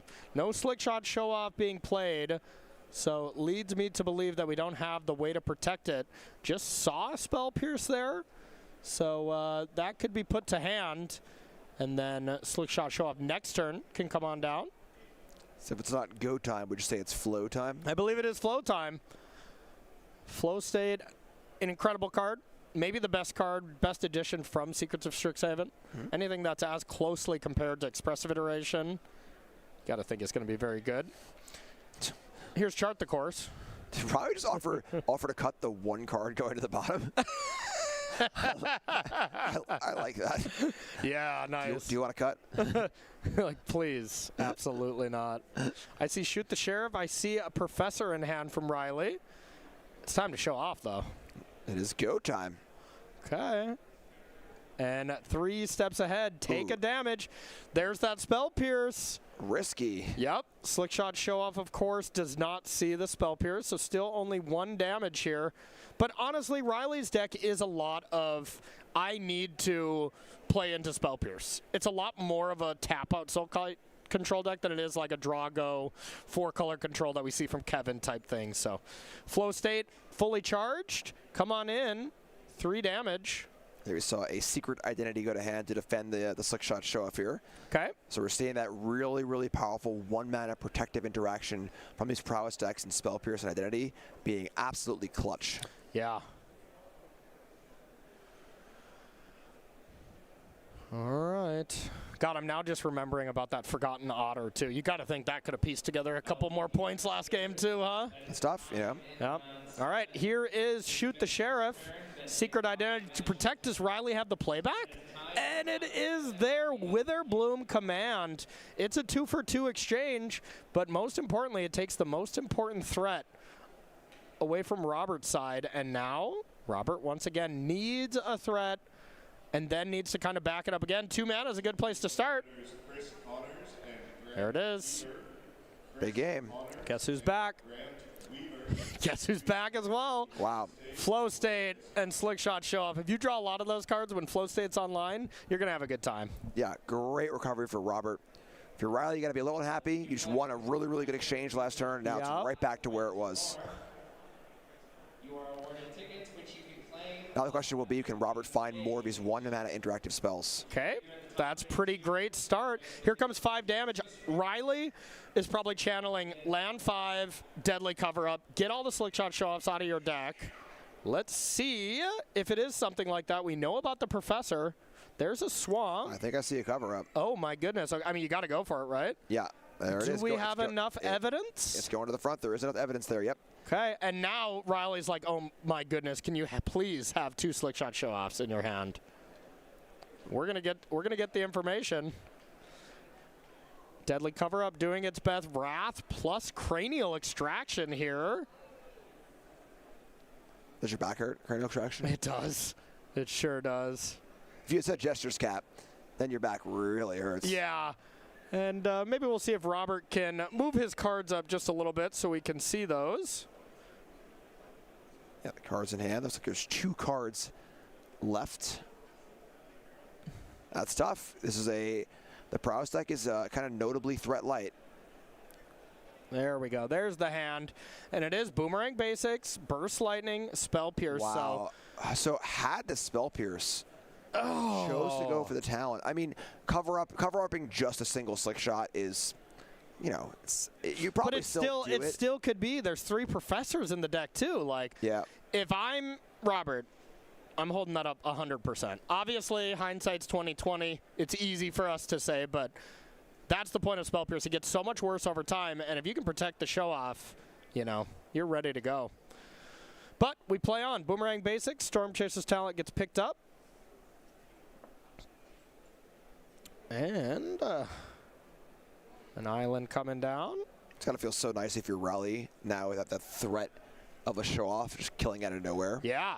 And I don't know how close Riley looked, but I don't know, how many Color Storm Stallions did we see? You know, ooh, okay, a lot of stuff there. Even I saw that card, so I feel like we'll probably have to randomize or something there. I had looked down for a Color Storm Stallion count. I missed it. 2 main, 1 board. Yeah, I saw the land where the Pithing Needle style land. And the 1 card there being left, that was the 1 known knowledge. From either a mulligan or, no, that was the cut. From, yeah, excuse me. That was the consult the star charts. Could have cut that card. Yep. That card's going to go to the bottom. It's good to have a sense of humor in the future match. Very true, very true. I like it. Hakuna Matata, you know? Yep. It's a wonderful phrase. Yeah, I mean, it means no worries. So, like, just... All right, here we go. Professor's still ready to go, but now the Spell Pierce is face up. And man, does it look worse now. Yep. Face up Spell Pierce. And a Burst Lightning, but I mean, the Professor looks great here, right? Fantastic. Spell Pierce it. Oh, do we have a second? Competitors, the Swiss rounds have concluded. Is that no and then? Ooh. At table 1. If you okay, so I guess looking to try and defend the Burst Lightning, but you could have just Spell Pierce the thing after the Burst Lightning. Yeah, I didn't like that. We'll see what's up. I didn't like it at all. 32. Please make your way to the But here we go. It is Storm Chaser's talent, Flow State, still online. 3 cards. There's the Stallion. Yeah, that's 2. That looks great. 2 good threats. Not a bad pickup. Yep, I'm happy about that. Play on. Color Storm Stallion, incredible card. There's the Burst Lightning was used to kill the Planeswalkers. Yep. No Burst Lightning left, although obviously can be returned with the talent. Yep. Could see that setup of the Color Storm Stallion and copy it. Take 11 type thing, yeah. Although, amusingly, again, there is Maelstrom Pulse in the deck, which is pretty good against multiple Stallions. Yeah, yeah, that's true. But the one thing that they get to do before it's your opponent's turn is kill you. Right. Assuming that there's some sort of, defensive blocks or whatever. Yeah, yeah. All right. It's a huge turn. And the one thing that Riley is miles away from is a clock, but not that it matters that much right now. All right, there's the Professor. Let's learn something. Professor's back. To destroy the Otter or to gain the life, I think you got to kill the Otter. And just hope Robert runs out of threats. Yeah, it's tough. Stallion is particularly good against the Planeswalkers, so... Yeah, going into 7 here, Stallion... It would take, let's see, 4. It would take 2 spells to finish off the Planeswalker. Okay. Barring a removal spell, of course. Ticking up to 7 is so wild. Yep. So powerful. The card is extremely good. It is good. Yeah. Like, it kind of just does actual everything. It just gains life, draws cards, kills things, kills your opponent, goes huge. Has an emblem that wins the game eventually. It's maybe not the most amazing ultimate I've ever seen in my entire life, but that's okay. I mean, it gets there in 1 turn, so. Yeah, exactly. All right, Opt. That pushes the Stallion up to 4, the Otter up to 2. 6 damage being presented.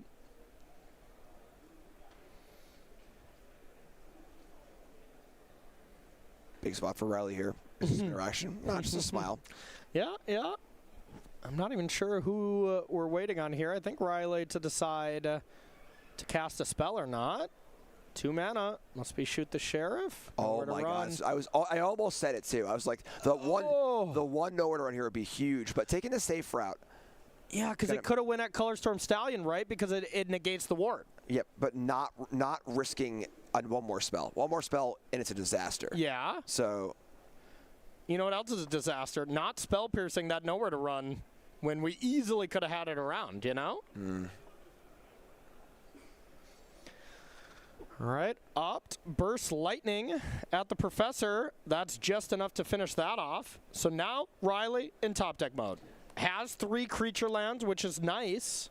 But man, would this be the best deadly cover-up number 2? Get rid of all the Stallions. Yeah, and that Professor got almost no value. Through 3 life, that's it. It usually comes down and kills a creature and then dies. That's not great. But I mean, it did gain 10 life. Sure. That's fair. But that's not amazing. I'm with you, Okay, Robert about to cast his 15th flow state of the match. 1, a 2, a 3, double Ral. I'm taking both of those. Oh, my. Over an Is It Guildgate? Highland Lake. sorry. Highland Lake. Doesn't that one gain you life or something, though? No, just a vanilla tap land with no types. I don't like it. It's exactly what Spire Bluff Canal is after turn 3. All right. Sleight of Hand picks up another spell. And this is going to be a big attack. Just Boomerang Basics. Just keeps getting bigger. And now we're really seeing the power of this Boomerang Basics Surface Talent endgame. Yeah. We're just seeing the inevitability that Is It offers, where Sultai Control, you need spells to draw more cards. And, Storm Chaser's Talent, it just shows how good it is. You'll never run out. You will never run out of value with a Storm Chaser's Talent in play and a Boomerang Basics. You will forever, and as much as your deck allows, you will be casting spells and drawing cards. Great Hall of Biblioplex gets exiled. Is it Deadly Cover-Up? I feel like we really need one to just be back in this game. Otherwise, we might be done here. The problem is you're going to cast Cover-Up and see 2 Rowls in hand. Is that a Rowl? Was the 3rd card slightly off the screen? I have to assume it's second Rowl. You know what? I like Robert keeping us on guard. And here, that is Riley falling to Robert Wagner Krankle in a really, really nice match. So congratulations to Robert. Yeah, really cool stuff. Shaking off the, mistake or two here or there. These things happen. I think that the most important thing to realize in a Magic tournament is that everyone's making mistakes. Yep. Your goal is to make less mistakes than your opponent if you can. Yep. And if you do make mistakes, you need to plow through and just keep on going. And Robert did just that. right onto the top 4. Absolutely. That's a reminder of Robert's sideboard as he gets ready for the top 4. And really impressive stuff. So now we'll see who else we got, still playing down there. We'll queue up another match in progress, and we'll kind of try to figure out who is left here in the top 4. Yep. We for sure know one is a prowess player. Yep. Yeah, really cool stuff. Yep. And that top 4 match is the big one. It really is. Top 8, I mean, this is great. Playing for $3,000, I mean, it's hard to scoff at that. But the next round, when you're playing for $5,000 plus the World Championship, it's really important. That is for sure. So we'll jump on down to another match whenever we get one queued up and see what we got here. Look at our brackets here. Yeah, okay. See where we're going. Yeah, so we're going to head on down to our second match here, but that is a prowess in. We know we had the Teamer Omniscience heading to game number 3 with 4-color control. And there we go. We got the one we're going to jump on down. What are we looking at here, Jim? All right, we're looking at Jake Bailey. Okay.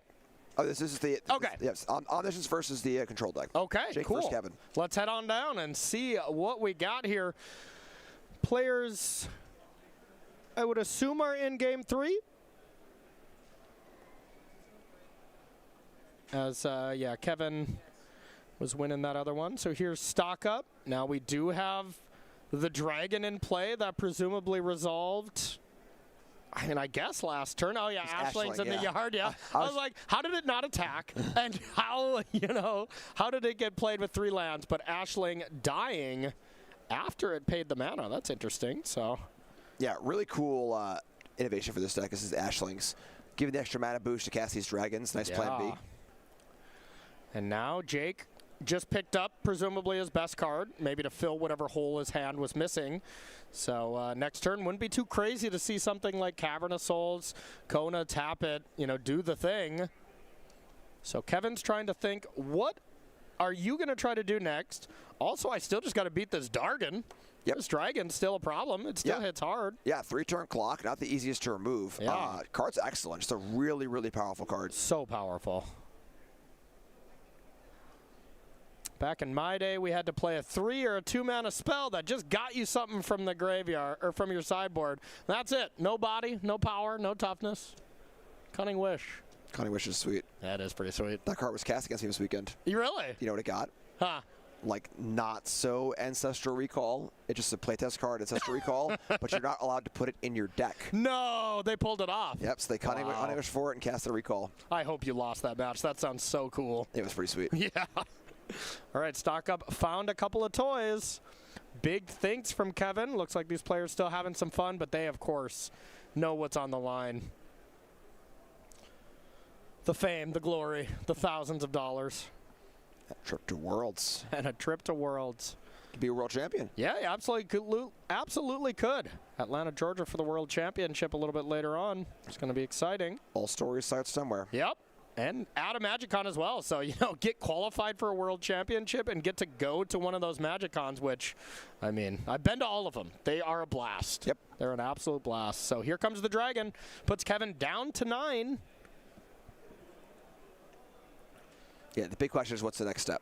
Yeah. The attack is a foregone conclusion. Now, is Jake ready to go for it? Ready to commit a Kona, perhaps? We saw in the prior game the setup with the Dragon of the Voice of Victory, trying to go for that, Voice of Victory. Okay, now you can't answer. Now do that. Okay, there's the Cavern. Now, we already are in the second main phase, so the Kona plan, a little less than ideal, but, man, another Northwind Avatar would be sweet right now. How many Day of Judgments do you think Kevin's leaving in? 0. I would say 0. 100%. Great. Now you got to find an answer to these Northwind Avatars, spot 1-for-1 removal when they already got another card, presumably another Northwind Avatar. Yeah, whatever it was good. Yeah, uncounterable. Kevin's really thinking it through here. And that is the one thing that I've liked about this deck from Jake is we've saw him on camera, multiple times throughout the weekend, and I probably see him combo about 40% of the time. Right. And most of the time with these Omniscience decks, if you don't combo, you don't win.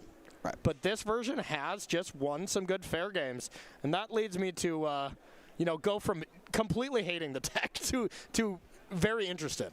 Like, I think that is the biggest problem is if you're a combo deck that has no plan B, it's rough. People can prepare for you. Yeah, Northwind Avatar is an absolutely massive addition. Yeah. And just switching it to basically an Izzet deck, splashing green for the Kona, you know, I like that aspect quite a bit. Yeah, it's not bad being an Izzet deck in this current standard format, you know? Yeah, you know, they're doing okay for themselves. Good place to be. Yeah, Steam Vents finally is getting some play. Yeah, so Kevin is really in the tank here. I mean, and at some point, you know, it is untimed, but you can kind of start to see the eyes from Jake. Like, you know, you got to say something at some point as it is untimed, but players are still required to maintain a certain level of play. And what this reads to me is gain 3 life. Yeah, so it's time walk. You know, it makes the clock go from 1 turn to 2 turns. Yep. You know, Helix is not amazing in the matchup. You know, obviously he can kill Kona, but like, Jake's not going to run out of Kona like that typically, and there are many other good answers too. He can't kill Voice of Victory, so. And now just thinking, like, let's say Jeskai Revelation is in your hand right now, Jim. What do you even do with it? Yeah, that's tough. Fry? Yeah, bouncing a dragon's pretty awkward. Tapping out's pretty awkward. And like you're kind of incentivized to play it on your turn because Jake does have counter spells post board, has access to a decent amount of them. So actually, not that many. Oh, really? Okay. Yeah, there's 1 Spider Sense, and in the main deck, a 2nd Spider Sense and 1 Spell Pierce. So there are 3 total counter spells. So. I mean, 3 is still more than 0. Like if you have a chance where your gigantic 7-mana spell can get countered. Like, you need to avoid that at basically all costs, but I don't think Kevin has that luxury at all. Right. Yeah. Make your way over to the command zone. Your draft is about to begin. Once again, top 32 from the LTQ. Make your way to Jake's thinking it through, talking it through. 32 draft. You know, it's hard to really understand the pressure these players are under without being in the spot before. 100%. You know, we both been in that spot before. You know, it really... Games of Magic just feel very, very different. Yeah. When you're in a match like this, you're on camera, you're under the lights, you're under the crunch, you're fatigued. You know, your opponent's sitting right in front of you, and he wants it just as bad as you do. Exactly. Sometimes I find myself thinking about thinking. I'm not even thinking about my match. I'm like, okay, wait, no. I was figuring out what my line's going to be here. You know, Corey, think. Yeah. Yeah, it really is tough. Sometimes it can be paralyzing, you know, like. Absolutely. Yeah. Your fight or flight response, it sounds silly almost, but really kicks in. It really does. Looks like this is a bit of a distraction. Saying, okay, what do you want to do to this formidable speaker? Now, if Jake is setting this up where, like, Kevin goes, bounce a Northwind Avatar, you know, deal some damage or whatever, and Jake has the counter spell, it just looks so devastating. Because I think if Jake doesn't have it, you're just like, I'll go to combat. If one of these gets bounced, replay it, be on my way, right? Right. But I would not be shocked if this Northwind Avatar picked up Spider Sense, right? Why wouldn't it? We're going to find out. Yep. It's game time. This is Kevin's tournament on the line right now. I see blue cards in hand from Jake, but does not care. Some life is gained. Some monks are created. The formidable speaker is bounced. Presumably 4 damage upstairs. Is Jake at 9? Yep, looks like it.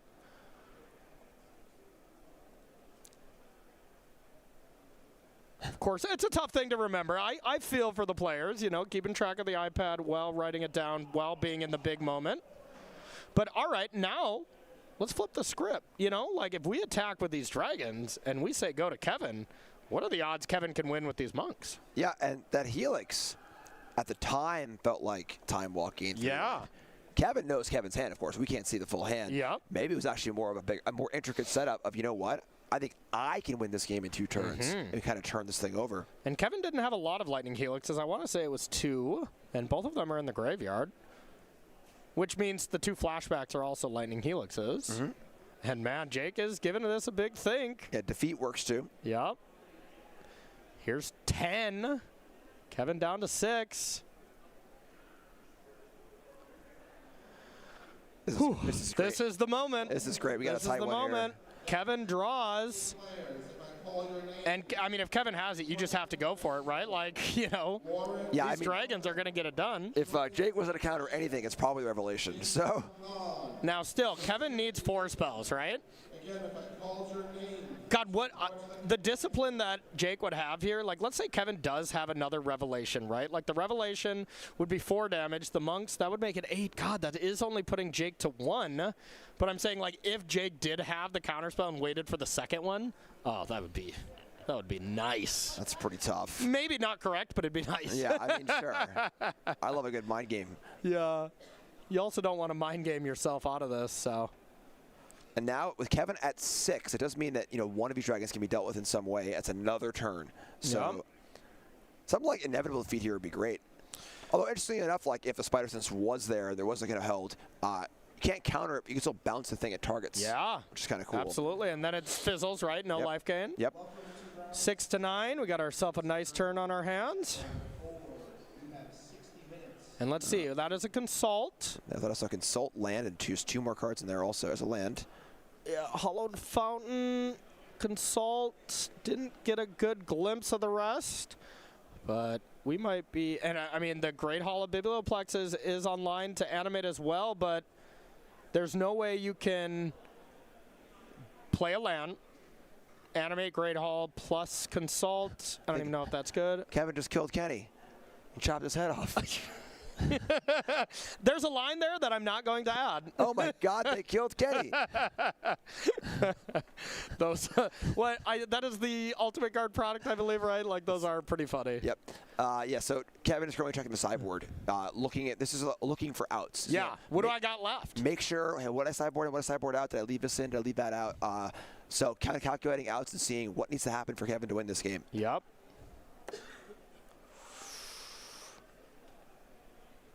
Big moments, big moments. Some claps are had. Looks like that back match there has completed. I want to say that was our Is It mirror match. I bet Is It took it down. Yes. I agree. And I want to say that's the last match going, so this might be the very last one. All right, 2 mana for spells. That other blue card's probably a stock up, huh?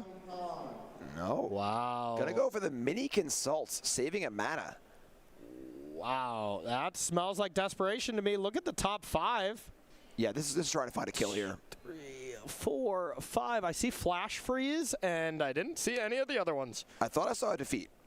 Okay. Which would do it. Okay. Defeat is a built-in Lightning Helix. We put the Monks both at 3 power. Because it's Jake at 6. Okay, it's just Lightning Helix, right? Like it's exile permanent. But the spell has to resolve, so some kind of bounce spell from Jake or whatever would get it done? That is true. Okay.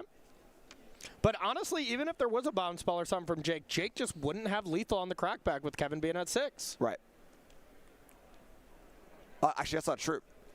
Because the black source is the Great Hall, which would go to 5, and then the life would not be gained. So as we can see here, there's an intricate web that Kevin's trying to work through. You can see the tension on Jake's face. God, love tournament magic. This game is like an onion. It's got some layers, y'all. Is that why I'm crying? I believe it is. That mana is gone. Here's an attack for 4. And is this just Kevin saying, nope, okay, that's 4 damage. Jake down to 5. But now what, Kevin? Kevin still has to blink first. And the inevitable defeat is only an inevitable defeat for Kevin. Okay, what is the next step here? I mean, it's got to be something, right? I mean, maybe it's the classic, I am going to really pretend to be strong so you don't attack with both and play defensive, but I just can't picture Jake playing like that. If I'm Jake, you know, and I have Kona or whatever, I'm like, I'm going to play that first. You know, make you deal with that. Yeah. It's so hard to imagine a spell that can deal with the dragon that would not have been cast on Kevin's turn. I guess if it's not defeat, it's not lethal. So, wow. Well, it would have been, right? Because of the 2 prowess triggers plus the 3? If it wasn't defeat. It was if it wasn't. A different spell that deals with the dragon. Okay. Is this just posturing from Kevin? This looks like it is. And that's it. Jake Bailey wins in a very close 3-game set, and Teamer Omniscience into the top 4 of the U.S. Regional Championship and has a chance to be playing here for the World Championship next round. Our #1 seed did it. Yeah, that was awesome. It was a great match. Really, really awesome few turns there. Just perfect, tense, high-level Magic. Yeah. Love it. That is what it is all about. So, wow, really exciting stuff. We'll get some updates here, see if we got any other matches to go check it out, or if our top 4 has been figured out. Okay, so David, 1-2-0. David Duran. That was, we'll pull that up, give you a result here. The Is It Spelementals did take down the Is It Fling. So we have David and Robert playing each other. That is going to be Prowess. Yep, Prowess up against the Spelementals. The other side, we got Jake, the #1 seed, the 4 and 5 seed. We'll see if that one has completed. Then we got Sam and Zach with the matchups. We got Sam on Prowess and Zach on 4-color Control. Exactly. See if we can get that result for y'all. All right. And Zach wins 2-1, which means that 4-color Control is going on. All right, so we got a nice little top 8, but hey, you got to think, Jake just won that matchup, right? Omniscience up against 4-color Control is going to be on the play to do it again, so got to like Jake chances there, but that's why we play the game. So really, really awesome stuff. That's going to do it for Jim and I. We're going to be stepping away, and Monty Davuti and Ailey Loney will be bringing this tournament home. So thank you so much, everyone, for watching. Any final words before we head out? I'm just excited to see some more Magic. Yeah. Send some players to the World Championship. It's going to be awesome. We're going to be hanging with all of you in chat, so let's have some fun. We're going to take ourselves a short break, get that top 4 set up. Do not go anywhere.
back to coverage of the Regional Championship here in Cincinnati. I'm Ayla Loney alongside Mani Davudi, and we have the pleasure of bringing you the semi-finals and, of course, the finals.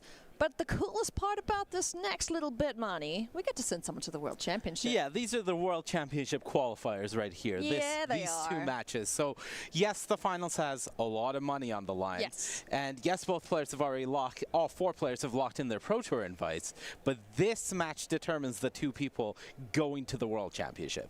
I think that is part of the coolest thing this weekend. So let's take a quick look at the bracket. If you're just joining us, you can see how we got to our semifinals. We see Jake Bailey took on Kevin Thanakit, 1-2-1 there with Team Omniscience. Zachary Amy took on Sam Ing, 1-2-1 there as well with the 4-color control. Robert Wagner Krankel up against Riley Bennett, 1-2-1 against Riley. Is it Prowess? And then his opponent, David Duran, 1-2-0 up against Wesley Hickman on Is It Fling. So we have Jake Bailey versus Zachary Amy and Robert Wagner Krankel versus David Duran. 4 different archetypes here, which is pretty sweet. 4 different archetypes, very sweet. One of the biggest things that I noticed from the matches that we just watched, Corey and Jim cast, of course, is a lot of really close matches in the quarterfinals. The only match that wasn't that close was one off camera between David Duran and Wesley Hickman. But otherwise, everything went to 3, and there was a lot of back and forth, and I'm hoping for more of that as we go here into the semifinals. Yeah, it was a good old slugfest there. I got to walk around as the players were, in their 3rd games respectively, and Nick Miller called the final one to end a real slobber knocker. And boy, howdy was it, because, geez, those games certainly got into the thick of things. Yeah, absolutely. And, you never really want to see a game of Magic be a rollover anyways, but when it comes time to send people to the World Championship, I would really love to see some back and forth Magic where it is highly competitive. That's exactly what we want to see, and I feel like we're going to get it, because these 4 players, I watched them, they kept their calm, they were cool, they were collected, a couple little shaky hands here and there. Not the hands themselves, the actual appendages attached to the ends of your arms. Don't keep shaky hands. Yeah, don't keep shaky hands. Mulligan those. But the players are getting ready to rock and roll. You did see them in our little intermission screen, and the match we're going to focus on first and foremost is going to be Zachary Amy versus Jake Bailey, 4-color control versus Team Omniscience. Mani, how do you see this matchup going? So I do think it is a tough road for Omniscience. Of course, Jake has to have some amount of confidence having just beaten the matchup. Yeah. But definitely the one thing you don't want to be facing as the Omniscience deck is a lot of interaction, and 4-color control is definitely the most interactive deck in the field. So as we take a look at the deck list, that's one thing that I'll be keeping an eye on from the 4-color control deck specifically, is what choices they've made in their little flex slots, and when it comes to choosing removal, have they gone for more cheaper removal that hits smaller creatures, trying to be better off against otters, for example, which would then make them weaker ultimately against Kona? Or have they brought a more holistic approach that really tries to be balanced against whatever they may face, which will serve them better in this matchup? All right, let's take a look at the deck list if we can. Jake Bailey's here, Team Omniscience. Again, if you're not familiar with this deck, basically, Kona is your best friend. Rescue Beastie, he's your bestie. You want to get him down as quick as you can. On turn 3, if possible, with the help of Ashling Rekindled, Uthro's Titanic God Core, or Caveron Memorial World, station your buddy on your first main phase. Second main phase, he's tapped, so you get to chuck Omniscience into play, and then if your hand is just the nuts, you get to put your Northwind Avatar in and then go and play with your sideboard. Kill your opponents in whichever way you seem fit, either via the Legion Extruder or a couple other players we saw having Terror of the Peaks. How did I do, Money? Did I get it? Yeah, I think you more or less nailed it. More or less nailed it. Yeah, Meringue River Regents and Omni Changeling, they come into it as well, but yeah. Yeah. No, I think that really does cover it. Jake Bailey, of course, on this Team Omniscience deck was our #1 seed after the Swiss. That is absolutely huge for this deck. This is a deck that wants to kill the opponent as soon as possible, so being on the play in every matchup is massive, but also it's great for Jake's confidence. The fact that he was the #1 seed, it does, in a way, indicate that he's been doing the thing a lot this weekend. The deck has served him well, it's worked, and he's confident in his build, he's confident in the numbers, and so far so good, right? That's the big thing. Yeah, and let's take a look at his opponent's list. The 4-color control deck in the hands of Zachary Amy. Saw him playing up against Sam Ming in the quarterfinals there, and again, super tight matchup. You know, lots of little interactions here and there and everywhere, basically. Mistrise Village coming in clutch in a couple places, and Inevitable Defeat looking really, really strong. Yeah, Inevitable Defeat has looked really good. The fact that it can't be countered, the fact that it can hit any type of permanent, making it even good in the control matchups, the fact that it offsets life and deals some damage, all of this really does add up into a very appealing package that makes this 4-color control deck shine. Well, our players are ready to rumble, so let's head on down to the feature match area and see which of these 2 players is going to make it to the World Championship. Here we go, Mani Davudi, Jake Bailey at the top of your screen, Zachary Amy down below. As you see there, checkbox number 1 is there a planet land? Sure is for Jake Bailey. Gets that down on turn 1. Godless Shrine for Zach. Turn 2, is there an Ashling? Oh, look at this. Perfect start here for Jake. Yeah, and again, looking at the answers Zach can have to a potential turn 3 kill, Abrade, Erode, Get Lost, Scar. These are the ones that really prevent turn 3. So the pass here does not mean that Zach is not able to do disrupted, because all of those elements deal with both Ashling and Kona. It is better in this position to force your opponent to go for it, because if you can get rid of the Kona, then you are much more likely to have disrupted a full hand. Okay, we're going to coil and catch first and foremost, it seems, but Negate says no thank you. So that's one less dragon to deal with from Zach's side of things. That's a cool Negate. I love that Negate. That is the Negate I used for a lot of my playing career. Ashling Rhinebound. Got a little chilly. It was quite cold in the convention center this weekend, so I understand why Ashling is Rhinebound. Stormcarved Coast. Now, to stock up for Zach, let's see what other answers we can find for Temur Omniscience. Now, this is Zach putting the shields completely down, saying that, okay, you didn't go for it the previous turn, which is understandable into open mana, but I have nothing. So if you have the pieces, if you weren't coiling catching purely to try to get yourself there, then all right, you got me. Yeah, it could have been bait. Let's see. Coil catch, you know, there's some bait in there as well. It's all fishing terms, right? Sure. Sure. Why not? Ashling turns back to the red side. She is now rekindled.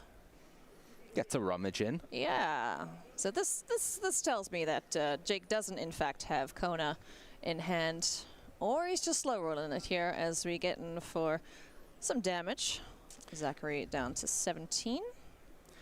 Yeah, he may have Kona and not have the Omniscience, but he's definitely missing one of those 2 pieces, because if you didn't have the Northwind avatar, you would probably try to get the Omniscience onto the battlefield anyways, just because that gives you more options to do with your draw spells. Yes, you are opening it up to an Inevitable Defeat, but that's going to disrupt your combo at any point here anyways. So getting the Omniscience onto the battlefield at least gives you some more choices to work with. Steam Benson tapped. Ashling Rhinebound once again. Swings in for another point of damage. So down to 16. Consult the star charts. Kicked for 4. Well, let's take a look at 4 cards. Mana base here hurting Zachary a little bit, but you know, that's the price you pay for 4 colors. Yeah, we talked about how in the Omniscience matchup, typically it's not a game that ends with life total damage. That's not real. That's true for most matchups. It's not true about this matchup because there's so many disruptive elements. There is very much a chance that this game could come down to some amount of hits from even Kona attacking, or Meringue River region attacking, or even the Northwind Avatar attacking. So all of these little pings from Ashling, from the Great Hall of the Biblioplex, could eventually come into play. We saw Jake winning the game and the round previously against Seven Kit by attacking with 2 copies of Northwind Avatar. So this little attacks from Ashling do matter. Yeah, they do. You know, it's not the flashy way to win. It's the good old-fashioned turn things sideways. You know, I'm here for it, and so is Ashling. Chip damage continues down to 14. Goes Zachary, and the turn passes back.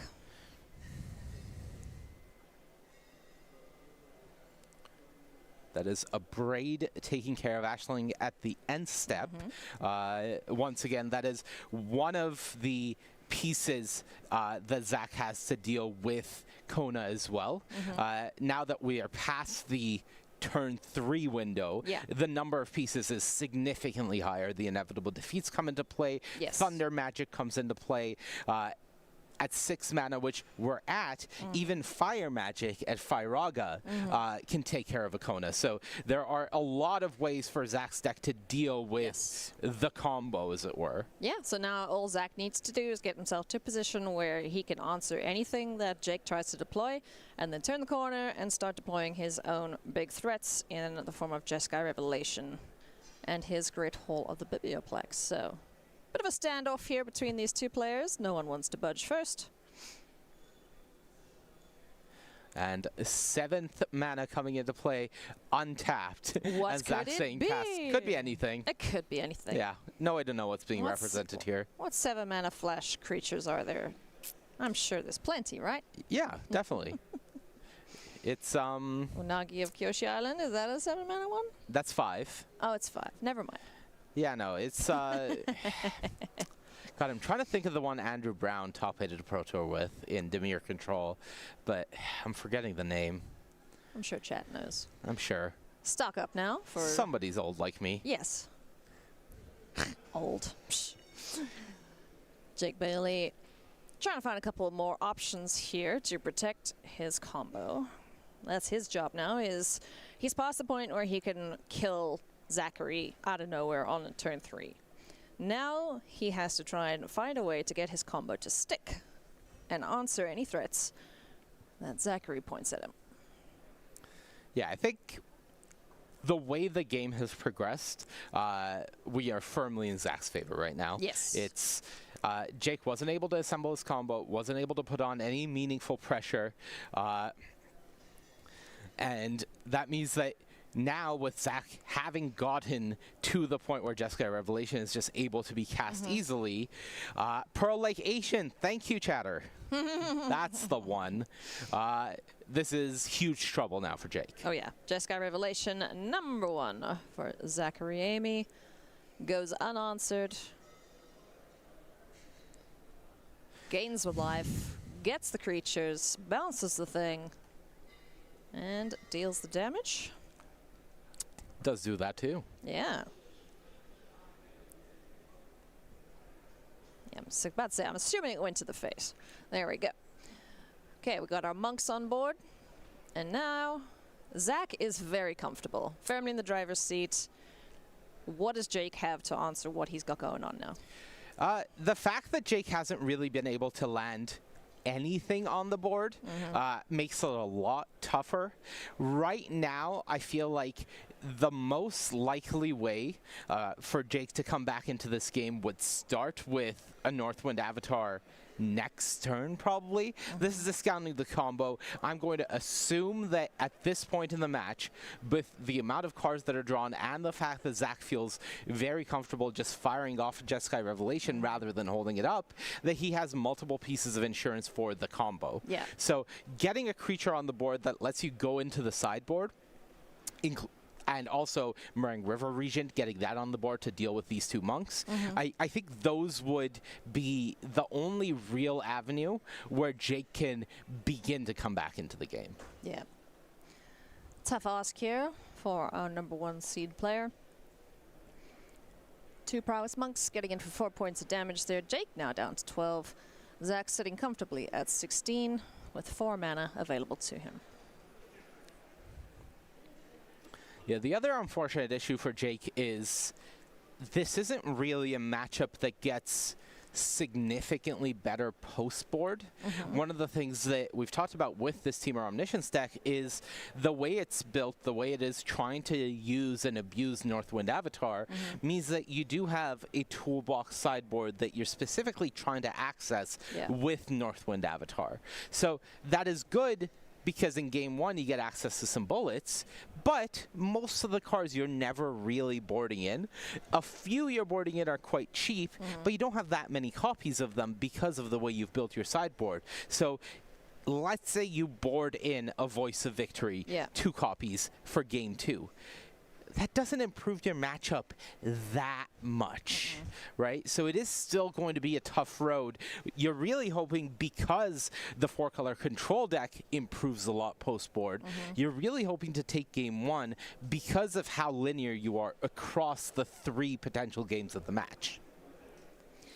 Formidable Speaker resolves here, so Jake gets to go and find a friend after discarding a card. I wonder what he'll get. Let's see. Oh, Meringue River Regents, okay. 3 options from the deck. Decides to go for the big dragon that can hopefully bounce the threat to his life total at the moment in these 2 monks. Yeah, Formidable Speaker, at least a blocker, a body on this board is nice. Cavern of Souls is very nice. Just having the ability to guaranteed resolve Meringue River Regent next turn would be really good. The problem is I don't think next turn is guaranteed by any means, especially with that inevitable defeat. Clearing off the way and dealing an additional 3 damage to Jake Bailey, it's not going to take many spells here for these monks to just close out the game.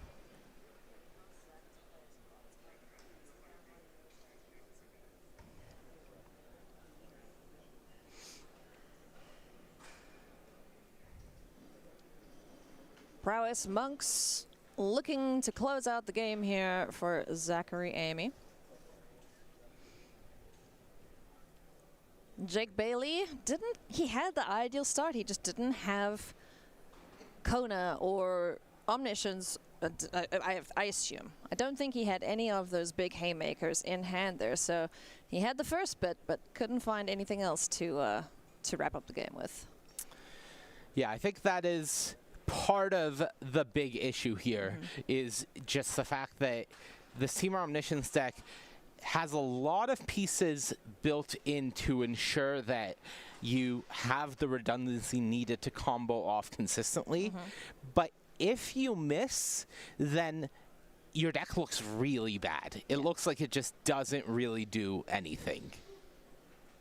Did we coil and catch here? Yes, this is a coil and catch. I don't know if this is Jake indicating that he has another Meringue River Regent in hand, or if this is Meringue River Regent is not going to get the job done against, let's say, a Jeskai Revelation here, so I need to find more. Yeah, okay. Well, he's going to be real dead real soon to these monks. So hopefully there is a second copy of Meringue River Regent in hand. Because, you know, having uncountable Cavern of Souls, or, you know, Cavern of Souls naming Dragon, would have at least gotten those little guys off the board. Yeah, again, uncounterable does not mean that Meringue River Regent can't be targeted on the stack. So Jeskai Revelation can still bounce it, and that may be a read that Jake has is River Regent is not going to get the job done here if my opponent just has another Jeskai Revelation. Now, you could argue that if your opponent has the Jeskai Revelation, you're not beating it anyways, so you should just go for it. And that's a call that Jake Bailey in his spot has to make. But you can at least maybe see the thinking behind it of maybe I need to find a Meringue River Regent backed by a negate here for specifically Jeskai Revelation, while my opponent is 1 turn away from being able to use Mistrise Village plus Jeskai Revelation. Yeah, I mean, this is the situation that we're very close to being in, as we do see Mistrise Village there. We've got Great Hall, the Biblioplex, and 2 monks now, so Jake is running out of time. He is very close to dead, and we see Tablet of Discovery there, I believe, being cast. I think we're just trying to figure out, did I play a land this turn? Yeah, we'll just let the players and the table judges sort out what is happening here. Yeah. I think the big thing here from Jake's spot is, even if he goes for the Meringue River Regent in the position he's in, it might be the difference between being 5% to win this game versus 3% to win this game. He's very far behind either way. So I can see the idea of I need to play for stronger. Yeah, but for sure. If there isn't that much pressure coming out and it's just the Great Hall that would be the kill, because Zach's draw has played out awkwardly. We're not sure. Zach is holding the cards very close to the chest, so we haven't gotten a good look at how much exactly is in the hand. Then maybe it would have worked out. Yeah, maybe. Looks like he's got 2 burn spells in there, so Fire Magic and maybe Pyroclasm or something along those lines.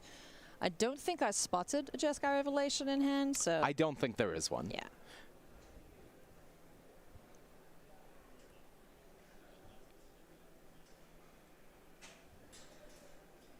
So now Jake Bailey just gets to sit and wait to see if any nonsense is afoot here as we go for the stock up that was milled by Tablet of Discovery.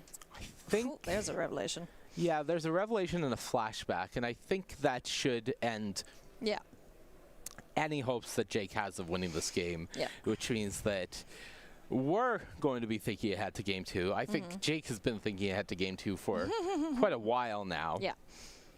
But, you know, Zach doing all the things that he is legally allowed to do until we go to combat and turn things sideways. So yeah, all of Tablet those are and very stock up large. cast this turn. 3/6 just there by the monks themselves, and then the big guy gets bounced off. So Zach has to cast 1 spell for lethal here. 1 spell. Do you think he can do it? Can he? Yes. Will he? Will he waste a spell to present the lethal? He should. He should, yeah. But does he need to? If he feels like his position is certain, then no. Yeah. He casts a flashback on the gate, and that'll do it. Alrighty, so Zachary Amy picks up game 1 here in our first semifinal. Our second semifinal is underway as well. But let's take a look at sideboards here now. Jake Bailey's got an uphill battle to climb.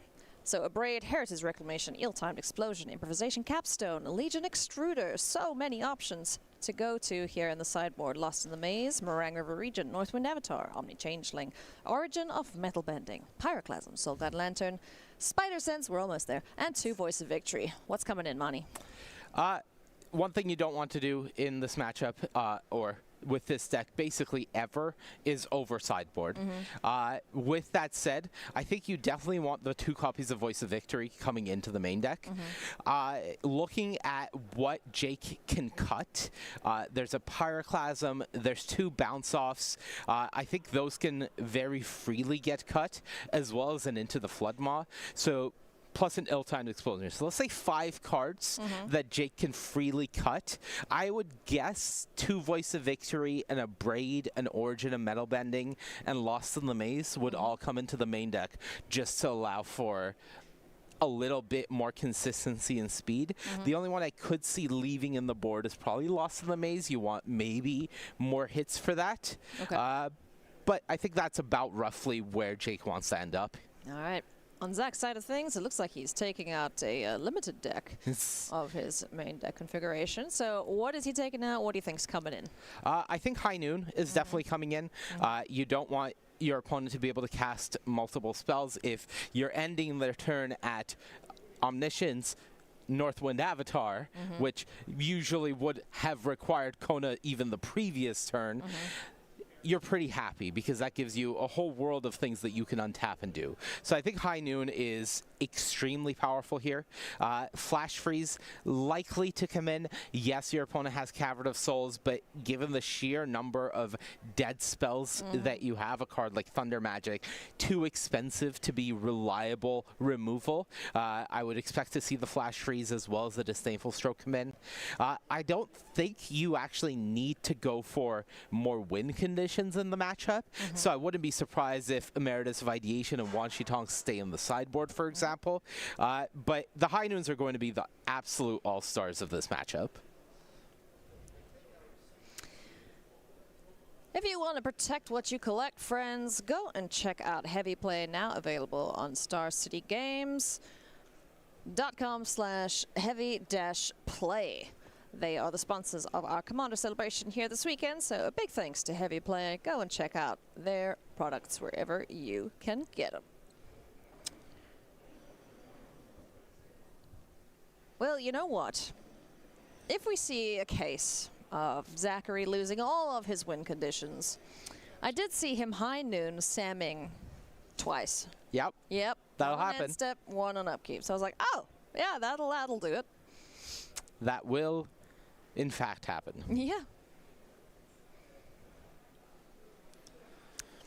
I wonder if we could maybe take a look at our other semi-final. Oh, it's underway. We've been told they are also in the middle of shuffling, so we'll leave them be undisturbed. Hey, do you want to shuffle? Do you have cards for me? I don't actually My fingers have any are cards. itching to do something, as we've established already. Yes, you're just sitting there like you're starting to flick deck lists. Yeah. Every once in a while, I'm just sitting in a Discord call with friends, and someone asks, what's that noise? And I have to explain. At least you're not crunching chips into the microphone, you know? Yeah, no, that would be rude. That would be hella rude. Yeah, wouldn't want to do that. No. We don't do that to friends. Unless they're those kind of friends. Then, sure, fine. Very cool top 8 we have here this weekend. Yes, plenty of blue and red spells. Really cool to see the Sultai Control deck from Riley Bennett make it into the top 8.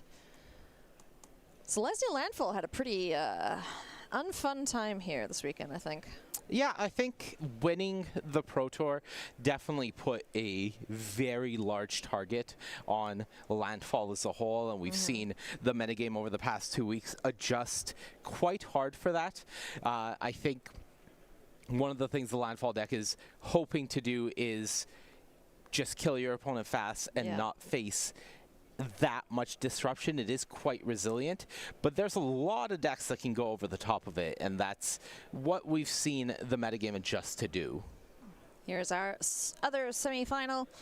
David Duran up at the top of your screen playing Is It Spelementals up against Robert Wagner Krankel. See a Ghost Vacuum on board, so that'll be doing a good job against the deck that is trying to put spells in their yard. Yeah, they seem to have finished 2 games in the time our first game finished. So, and to be fair, we definitely have the grindier of the matchups on our hands. For Robert, starting the game off here with a Ghost Vacuum is a really good sign against the Spelementals deck. Oh yeah. Prismari Charm here for David. Takes a look at the top 2 cards of the library. Excuse me. Gets to surveil. Are those good cards? Seem to be happy with them there. Good enough to keep them. Yeah. Multiversal Passage. 1 game for a World Championship invite. How cool. It's very sweet. Very likely the highest stakes game of Magic either of these players have ever played. Yeah. Very much so. Well, these games are underway. Let's go see how our Canadian brethren are doing. Well, not on here. I'm just gonna Google, so don't get excited, friends. We're not that cool. Yeah. Let's check in on a different regional championship. Live looking. Yeah, why not? Attention players, the time is now 5:50 p.m.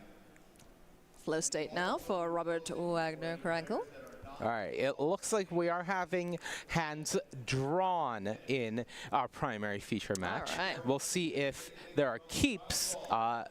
It is a mulligan from Jake, who had the first choice, and Zach agrees. So, mulligans from both players. Maybe we go back and check in on the match that is in progress while the players mulligan. Yeah, that might be done before mulligans are up. So, it does appear in our Ottawa Regional Championships that we had Mardu Discard, Azorius Flyers, Is It Prowess, 4-color Control, Prowess, Azorius Flyers, Prowess, Discard. Yeah, Discard's doing pretty well. Another 4-color Control. So yeah, so I think it is neat. Discard, Momo, Prowess, and 4-color Control in the top 4. Yeah, it looks like it. So cool stuff happening there. Some similarities, one Prowess, one 4-color Control, and then 2 different archetypes that we don't even see in our top 8 here. Yeah. Standard's looking fun, man. Slickshot show of Color Storm Stallion, ready to go brrr, and try and get game number 3 done and dusted, but David Duran says, get out, please, pony. And we have a Slickshot show off getting in, at least trying to get in for some damage. Secret Identity will protect the feisty pigeon, and that Burst Lightning will not get it off the board. Yeah, I would assume that that was a 3/4 secret identity rather than a hexproof secret identity. Yeah, yeah. But Either way, it protects. either way, it protects. So the question is, did Robert go for more damage there or not? Yeah. 15 to 19, the life totals. We're keeping an eye on our main feature match. Both mulliganing to 6. Shuffling the heck out of those decks, man. But it does look like we have a happy Zachary.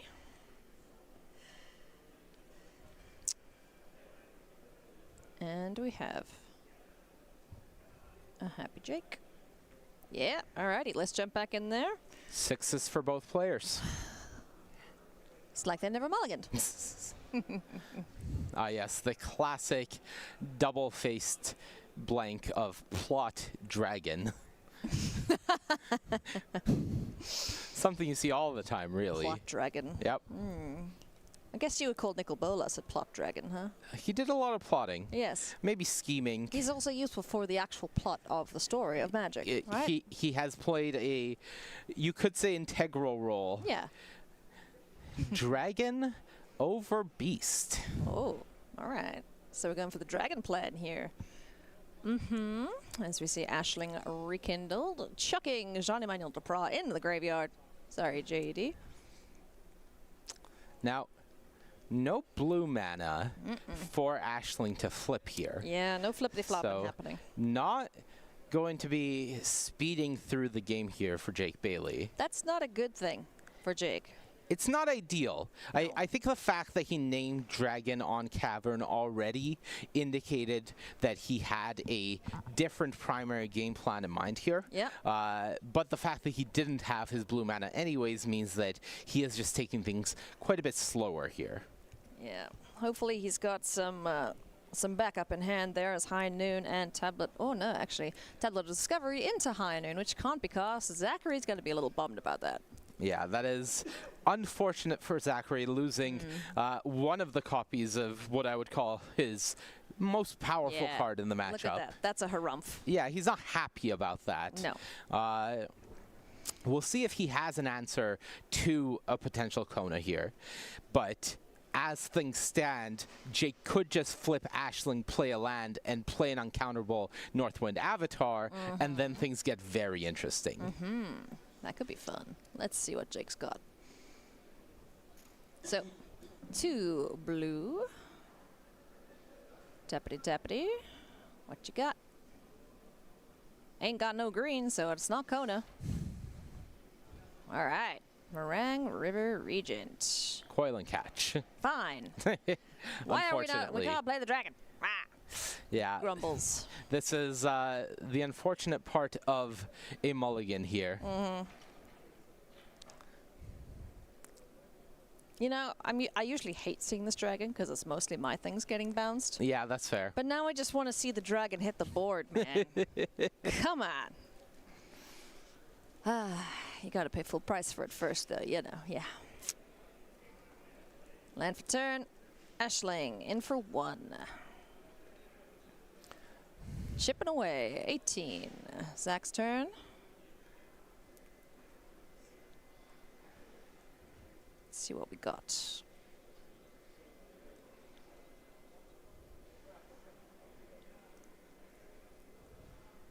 Nothing.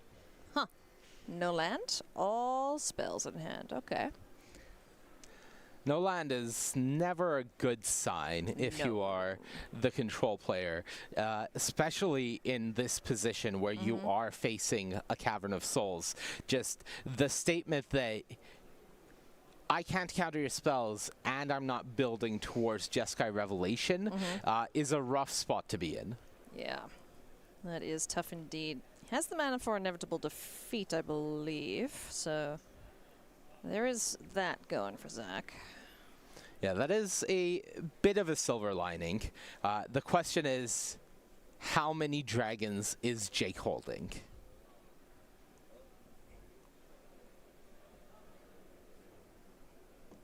How many dragons indeed?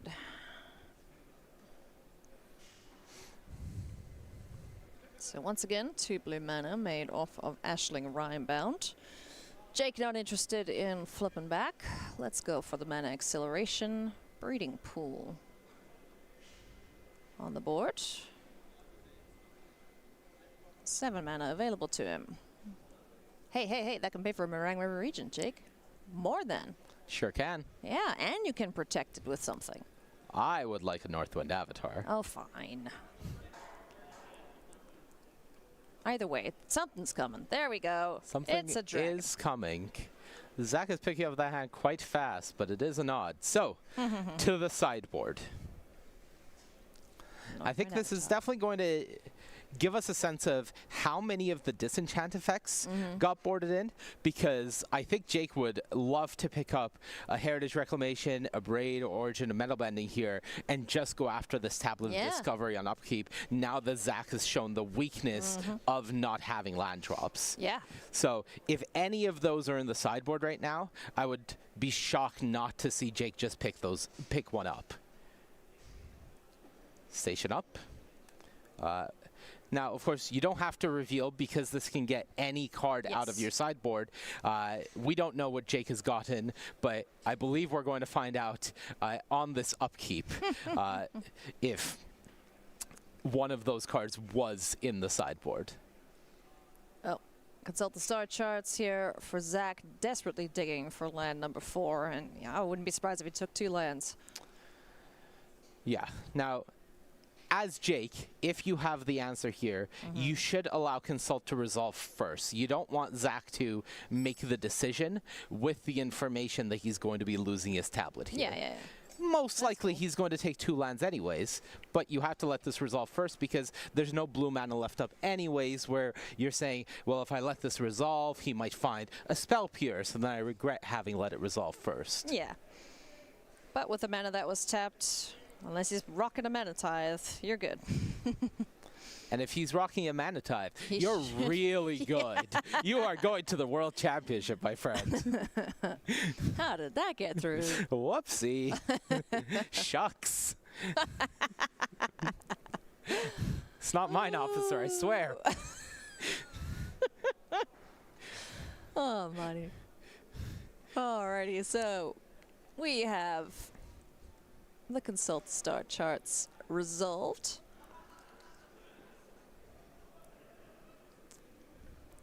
I think the decision has been made here for Zach. Blue coming from the Great Hall. So yeah. Blue, and then red from the Great Hall. Not sure what our judge is clarifying right now. But we'll just, once again, because we do not have a clear indicator of, okay, the River Pirate Verge cannot make blue. Oh, that is what they have just realized. So consult the star charts cannot be kicked here. Yeah. So we'll let the table judge sort this out. Yes. Of course, we both missed that. It's very easy to assume with this Jeskai control deck, or 4-color control deck as this is, that your verges are always turned on. But that's not the case. They are not free to be turned on, and that is what's happening here. So yeah. The question is whether there will be a rewind, whether it will be ruled that you untap the verge and you just consult the star charts isn't kicked. Yes. But we're not going to speculate. We're going to let the judges sort that out. Yeah, and then they'll tell us what the ruling is. Yeah. And we will carry on apace. Yeah, once again, if we can get a look into our other feature match, if it is still in progress, I would love to do so while that situation is sorted out. Looks like we've just wrapped this game up. Yeah. Yeah. It looks like a board is being scooped up, and I think, based on what is on the board, that should be Robert Wagner Krenkel having been victorious there. So we'll get confirmation of that result, but it looks to me like Is It Prowess will be in the finals, and Robert Wagner Krenkel will be in the World Championship. Hell yeah. Nicely done, Robert. If that is indeed the result, we will just get confirmation, as we're a little ways away from the feature match area, so they can't hear us yapping. And fortunately, because we have Corey on staff, and I don't know if people know this, but Corey is quite loud. They have the players putting on noise-canceling headphones playing white noise. So Corey could Corey as much as he wants to Corey without the players getting any information out of that. Coreyed, yes. That is true. We would not want to sacrifice tournament integrity with Corey. Fun fact, every time that we do a sound check or whatever before the Pro Tour, we're always after Marshall and Paul. And every time I put the headphones on, Corey blows my eardrums out. Because he is so freaking loud. No, that wouldn't happen. That wouldn't happen. What? All right, so Robert has emerged victorious against David Duran there, so... Yeah, we do have confirmation. That was Robert Wagner Krenkel taking that match, taking the World Championship invite, putting himself in the finals, and eagerly awaiting the winner of this matchup in order to see who his opponent will be, playing for that, I believe, $10,000 extra between the winner, as well as that beautiful trophy. Oh, yeah. Okay, so looks like we have solved our little misstep here with the River Pie Verge. It is currently just a basic mountain. So ideally, Zachary finds a mountain or an island to turn that on. Yeah, and given the fact that all of that has happened and Jake has untapped, I think it is very, very fair to say that all of the disenchant effects came in. Or Jake says, even with one High Noon in the graveyard, I'm not going to blow a disenchant effect on a tablet, and I'm going to save it for a High Noon. All right. So High Noon in play. No more spells able to be cast for this turn. So Zach is essentially F6'd. Yep. I think Zach needs to take a breather. Yeah. He needs to try and just refocus himself a little bit here because he got a little flustered. And I think he wanted to do something before playing High Noon. Yeah. Look, this is an incredibly high stakes match of Magic. It is. And as easy as it is to get swept up in the emotions of it all, it is also very easy to have one wrong thing snowball into multiple wrong things. So for Zach Amy right now, not just for this game, which admittedly is not looking great, but also for the potential of a third game, because this game is not looking great, he needs to find a way to reset here. Yeah, absolutely. You know, I know he's got buddies standing on the edges there cheering him on. So hopefully in between games, you know, maybe take a quick walk Yeah. Go get a pep talk from the buds. A little bathroom break, maybe. Yeah. Just, I've always found splashing water on my face helps quite a bit just to reset whatever is happening around me. Yeah. But he's played fantastically all weekend. Yeah. Getting to the top 4 in a 1,000-person tournament is no small feat in any capacity. Yeah. Kudos to all of our players here this weekend for, show an excellent showcase. The top 32 make it into the Pro Tour? Top 32 make it into the Pro Tour. Hell yeah. I believe there was at least one pass down because Nick Deryu, if I'm not mistaken, was already qualified. Oh, nice. He lost his win in match for top 8, unfortunately, so didn't get to compete for the World Championship invite. But even so, there would be a pass down from his invite to the 33rd place person. All right. For those wondering, we're still letting everything get sorted out at the table. But it looks like High Noon has resolved, and we have gone back Jake Bailey's way. Yes. We'll keep an eye on those lands. We still don't have a second source of blue because River Pirate Verge needs a mountain or island buddy. So as soon as that hits the board, we'll be able to forget about that land and just, it taps for both. After 6 p.m., which means that the hall is officially closed. Thank you, Voice in the Sky. The hall is closed, but the regional championship marches on. Yes. They're going to start packing up tables and chairs now. Oh, it's going to look real barren real fast. Oh, yeah. 2 blue mana here now for Ashling Rhymebound. Northward Avatar remains on the board. Yes, still a mystery, of course, to both us and Zachary Amy what Northwind Avatar went and got out of the sideboard. I wouldn't be surprised for it to be another copy of Northwind Avatar. It is an incredibly common play pattern. It goes a long way in closing out games, especially in a situation like this. And now, if, for example, that copy of Spider Sense is still in the sideboard, I wouldn't be surprised to see Jake, go and get that. In a world with High Noon on the battlefield and you having the creatures, if Zach goes for, let's say, Day of Judgment to clear your board, and you can just counter it with a Spider Sense, you're feeling incredibly confident that you're just going to win the game on the next turn. Yeah, this is looking like Jake's game to win here, as he now turns sideways with the original Northwind Avatar. 5 points of damage coming in. Oh, no, excuse me. He is stationing one first. Yeah, the summoning sick one, as he did the previous turn, is going to station. And then he's going to attack with the other 2 creatures, I believe. Yes. So in for 6, down to 10. Before damage, we're going to inevitably defeat the big guy. Yeah, one card that Jake could have gotten to try to fight this potential situation could have been the copy of Lost in the Maze in the sideboard. But again, I would not be surprised if it was Spider Sense that was picked up. All right. Hey, there we go. Now we have blue, and Zachary is very pleased as a control player to have access to more blue mana. Blue mages everywhere, rejoice. Blue mages everywhere, rejoice. Caveron almost fully stationed, by the way. It's fully stationed?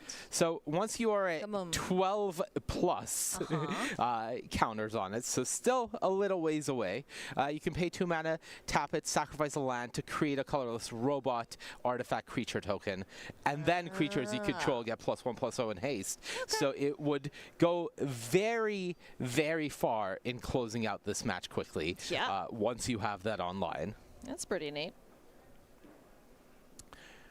We are flipping our Ashling. Going to try and get a couple extra cards in hand here for Jake. Chuck some of the nonsense. Another formidable speaker, the discard. Thank you to our table judge for bringing that formidable speaker into view for us. Always appreciate the hard work they do, just making sure that what is happening at the table is translating well into what we see on camera. Yep.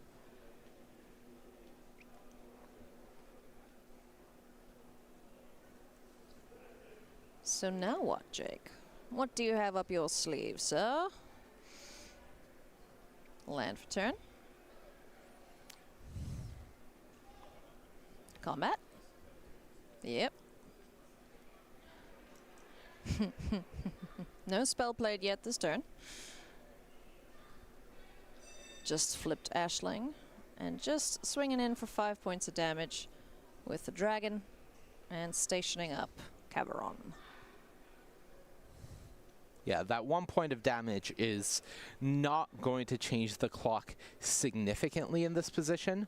However, the 1 counter on Caveron is going to make a huge difference. Yeah.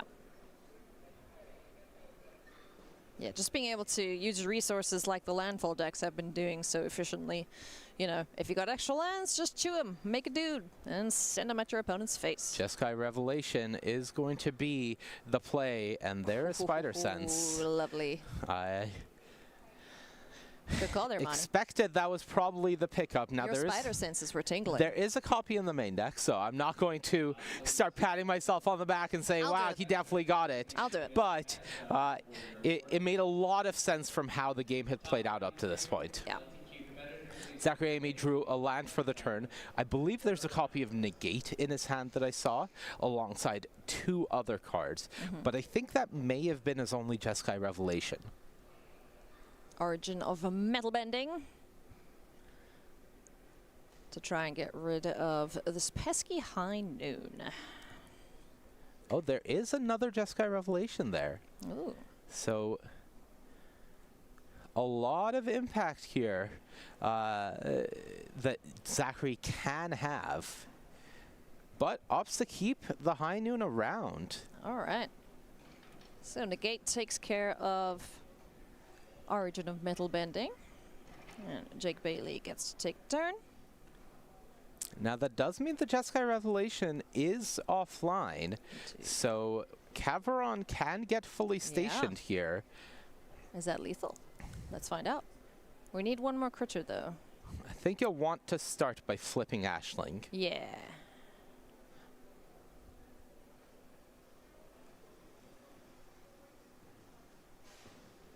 And now it becomes a token deck. Ha-ha! Possibly. Because what would that be? 5, 6, 7, 8, 9? Because you have to station 1 more thing, unless he plays another creature. Yeah, so most creatures that you play in this spot will be bigger than Ashling, and because all of your creatures would get haste, you would still use the Ashling to station in the spot. Yeah, but we need another critter. Yeah, it might be a Kona here. I think so. It does feel like with double green being made, it is going to be Kona played, Ashling stationed, and then 3 mana, 2+ activate Caveron. Zach's hand is... All right, Disdainful Stroke was the 1 card we did not know about. Okay. So the last card in Zach's hand is a 2nd copy of Jeskai Revelation. Okay. Not a bad card to have in hand. Not a bad card. The question is, can he survive? Does it have... I think he's survived now. Yes. But will it have enough impact to kill Ashling and bounce Caveron once this attack for 7 has come across and a robot has been made? Yeah. Right? Yeah. I mean, yeah, if you're Jake, like, you gotta go for it and at least get the advantage off of it, right? Yes, absolutely. Get the value, man. Which land does he chew on, though? That's the question. Do the blue one. Yes. It's useless, I tell you. Useless. Okay, cool. So we get a little bro. 2/2 ribbit, you said? 2/2 rabbit, robot, ribbit, frogs, otters. In for 9, I believe. 5, 6, 7, 8, 9. 9 turns off Great Hall of the Biblioplex. No, 8. 8? 9, right? The robot also gets the buff? The robot gets... Because it gets haste. Let and the me buff. double check again. I believe all of your creatures do get the buff. Yeah. Yeah. Yeah. 1. Zachary down to 1. Spikefield Hazard. Not legal. All right. 1 life. Zachary The issue with 1 remains. life is It's not 0. now you have to bounce the Northwind Avatar. Ah, yes. Because gaining 4 does not do it. What is this being played down there? Yeah, don't pay 1 life for the color there, Okay, that's friend. just a land, so he's just tapping right now. Yeah. It looks like he is tapping for Jeskai Revelation. 1, 2, 3, 4, 5, 6. 1 more mana needed. Do you have all your colors?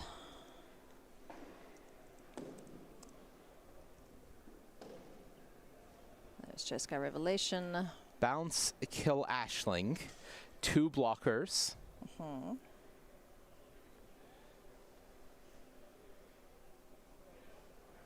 Yep, Jake's got no answer for that.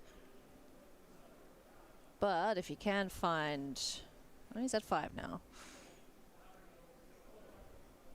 If he can find removal for those 2 friends, maybe...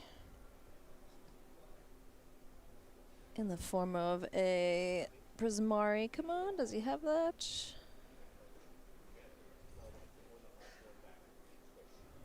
Someone to pick off those little dudes and then Caveron again. That would do it, but let's see what he can cobble together here.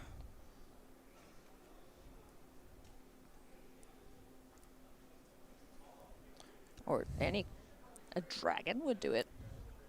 Shock to Steam Vents. Huh. What does that tell you? Tells me that he's representing a counterspell here, or, you know, an abrade. But it also means that both robots are now lethal. Yes. Potentially, if there are 2 robots. A Meringue River Regent here bouncing both monks, Yes. but not having haste, Yeah, because he can't haste, activate Caveron, would put Zach back down to 1. Hoo-wee. Bunk. Back to 1. Zach goes. Can he find another Jeskai Revelation?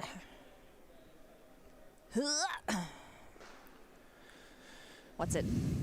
What you got, buddy? Yeah, the big issue is he's used to Jeskai Revelations, and High Noon turns off Flashback entirely. Yes, So sure does. It's not helping him in this Not the situation. ability, the card, Yeah. of course. Yeah, because he can't do more than 1 thing a turn. Whew.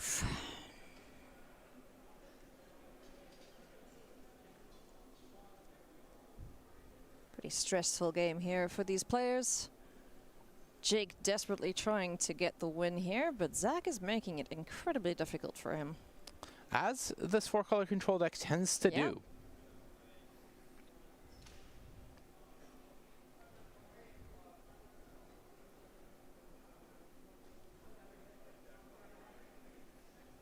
Stock up to start things off. Yes, that resolves. What could you possibly have? You're tapped out.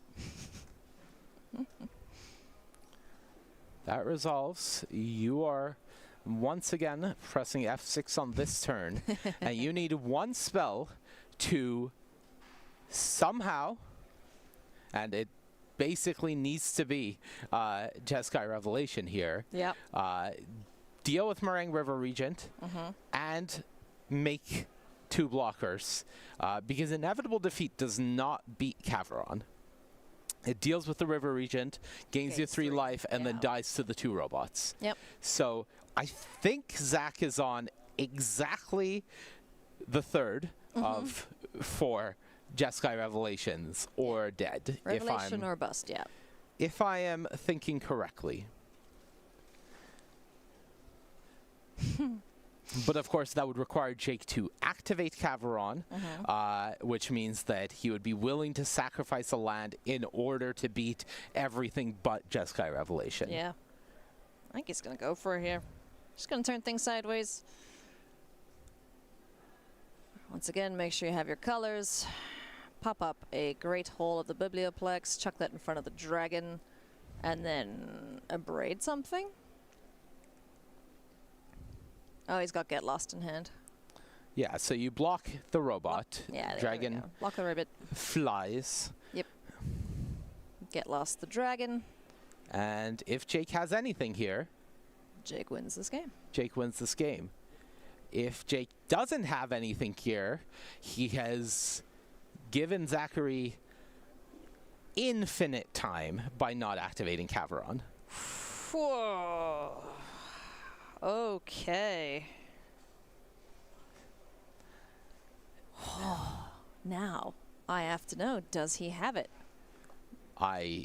Because if he didn't have it, he was dead there too. Caveron activation, right? Again, unless I'm missing something. A lot of things I could be missing. Yeah. But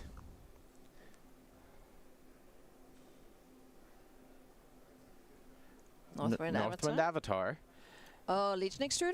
No, can't play it this turn, yeah. but it is lethal, again, being able to be represented. Now, one thing you could get is Lost in the Maze if you haven't brought it in here. And then if you have an untapped land, what you could do is station your planet in order to have Northwind Avatar be tapped and able to be protected by a potential Lost in the Maze. So that is one thing that Jake could have done, but also, as I hypothesized much earlier, there's a very good chance Lost in the Maze got boarded in rather than being left in the sideboard. Okay. Do we even have the mana for Lost in the Maze? If he had played a land, but instead he popped the map token. Right. So definitely not now. Okay. What is that Cavern of Souls naming? Beast, probably? I don't think you're naming Elemental for Ashling. You might name Elf and try to get Jean-Emmanuel Depraz guaranteed, but as is, getting 2 lands off the top of the deck. And Zachary Amy has another turn. Doing what control decks do best, surviving at 1 life and never frickin' dying. Cockroaches are control players, because they never die either. Don't. Please, don't sorry. do that to us. They've met their match.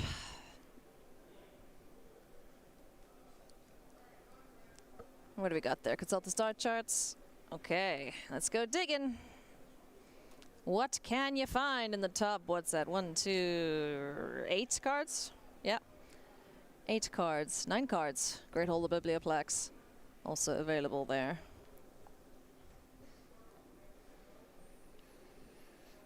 Man.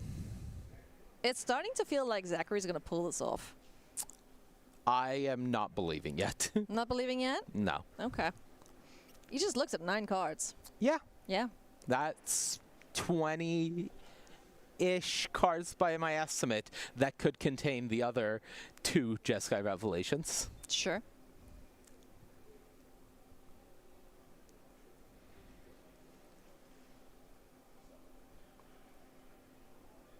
Turn passes back now to Jake Bailey. Can he do 1 more point of damage? It's becoming increasingly more difficult to do so with Zachary Amy sitting with 7, 8 open mana. A high noon on board. Yeah, I think if you have found Legion Extruder off of Northwind Avatar, it is probably in your best interest to start off with it and force Zachary Amy to play his spell for the turn. Okay. Now, I wonder if we'll see Caveron come into the equation here. He doesn't have another great hole, so he would definitely need a creature. But once again, looks like we're just going to go to combat with the creatures already on board. I take that back. I think Jake just attacking And again, he has way more experience with this Temur Omniscience deck than I do. So he may have a multi-turn game plan that I am not privy to. But I think he's giving too many windows to Zachary Amy in a single spell game. I feel that is exactly what's happening here as we see Jeskai Revelation once again being cast. Because, for example, if this is your line, then you would want to activate Caveron first.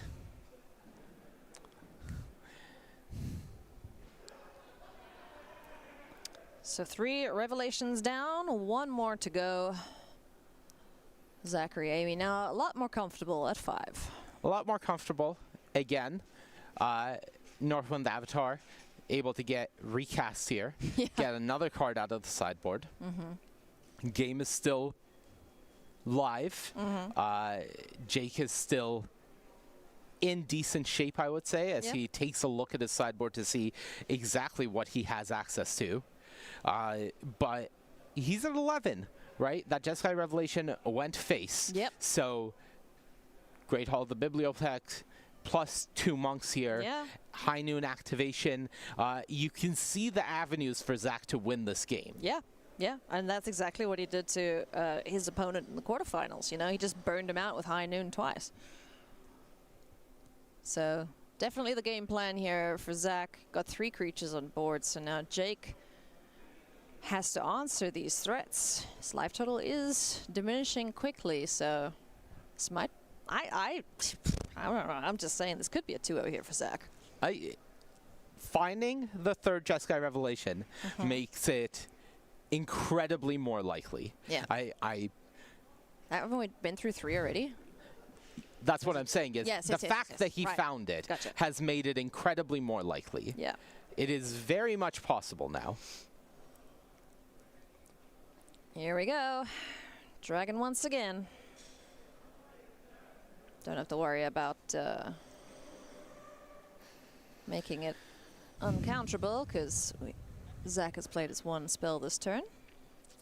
Hasn't played a land for the turn, so can still leave up Caveron activation. Sure. Can you do that at any time? Let's find out.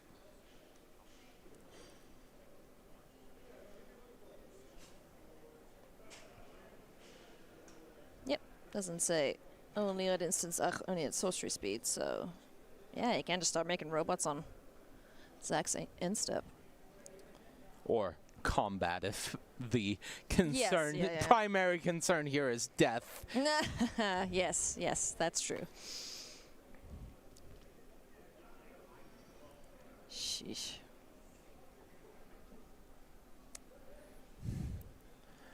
Multiversal Passage on white feels like a voice of victory to me.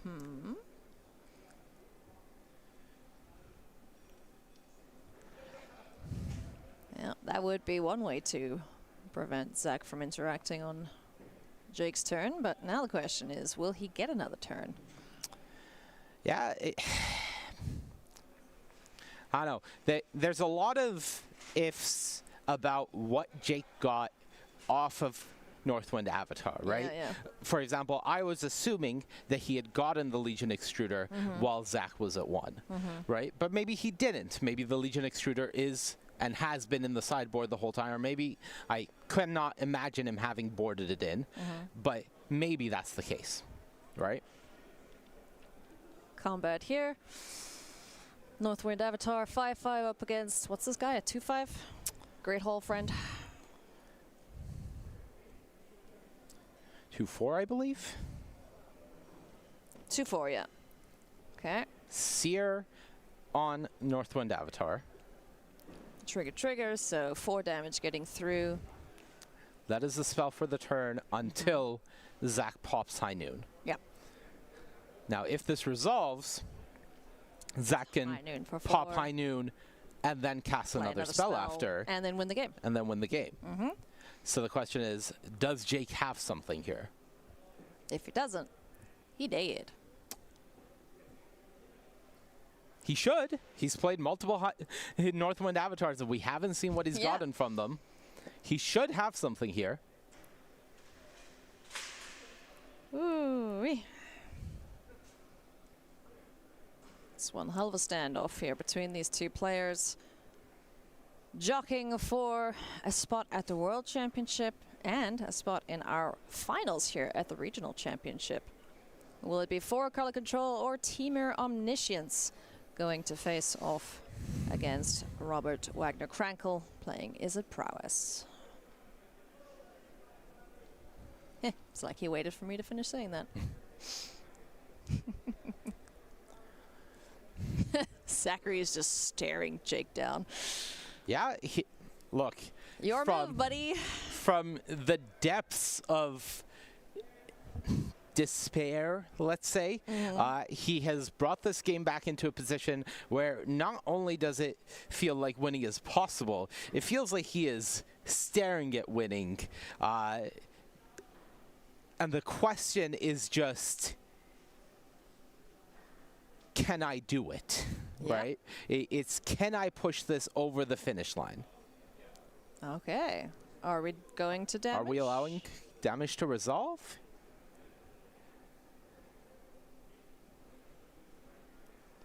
Into the Flood Maw, targeting one of the monks. Okay. Okay, so nothing else in hand for Zachary to get the win at that moment.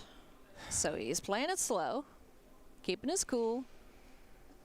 Likely going to go for it next turn. But importantly, that avatar is dead.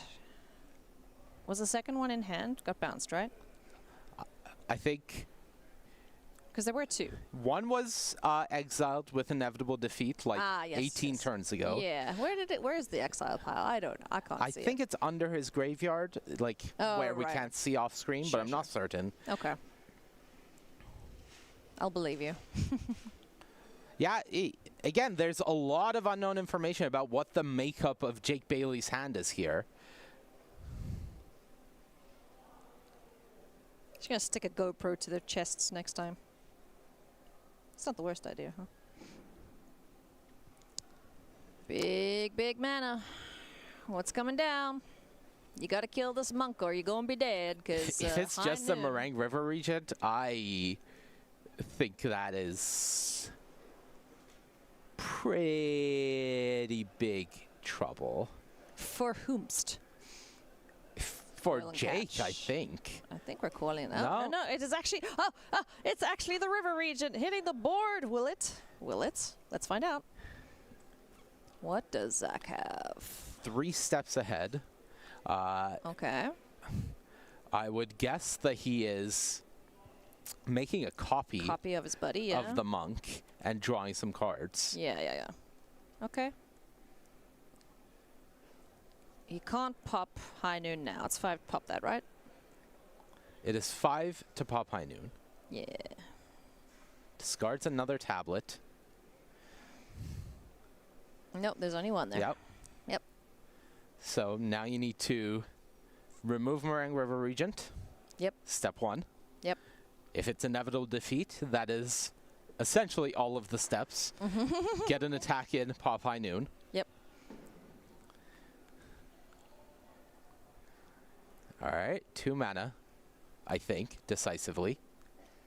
3, 4, 5. 6, 7. Did you find the last one? Thunder Magic. Is that whacking? Yep, that's whacking that guy. 8 damage to target creature, I believe. Good gravy.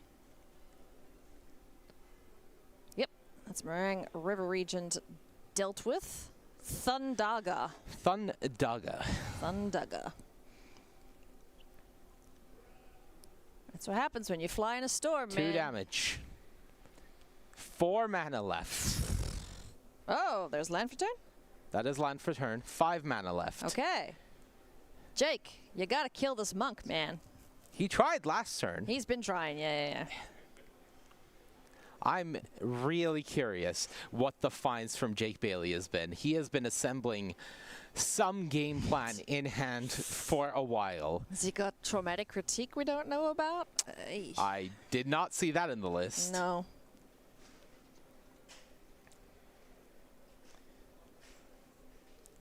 He has the white mana. Did he go and find a Voice of Victory the previous turn? I mean, it'd be helpful. It would be very helpful, considering it can get haste and potentially close out the game here. Yep. Oh, man, Jake, you are making us sweat here. We're not even in the feature match area. You're sweating? I'm shivering. I mean, yeah, it the is Legion cold. Extruder is in hand. Okay. Does he have a Voice of Victory in hand? Because I think play Voice of Victory, activate Caveron would beat everything but inevitable defeat. And I don't know if you're beating inevitable defeat here.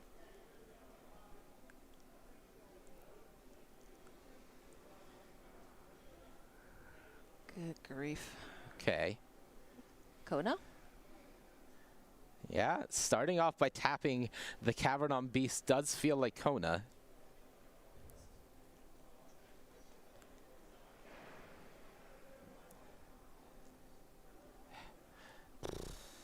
Jeez. Northwind Avatar. Another one? Yeah. Money, you're getting mad.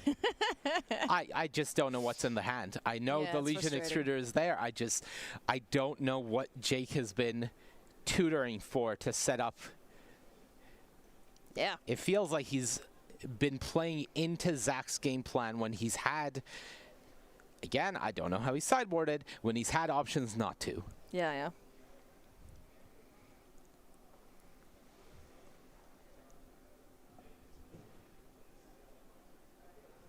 So activate Caveron. Yep.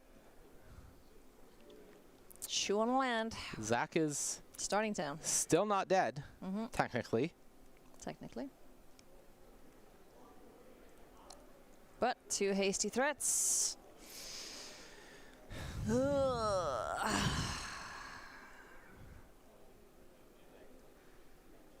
I feel like Zach's got an answer for the dragon here. I mean, there's High Noon on board. Yeah, yeah, yeah. Right? There. So that's the answer, but that's 5 of your damage gone. So the question is, can you win through a blocker now that the 5 damage is gone? I like Jake not going for the attack there with that the recognition that this isn't a lethal attack anyways. Yeah, yeah, yeah. All right, but now we get to do multiple things in a turn. Yep. Which is nice. For whomst, I don't know, but we'll find out shortly. Okay, there's a Great Hall of the Biblioplex. We know about that guy. Looks like we are making it into a buddy. Cool. 2 creatures, Jeskai Revelation. Is there the right mana for it? 4 to face, critter, bounce the little robot, and there we go! 2-0 victory for Zachary Amy in a game that he clawed back from the jaws of defeat. At 1 life he was multiple times in that game, and somehow, some way, managed to pull that off. Yeah. Bravo. The beauty of control decks. Good grief. That was a slug. And now he has to do it all over again in the finals up against Robert. So that's what we have to look forward to, friends. Our players are going to take a short break. We are going to go and mentally reset, I think, for the finals that will be coming up after this.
Alrighty, friends, it's the moment we have all been waiting for. It is finals time here at the Regional Championship in Cincinnati. I'm Ailey Loney, this is Monty DeVuti, and we are going to bring you one hell of a finals, we hope.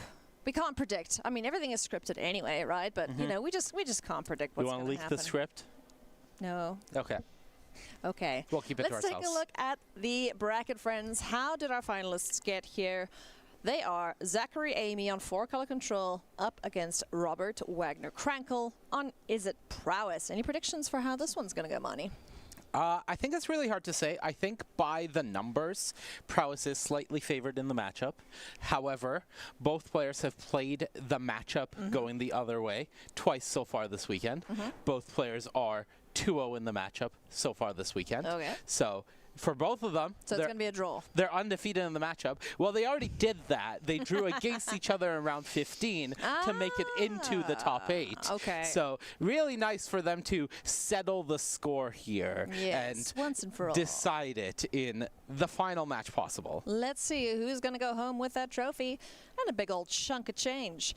Our players, like we mentioned, Zachary Amy versus Robert Wagner Krankel. They are ready to rock and roll, so let's jump down and see who goes home with all the marbles. There's a lot of money on the line here, but again, the World Championship invites, those were decided. Both of these players, you and I will be seeing them at the World Championship at the end of the year. Elusive Otter down on the battlefield, and we've been told we got to be very, very quiet because we're hunting rabbits. Oh, I can't use my Corey voice? We can't use the Corey voice, all right. Okay, so all right. This is going to be some ASMR for you, friends. Elusive Otter down on the battlefield. Thunder Magic says, out you go, little buddy. Turn passes back to Robert Wagner. Elusive Otter down and out. But Slickshot Showoff says, hey, bud, I'm going to hit you. Your mana base hurts, so take one. Yeah, there's definitely going to be an onus here on Zachary to have the answers. That's one thing that Robert is intending to do for at least the early turns of the matchup, is continue asking questions before Zachary is able to get fully situated on the board. Because once Zachary gets a Tablet of Discovery down, once that mana is available where he can freely cast his draw spells without worry of pain coming from the other side, that's when things get really dangerous for Robert. So for him, the goal is very much to close out the game before Zach gets into that position. Storm Chaser's Talent and Slick Shot Showoff. A 1-2 punch here for Robert Wagner Krankel, who's had a pretty smooth sailing to the finals here this weekend. You know, never looks fussed, always seems to be pretty in control of how things are going. And I think he may have met his match here in the 4-color control from Zachary Amy. So let's see how these decks do against each other as Stock Up hits the stack for Zachary. Yeah, he was one of our 9-0 players overnight, so he was one of our overnight leaders, and it wasn't the first player into the top 8, but was within the group that all drew in the last round of the Swiss, including Zachary Amy, who they drew, again, with each other. Yep. Seeds 5 and 3 for Zach and Robert, respectively. Now we get to Flow State. The rare zero-value flow state from Is It Prowess. That's not something you normally see from the deck, but when the deck is playing like this to prioritize maximum pressure, this is part of what happens is because the first 3 turns were spent casting creatures, now the flow state being the first draw spell isn't that surprising. Down to 8 goes Zach. Dodge. Dodge. Day of Judgment. The Department of Judgment has... That's what DOJ stands for, right? I guess. Sure. Or Dead on Jord? No, that's not right. No, that's the one. Okay. Dead on Jord. Yeah, and now... Day of Judgment, Wrath of God, same thing, basically, yeah. That's the disaster scenario, is the board got wiped, you had a Spire Bluff Canal that came into play tapped, so you couldn't even up a Storm Chaser's Talent the previous turn and try to get back the flow state from the graveyard. So you spent an entire turn cycle doing nothing, and Zach Amy is now able to just play Drago control. If there's a kicked consult the star charts here, the game will start really, really quickly spiraling away from Robert. Yeah. He's done a great job to get Zach down to 7, but that Day of Judgment just taking care of all the critters on board. Zachary Amy has something to say. So, Boomerang Basics targeted the Storm Chaser's talent. Zach responded with a consult the star charts, thought about not kicking it, thought about changing how he used the mana to kick it in order to leave up a blue here, but decided... Those are 2 River Diverges, right? One is a River Diverge, but he has a Steam Vents. Okay, yeah. So everything is fine. We won't get caught by that again, Nope, chat. not this time, fortunately. Ultimately decided that he's going to kick it. That will use both of his blue mana because he didn't want to pay a life to the Great Hall of the Biblioplex. Fair. And now we see what he gets off. Well, we won't, but he sees what he gets off of it and continues padding the position. Would have loved to have a inevitable defeat there to target the Storm Chaser's talent instead, but c'est la vie. C'est la vie. And say Storm Chaser's talent, because that's what just hit the board here. Otter back in action. Robert with 2 mana available at his disposal. Zachary Amy now, tapping for 3. Gonna kick things off with a Tablet of Discovery. Land in the bin, gets to play that from the yard. Thanks Shattered Sanctum, is that the one? Yep.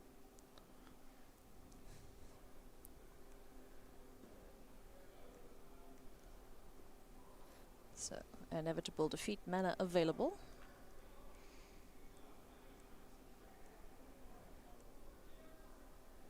Turn passes back now to Robert. 6 mana for the prowess player. Yeah, Where you is can he going see from here? Robert a bit flooded. Was starting the turn off with just an Otter attack. A Braid once again, taking care of the Otter. Yeah, the read from Zach here, which I think is a really good read given how the game has played out, is that Robert does not have the spells to keep an Otter alive through damage-based removal.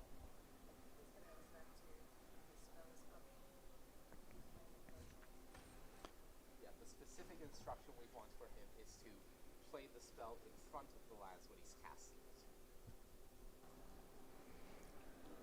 it. Zach down to 5.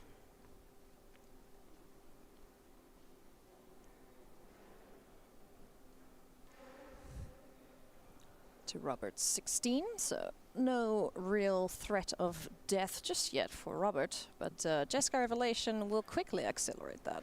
Spirebuff, Canal, and you. In response, Burst Lightning would be 4 of the damage required. And you see Zach not hesitate to negate here on the Burst Lightning, even if it does open a potential window for Robert to then try to counter the Jeskai Revelation.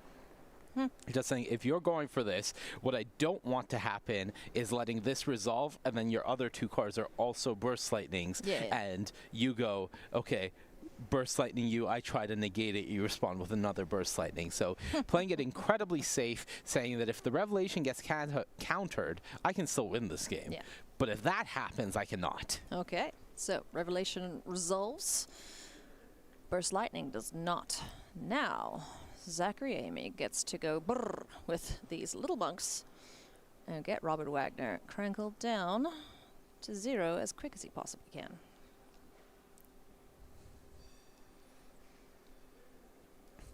Yeah, I don't think he's rushing to close out the game yet, but it also depends on what's in his hand. Yeah. Right now, it's just, you know, do the thing I can, which is attack, take it down to 10, and then when the turn comes back to me, I probably will have Jeskai Revelation cast, and then I can attempt to kill you. 2 mana. Flow State this time turned on. Take a look at 3. Which ones do you like? Which ones keep you alive?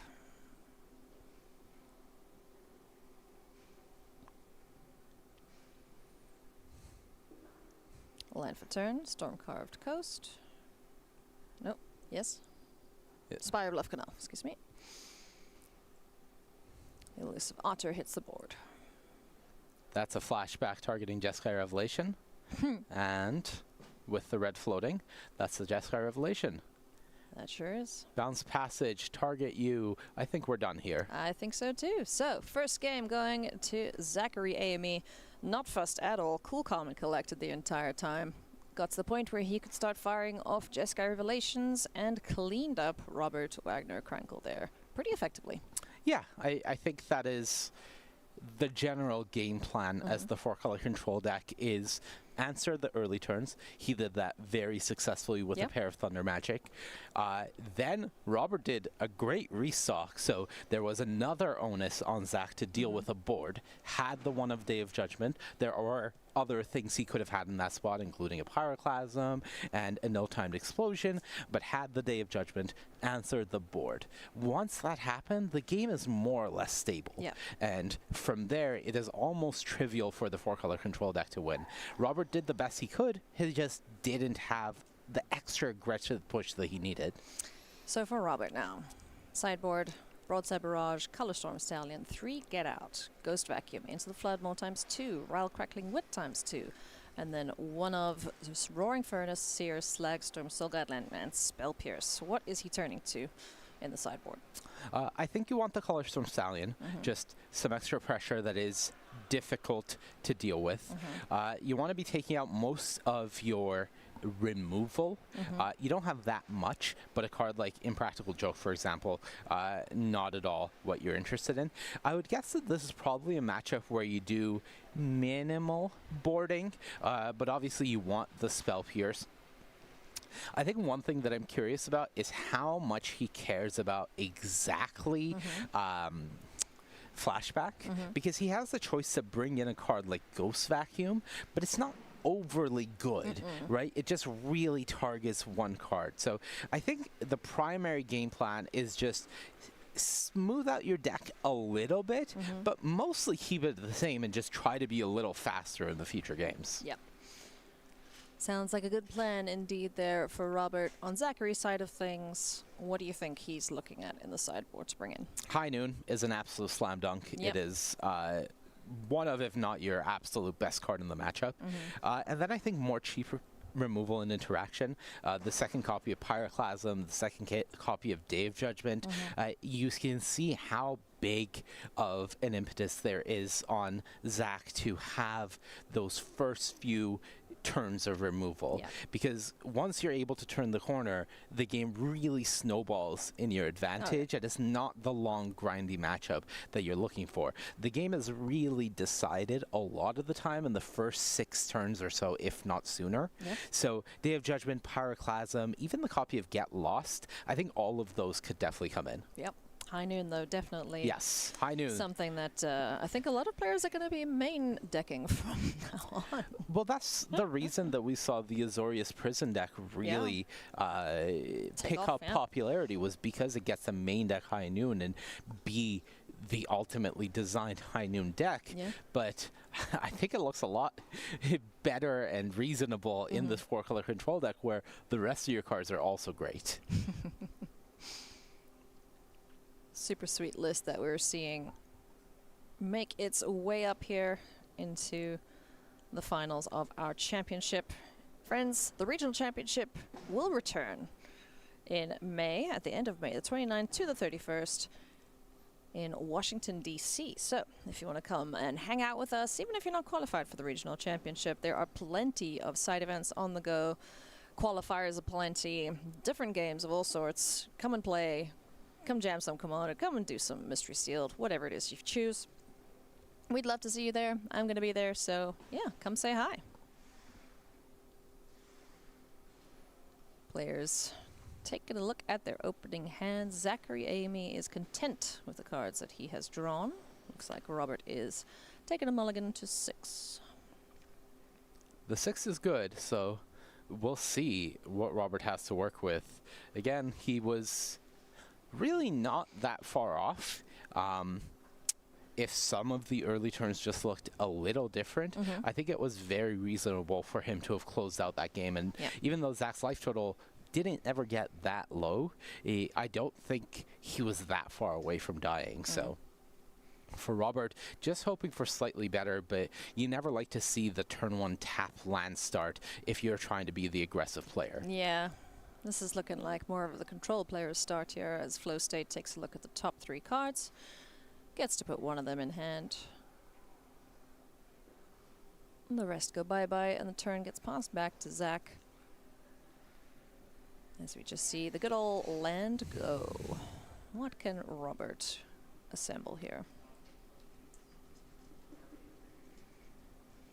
Land go. Yeah, this is...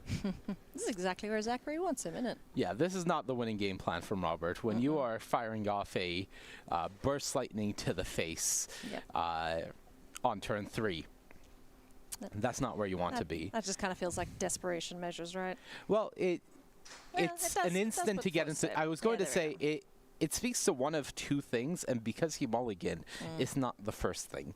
The reasons you would fire off the burst lightning is either you're worried you're about to discard to hand size because you're missing land drops, and you don't want to have to cast the burst lightning on your turn, taxing the mana. Yep. That's not it. So you're trying to get an instant in the graveyard for another flow state. Yep. Flow state number 2. Shaping the hand here, we hope, nicely for Robert Wagner-Krankel. Down a game currently up against Zachary Amy. Storm Chaser's Talent on the stack. Zach says sure. 1 otter comes to play. Storm Chaser's Talent number 2 hits the board. I think we might see Zach have something to say about this on his turn. Fires off a Consult the Star Charts on the end step.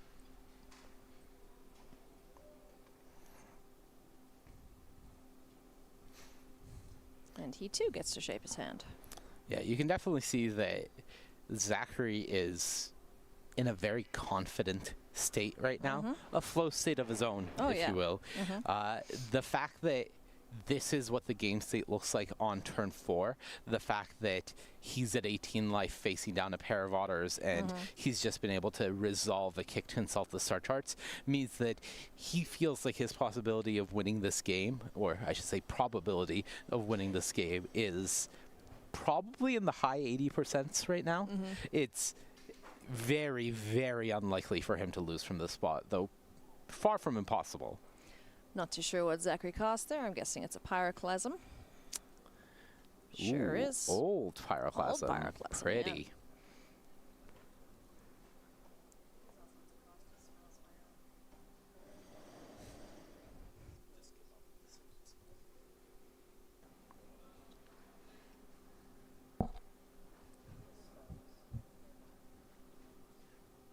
River Pyre Verge here for Robert Wagner-Krankel. He's got a couple of options here to him. Does he want to go back digging through the yard, or is he just going to hold up 5 mana? Yeah, I would not be shocked if... I would be saddened, but not shocked if this is just Storm Chaser's Talent, get back a flow state. Looks like we're going to color Storm Stallion. Does Zach have anything to say about that? He says, yes, it resolves Boomerang Basics, targeting Storm Chaser's Talent and Seer, along with the payment for ward, targets the color Storm Stallion. Is there Spell Pierce? There sure is. All right, so Pony gets to gallop here as a 5/5 in towards Zachary Amy. All right, something stuck. Something How stuck. long does it last, though, And Bonnie? came across. Not likely very long now that Robert is tapped out. Yeah. But again, we don't know Zach's hand. The fact that he's resolved to Consult the Star Charts definitely Bodes well for him. bodes well for him. The question is, does he have the ability to really propel himself forward by doing something like Inevitable. tablet into inevitable defeat? Yeah, that would have been sweet. Wasn't able to do that, so instead just goes for inevitable defeat. Hurting himself for 2 there. Yep. And there it is. It's high noon. Boom. I was going to say, if he's not using that white mana this turn, I would be shocked, because there's no other reason to not use the Shattered Sanctum except for High Noon. Every other thing you would be passing the turn for, you could leave up a Great Hall for. Spell Pierce back to hand. That's going to be the most ineffective Spell Pierce, I think. Land number 7. You can hit a Jeskai Revelation if you never cast the spell for the rest of the game. Yeah. Not a winning strategy, I don't think. Why? Yeah, this is the big issue, right? As soon as Robert plays a spell and puts the shields down, that's a Jeskai Revelation flowing to the face. Oh, yeah. Zachary going for a sorcery speed draw 2 here with ill-timed explosion. And if that's not a sign of power, then I don't know what is when you are using your potential board wipes as just draw 2 cards. Yeah, that is indeed a flex there from Zachary Amy. Sitting very comfortably, even able to shock in this Godless Shrine. There's just no pressure on board for Robert, no threat at all. He's got the High Noon, he's got the Life Total, he's got the mana to start casting Jeskai Revelations. Flow state number 3 now for Robert. He needs, I want to say a miracle at this rate, but those aren't legal in Standard. Yeah. Look, the Mardu Colors having a very good weekend. They are. I've heard Mardu Discard was the ultimate winner in Ottawa for the Canadian RC. And now a Mardu Blue control deck looking like it's going to take things down here in Cincinnati for us. So looking like it. A good weekend for the Mardu Colors. We did get to plot a slick shot show-off after the flow state there last turn, so plotting doesn't count as a spell being cast. But casting it does. Casting it does, yes. High Noon, just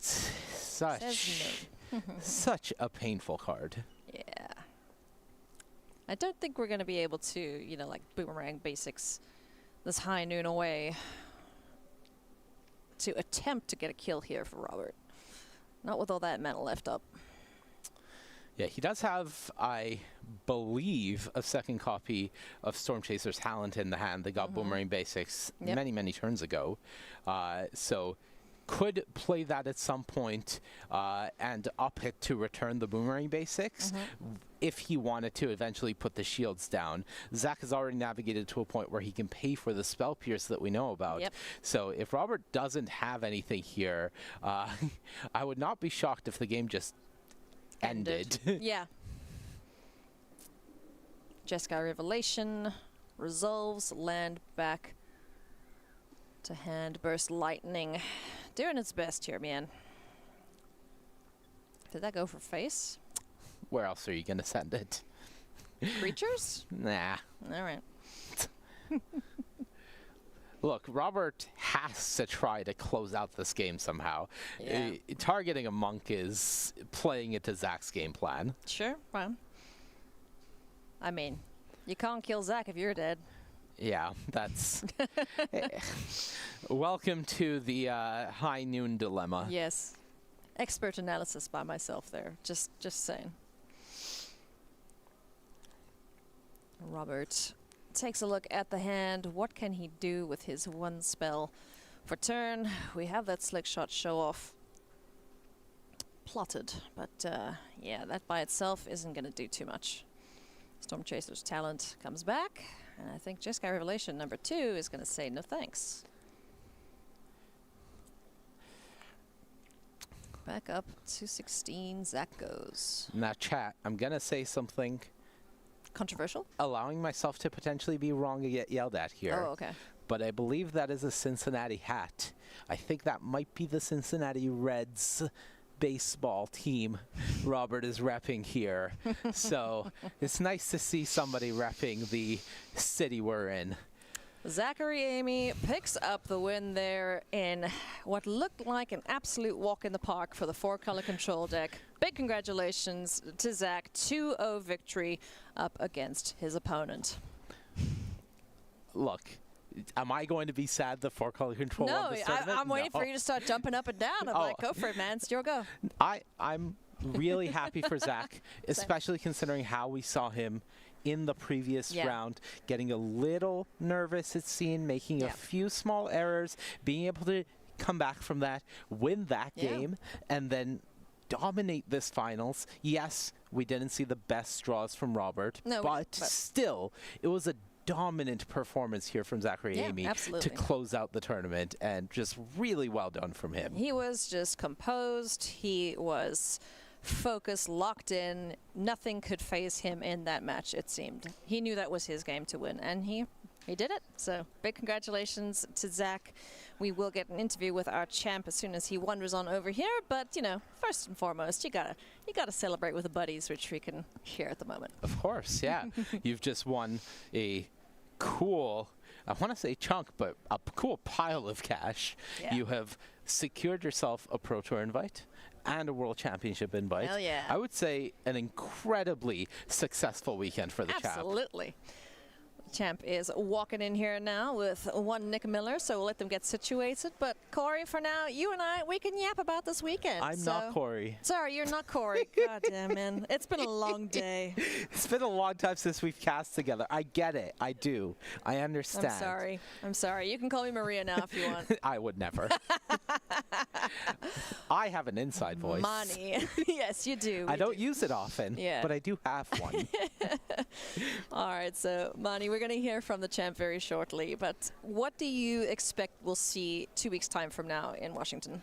I think that really goes over to what happens tomorrow. Yeah. Because that is the ban and restricted announcement. Yeah, true.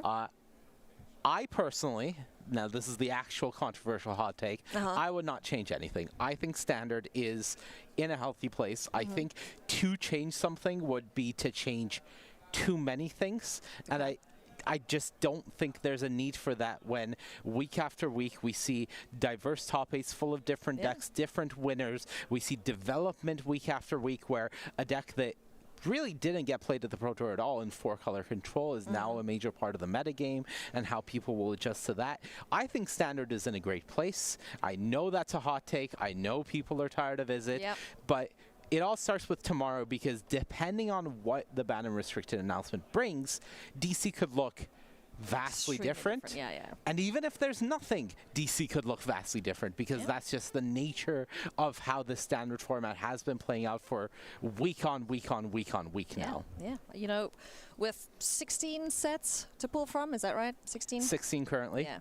With 16 sets to pull from, you know, there are still so many unexplored avenues for people to go after. You know, we saw at, I can't remember when it was, like the 2 Pro Tours ago, Pro Tour where Spelementals just came out of nowhere for Lorwyn it. Eclipse. So, yeah, Lorwyn Eclipse. So, you know, there's still plenty to be done. So, yeah, get your noggins cooking and let's see what comes out for the next regional championship. But for now, we have our current regional champion to go and chat to. So let's send it on over to Nick Miller.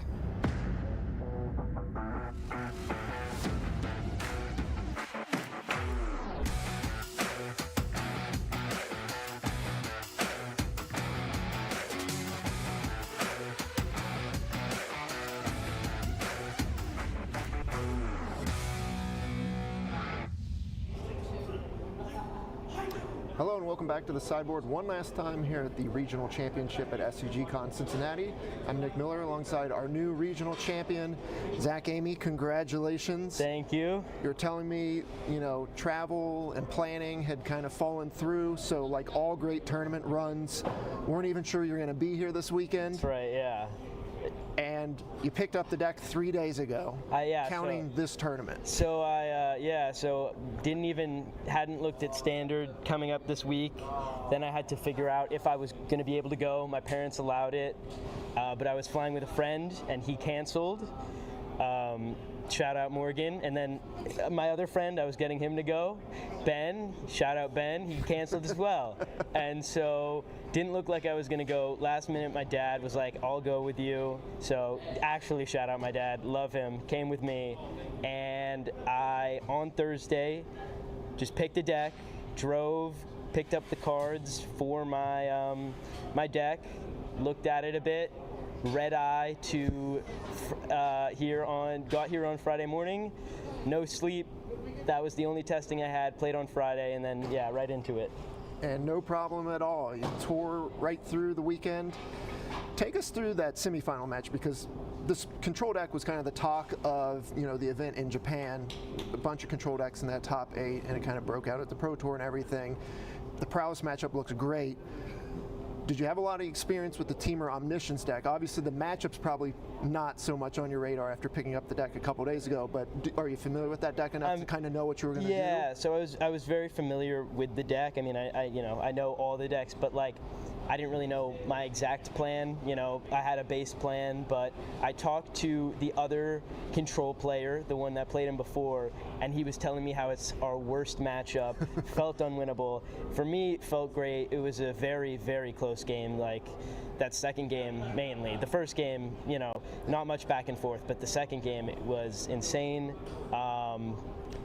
Down to the last card, you know, just got lucky with the Jeskai Revelation top deck. Yeah, I mean, one life multiple times, just fighting off everything. Just a great match to watch. The other card I have to bring up, High Noon. Oh. This card I've watched all weekend long just be backbreaking, and it seems so good in this 4-color control deck. Yeah, it's phenomenal. I was talking to my friends about putting in a 3rd High Noon in the sideboard because the card is just so good against a lot of the decks in the meta right now, and it's not just a lot of the decks, but it just shuts them down. Like, they can't do anything. It's an enchantment, so it's resilient, and the 5 damage comes up a lot. But yeah, High Noon was great, and the ability to like hold up Jeskai Revelation, bounce any spell, so it's basically a counter because they can only cast one. It's just very, very good card. Works well in the deck. Yeah, you shut them down, and then your cards are just so much more powerful than the other cards people are casting, that you just come out on these exchanges, and you get in these spots where they can't do anything. And as you say, you get these High Noons down, and you got 5 sitting there. What are they going to do when the pressure starts coming? Yeah, exactly. So just amazing card. Definitely the reason why I won both against Omniscience and that last game against Prowess. So. Any other unsung heroes from the deck this weekend? I mean, no. I think, you know, Stock Up and Jeskai Revelation and all those cards, you know, they have been well shout out. I love Thunder Magic over the Firebending Lesson. That actually did come up, and so did Quarry Mountain. I was told not to play the Quarry Mountain, played it. It won me my win it in. I had nothing in hand. We were both just drawing, and found me the stuff I needed. So that's definitely like one that's in there. Well, I'll let you get some shout outs here. I know I was talking to Vinny before the finals matchup, and he said, you know, you have some good day ones and then you kind of don't convert on day 2. He said he gave you a pep talk, so hopefully that was the answer maybe. Absolutely, yeah. So usually I'm just like, fine day 1, fine day 2, whatever. And then last time I went 8-1 and instantly ran 0-4, so it's just like rough. And he was giving me a little pep talk. Love Vinny, helping me through the way. All my friends that were helping me. My sponsor, Wyatt at Radiant Rectangles, giving me the chance to come out here. Wouldn't have been able to without him. So just thankful for all my friends that have been helping me. Fantastic. A great close to a great tournament. Congratulations, Zach. We're going to ship it back to Ailey and Monty to close it out here in Cincinnati.